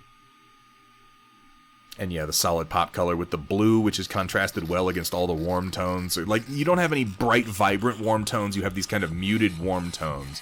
But then those help to make the blue just go bam and jump right out at you. Really good shading on it. But I love, love, love the texturing that you have done on the fabric across the pants and on the top here. This is fantastic. Yeah, this for a Hero Forge mini being painted, this looks really good. Bullman wearing a headband. There's a joke in there somewhere. I'm just not sure exactly where it is. And he's like, put up your dukes. Wanted to come down to fisticuffs. I like how you picked out the eyes, too, with this kind of... I don't see this color repeated anywhere except in the pants. Really nice work, too, on the snout here. I'm sorry that keeps happening. I apologize. I really... The fabric texture work is just... I tried to do something very similar on my Chewy. I don't know if you've seen it. You can look. He doesn't have backpack straps. You're right. It's just... I'm gonna assume that it's sewn into his top. If you go look at my Obi-Wan Kenobi that I did for Star Wars Legion, it's on my Instagram, you'll see that I tried to do something very, very similar with the texturing, kind of the rough linen fabric of his Jedi robes. I think that you succeeded at it more than I did, but I love the technique and I love the little hatch marks. That's really excellent. Good work on the leather also. All in all, man, Chewy, you got some skills, man. You got some talent. You got a good eye, and thank you for sharing that. That's some bull you're putting up with there, Chewy. Oh God, why do I even read these things? I don't know. Cav Tankerous Miniatures. Looks like it's about time for a wash. Technically our first post from Cav Tankerous Miniatures under the new title. Ooh, that red. Yeah, this is gonna look good dulled down. Damn, all those colors are really, really fighting with each other and contrasting well. Some shadows and a little dinginess on top of this. This mech is gonna be nice looking. This is an Executioner? Right? Did I have that right? Matsumoto 14 version 2? Is that you? Gargoyle. Fuck! The other guess was Gargoyle. I always confuse those two. Damn it. So the Executioner is the one that has the goofy face on it then, with like the two eyes that's battling with Atlas for goofiest looking mech ever then? My 2 cents. Gaming would be awesome. Went to Penzik War one year. Did you really? That's pretty cool. Totally on board with a Renfair. I can help with Garb. A River of Dreams is my favorite Billy song. Oh, you got all the answers today. All the answers. At least we got one answer for the Billy Joel song. Spires allow for a lot of funkiness in paint schemes, and lore-wise are very unique to other fantasy settings, which is why I think a lot of people gravitate to them. But yeah, I think it's mostly Spires players in the hobby at the moment. It's not surprising, Walter, because I feel like the Spires definitely drew my attention to the game. They drew my attention to the setting. They made me think, wow, there's something really creative going on here. And they drew me in, and then weirdly, after I got the models, I started to fall in love with the 100 Kingdoms. And I think I've gone over the reasons that I did that enough on stream at this point. Like, you probably get the point. But yeah, it makes sense. The Spires fire up people's imaginations quite a lot. I think the Wahadrun are going to do the same. The Wahadrun are the first, in my mind, real... Like, the Nords are cool. The Dweghom are definitely interesting. The Wahadrun are the first, like, whoa, that's fucking cool faction that's gonna draw a lot of people off, I think. And I'm very curious to see what the, what are the undead called? The Dominion, the Directorate? Is it the Directorate? The first models we've seen for them are very compelling. I'm definitely going to be interested to see what we wind up with to fill the rest of the raids. The Old Dominion, thank you. Not Directorate, I don't know what the fuck I'm thinking. But the guy says, too, he's like, we've got 30 factions planned. You know what, let's start a pool on this. I'm going to bet 8 factions really happen. I'm going to guess 8 factions really get filled out. I don't see it going to 30. 30 is insane. I don't know how you balance a game with 30 factions. I don't know how the hell you do it. I don't know how you even make 30 factions without just repeating yourself at a certain point.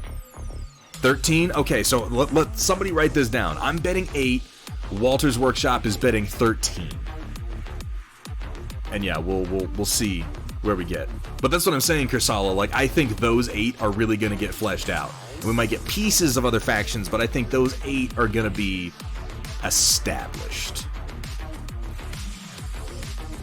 Oh, is it 13? I thought he said 30. Did I just mishear that? Okay. 13. 13 is more manageable. I'm still betting 8. Still betting 8. I think they'll just keep the number of models in each faction low to keep it. See, that's what I don't want them to do. I don't want them to be so obsessed with releasing new factions that none of the factions become very deep. I don't want the game to be a mile wide and an inch deep. I want it to be decently wide and deep, like more of a cube than a flat rectangle, if you will. 100 Kingdoms are actually slowly, steadily warming up. Something you're warming up to, especially with how nice the Longbowman kit is. Yeah, they've got some really nice figures. And the size of them makes them more of a pleasure to paint than a lot of fantasy humans. Bark Axe Miniatures coming in hot with a raid. Welcome in, Raiders. You're catching us right towards the end of the stream, but we still got a little bit of content left, so welcome in. Guys, if you're not following Bark Axe Miniatures is a really good painter. And I don't mean this as a slight to anybody. I watch a lot of painters here on Twitch, and let's just face it, some of us are better than others. Some of us have just more raw experience in creating interesting, compelling, really good contrasting paint jobs. And I've only been into one of Bark Axe Miniatures' streams so far, and I was struck, really struck with the quality of his work, with the color choices, like really, really visually interesting. So guys, if you're not following Bark Axe Miniatures already, do yourself a favor. Go give him a follow and check out his next stream. Because damn. Bark Axe, thank you so much for the raid. Welcome in, Raiders. We are at the last part of our stream where we do a sort of art review for the community known as the Storm Report. So welcome in. We're just kind of going down the list and checking out what people have to share. So pull up a seat, crack open a beer, kick back.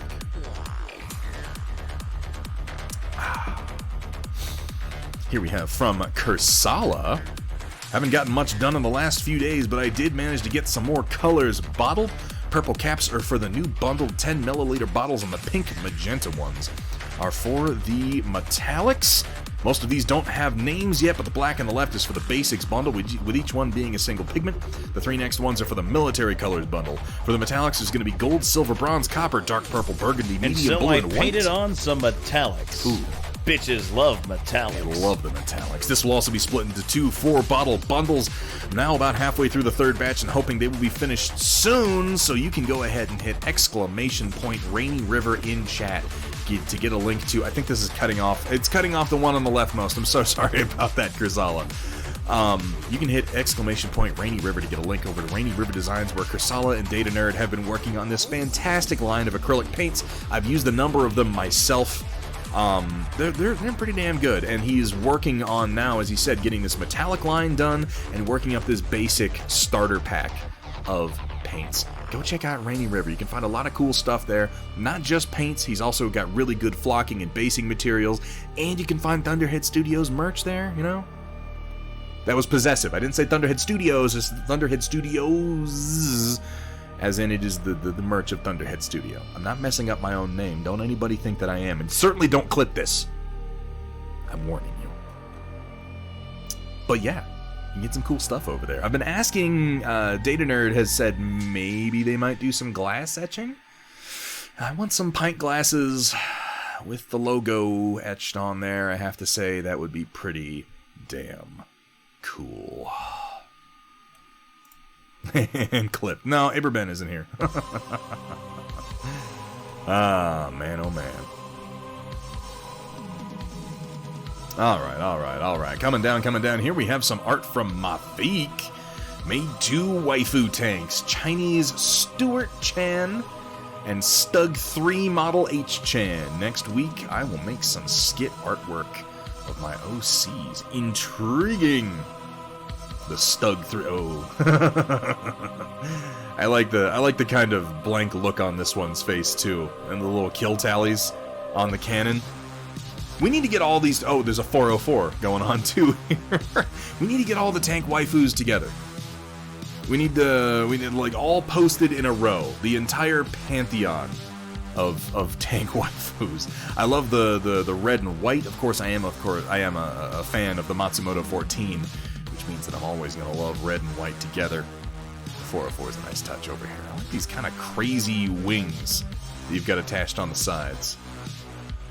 Neat work, Mafik. What do we got up next? This is the Stuart with a Type 97 main gun. Aw, she's all proud of her gun, too. I love the treads on the shins. That's such a nice touch. I particularly like how you make her pigeon-toed by turning the treads in toward one another. Mafik, you are prolific in your work, man, and I really love your creative and playful, both simplistic and surprisingly detailed style. I hope that these are showing up over in the 2D showcase. The wings are the side skirt armor, 5mm thick. I gotcha. I hope that you're posting these over in the 2D showcase, because I'm gonna, after the stream, want to come over and take another look. I really want to see all the tank waifus, boom, boom, boom, boom, boom, just right in a row. Just all together. Mafik, fucking wonderful work, man, and thank you for sharing.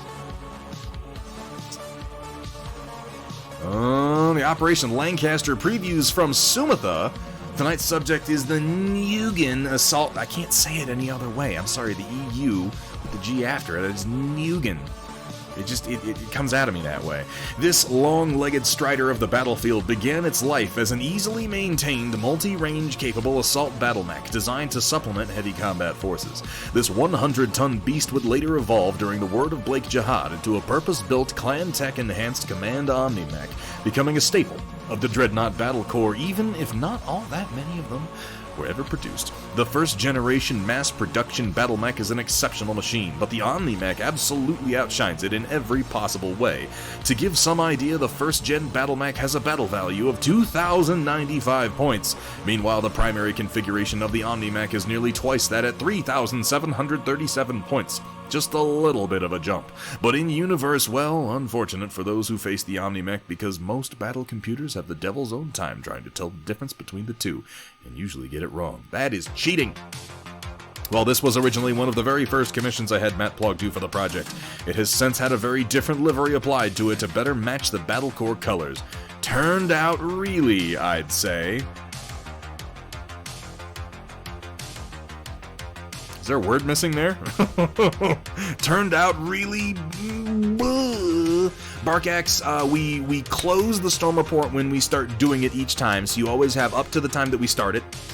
But what we're gonna do, and what we do every night, is after the stream, I clear the Storm Report and I start it up again empty. So if you'd like to get in on the next one, you can post as early as tonight, and I would love to see some of your work, particularly if you're sharing that amazing work you've been doing on that werewolf queen. Nice sneak edit in there. Turned out really well, I'd say. Ooh. It's like what's the one? What's the one I'm thinking of? The Helopolis that has the one big gun on the arm? It's like that, but significantly less derpy. Dedicated to war, I'd say. We don't need no stinking arms. All we need are big ass guns and a whole lot of missile tubes, apparently. God, Matt has such an incredible, an absolutely amazing ability to work dynamic. that's a terrible sentence. Dynamic motion? That's like saying the same thing. Why can't I word right? An incredible sense of motion into his art. And yes, it has a flamer dick. Yeah, I just noticed that. Yeah. He's even got a... credit where credit's due. You could have put a pair of, like, fuel tanks down below it just to really drive the point home, but you didn't do that. And I applaud that. That would have been too easy. Schmovement.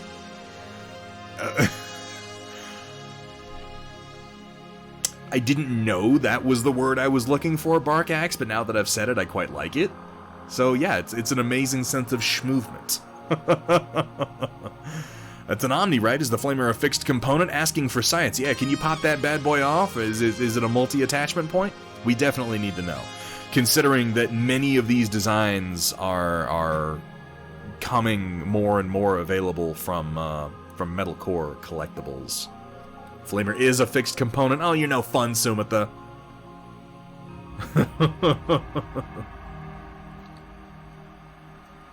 Is a Jason Spikerman original. Okay, in fact, the way you first met him was through this very mech. I mean, together, you guys have come up with some pretty fantastic designs. I don't know if this one is going to wind up being done by Metalcore, but if it does, I'm totally in. I really kind of like the way the cockpit comes up and then is pushed out slightly. It has like a little beak to it, almost. It's insanely exposed, incredibly vulnerable, but I mean, this is something that we choose to ignore for all battle mechs. Really like that. What is the weapon on the right arm here? What is this? I really dig this chunky series of shapes that are on top of it. That's a double PPC. Oh, well, there you go.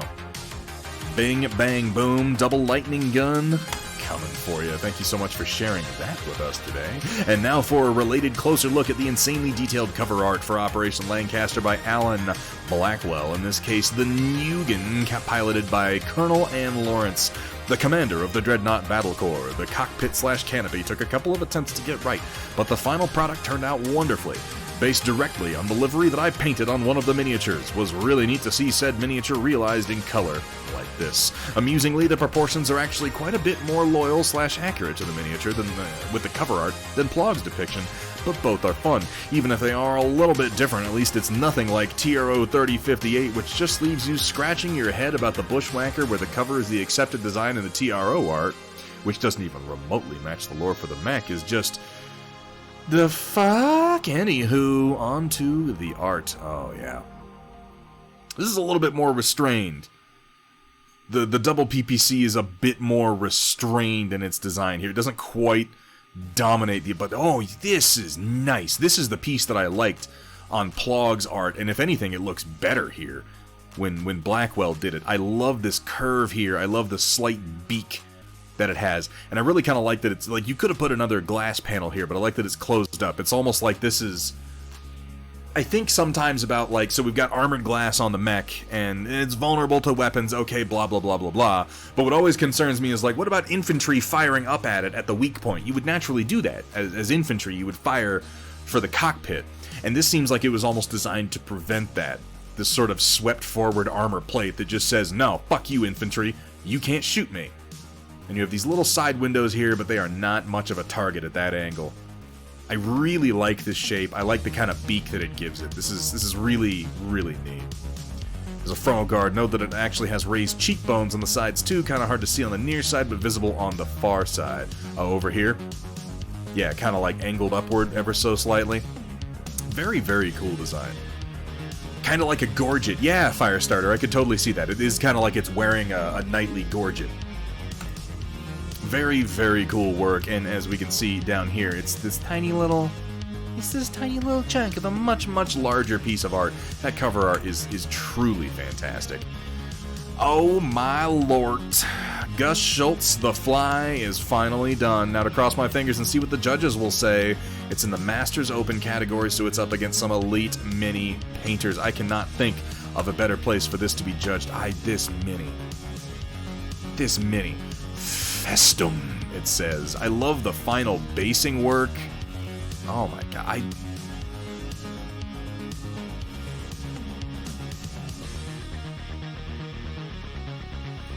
I just, you know what? I don't want to sit here and be like, oh my god, it's the most amazing thing ever. You guys, have you looked at this amazing thing? I just want you to take a minute and look at this.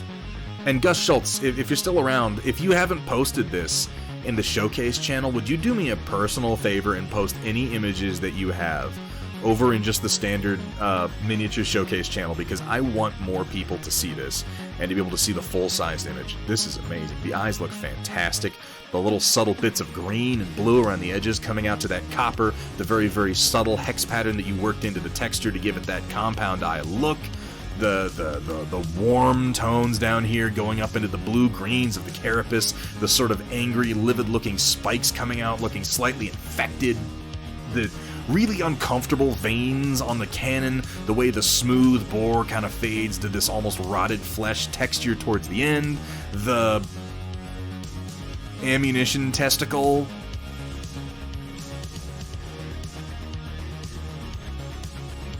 on the side of the gun.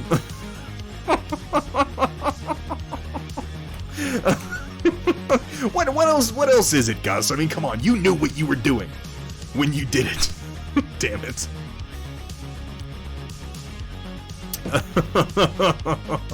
I'm not even gonna read that. I'm not gonna read it, Sumatha.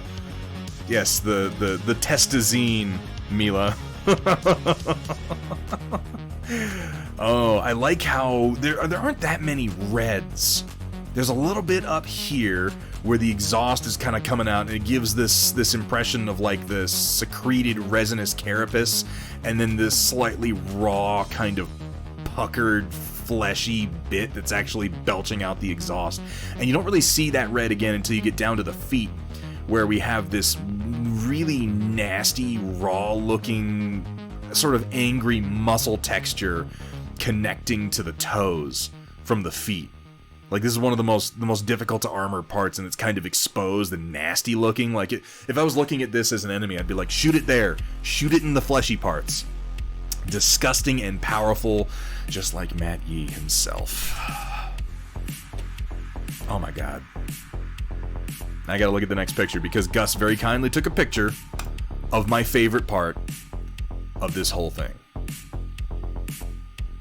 This is my favorite part, because so much of it is just the fly, and you could be forgiven for not noticing this awfulness going on here, because the fly face with the nasty proboscis fades down into the human skull with its eyes sort of grown over, these nasty teeth coming out at all these different angles. It kind of reminds me of like The Thing, when they open up the dead version of The Thing and they're like looking at all the parts that it's got in it, and it's got like half-formed dog faces melded with like human features but with just wrong pieces growing out of them. It reminds me very much of that. And then coming down into the ribcage, all the way down into the pelvis, which is fused into the pelvis of the Night Titan, and he's got little arms. He's got little arms coming off the sides, and they're like sealed into the rest of the whole flesh. And we've got yellows and pale whites in here, like this is all kind of pustulous. You know, I feel like if you shot this, some horrible, vile, corrosive ichor would come out, and you wouldn't be having any better of a day than you were having when you started firing at it. And then you can even see the leg bones. The femurs are melded down into the pelvis, and then it looks like the knee is curling around behind the leg. This is an inspired piece. This is the kind of iridescent green, like a fly. Little bits of warm color, little bits of purple, little bits of yellow. Gus. First of all, Gus Schultz, seek therapy.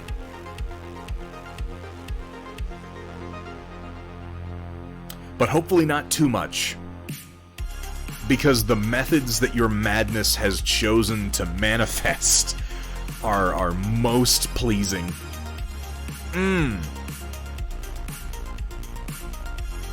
This might be my favorite Night Titan that I have ever seen. It really might be.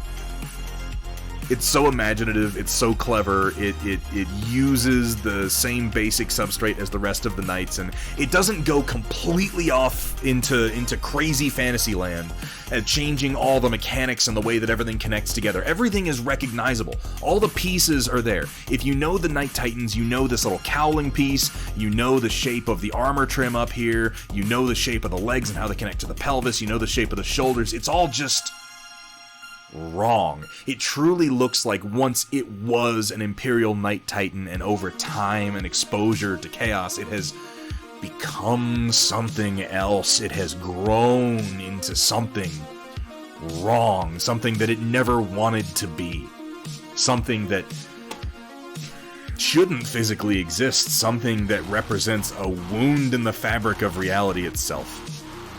Warped and twisted indeed. I love this model. I don't know what it's going up against. I'm gonna have to take a look, but this is gonna turn some heads, Gus. It's also gonna turn some stomachs, but I think you probably knew that going in. Even the texture down here is oh god, it's uncomfortable. It's almost like it has a little bit of the Dead Space necromorph to it. Gus. Amazing work. Thank you for sharing this with us every step of the way, and pretty please post the best pictures that you have to the Showcase channel, because I love this miniature. Yeah, thanks, I hate it. It's true.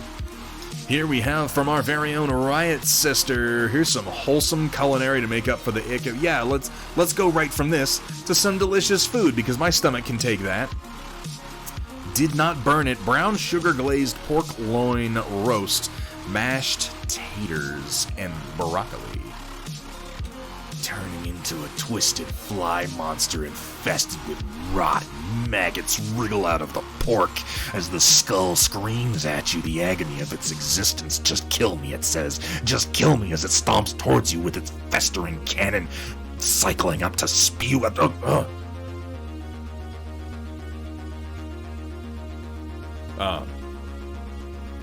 Sorry about that.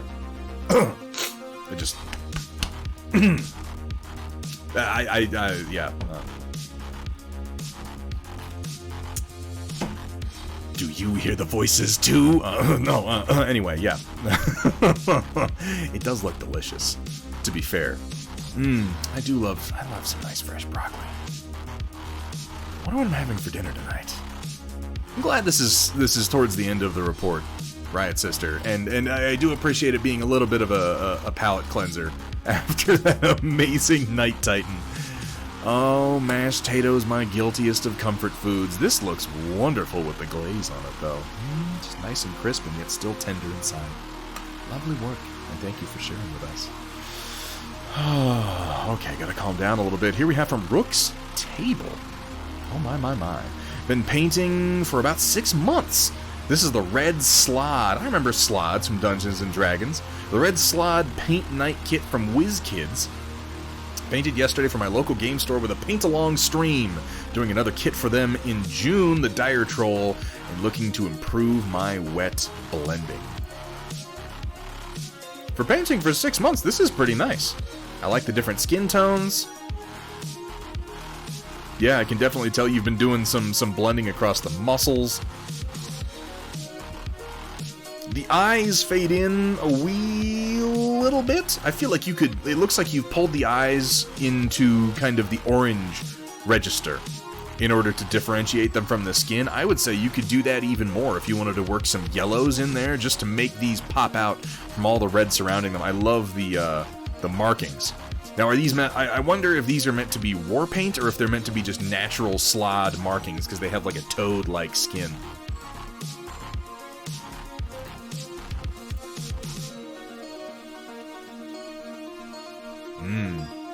This is some nice work. Particularly for only been painting 6 months. And you did this during a stream? I can tell you that's damn difficult to do. I have to say, if I had to pick out one thing I really like about this mini, I love your color choices for the basing. This is something that not enough people pay attention to early on. Yeah, I agree with that Firestarter. Like, I would move it into orange, But if you really wanted to do something cool with the eyes, move them more into yellow, blue, or green to contrast with the rest. It looks like you're using kind of a blue tone for the skin markings. I feel like you could push that even more and then go with like, yeah, a yellow or a green for the eyes, just so they kind of pop out of the face. And I can see that he's got teeth here, and it looks like you've gone with kind of like a yellowed, nasty look to them. If you bring the tips kind of out to white, which, for a good example of what I'm talking about, if you pop on my Instagram, Brooks Table, and you look at my MODOK that I painted fairly recently for Marvel Crisis Protocol, if you look at how I did his teeth, they have that kind of shift from yellow out to an ivory, just to give them like a nasty, sort of rotted chisel-like look, but still pop when you're looking at the mini. But I love the color choices you've gone with down here, and I would love to see a little bit of this repeated up here just to kind of balance the colors overall. The red on the skin is lovely. Really, really nice work, Rook's Table, and thank you so much for sharing with us. Yeah, keep working on your wet blending, and I would love if you felt like sharing more. I think this shows, like I said, for 6 months, this shows a lot of potential. A whole lot. And it's a cool mini to boot. God, how would you grab anything with fingernails that long? Rook's Table, thank you so much for sharing with us tonight, man. From Project Dark Fox, results from my first Twitch stream since achieving affiliate earlier today before Thunderheads. Thank you so much for the first wave of subscriptions. I was glad to get in there and snag that Founder's title. Let me tell you what. This was my first commission I finished on stream earlier today, a Zeonic mobile suit based heavily on the video game vampire character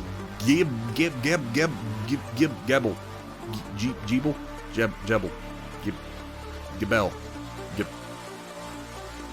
That word. From Bloodstained Curse of the Moon. I saw you working on this, and I was busy doing other things, so I didn't ask, but I was curious what we were going for here, because I definitely get the Zaku impression from it. He's much blockier, minus he's still got some of the curves down in the legs. I don't know the character, so it's difficult for me to compare, obviously, but I like the design overall. Ah, the Gelgoog. Okay, I can see that.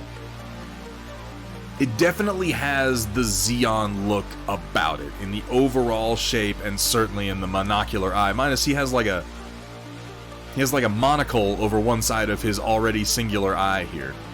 I'm gonna have to take, you know what I need to do, Project Dark Fox? I don't know if you've posted this over in your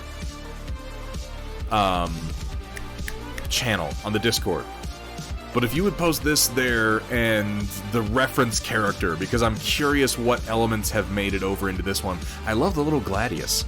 That's a nice touch. But then I love choppy mechs, you know me.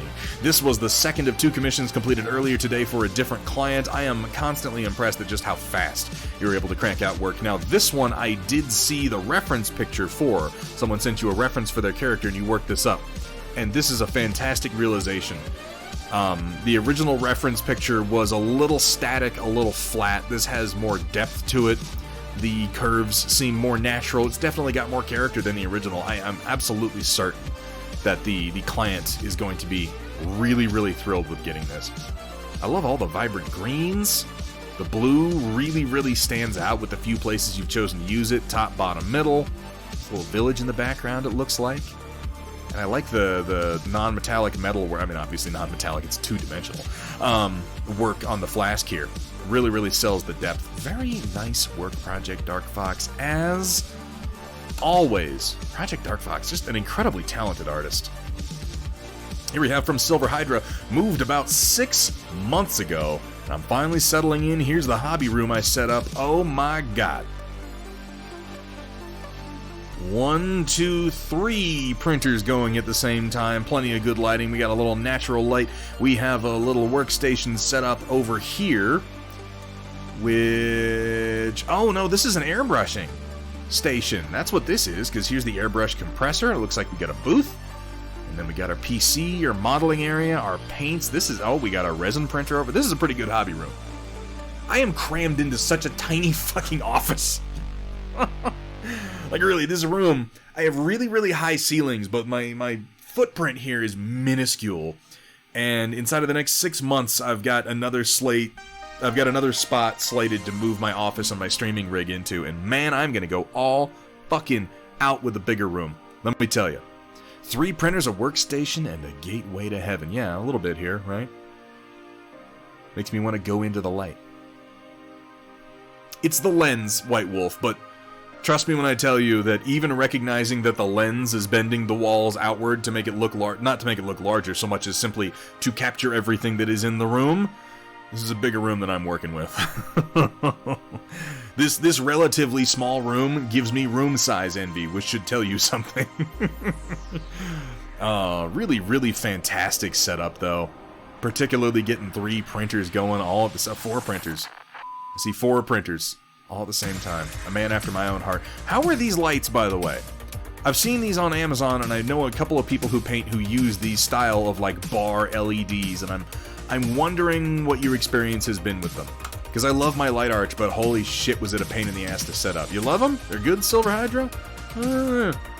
I might have to take a closer look at them, but thank you for sharing your setup with us. I always love seeing people's offices and workstations and setups and battle stations.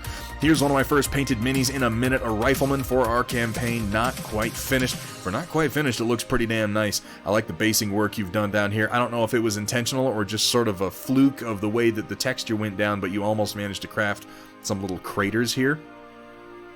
I'll tell you, if you took some black wash, and hold on, I'm gonna sneeze. Don't you dare. Okay.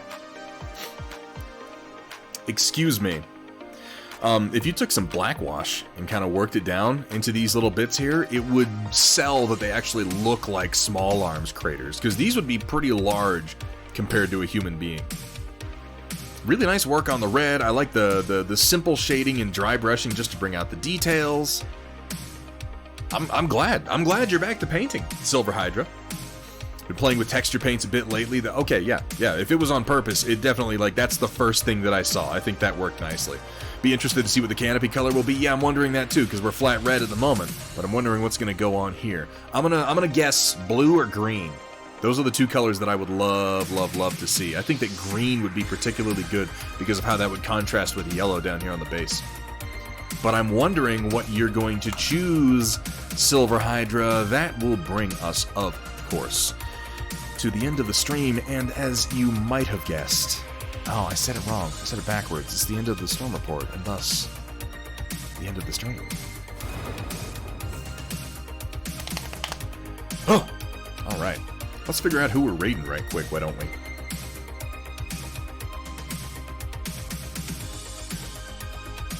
Who's doing what? Keyline Prime, Megapedia is going, looks like Commander Mittens. Ooh, Thunderdome Drew is painting. We have not raided him in a hot minute. So let's get that going. Thunderdome Drew has a fantastic stream. Ask him, by the way, I haven't been using them today or lately because I've been mostly building. Ask him about his war grips. These things are pretty fucking excellent. He makes them by hand. He'll make them in any color that you like, and they're remarkably comfortable. They've got a good weight to them. Once you get used to using them, like I really have come to enjoy using these war grips. They're a fantastic painting handle. We are going to be back, as it says right down there. Thursday, May the 27th. That's going to be this Thursday, of course. We're going to be working on some heavy gear, either building or painting. I need to dig into my supplies, and we need to definitely finish painting my starter forces for that I have built. But we're going to be doing some heavy gear blitz in preparation for the 3rd edition rules that they have now. Saturday the 29th, we're doing our bottom of the barrel movie night on Discord, watching some bad movies and just generally torturing ourselves. And then Sunday the 30th, we're going to be doing some more of this Conquest in oils, and we're going to try to actually get going back with Warcaster and acrylics next Tuesday, which we didn't do today, but I'm hopefully going to be done with assembly by then. Ooh, big thank you. You guys, we got a bunch of new follows today. I'm so glad that you guys came in. I'm glad that you guys had fun. Thank you to the new followers, and thank you to my mod team as always. I'm gonna go get something to eat, so until next time, keep on painting.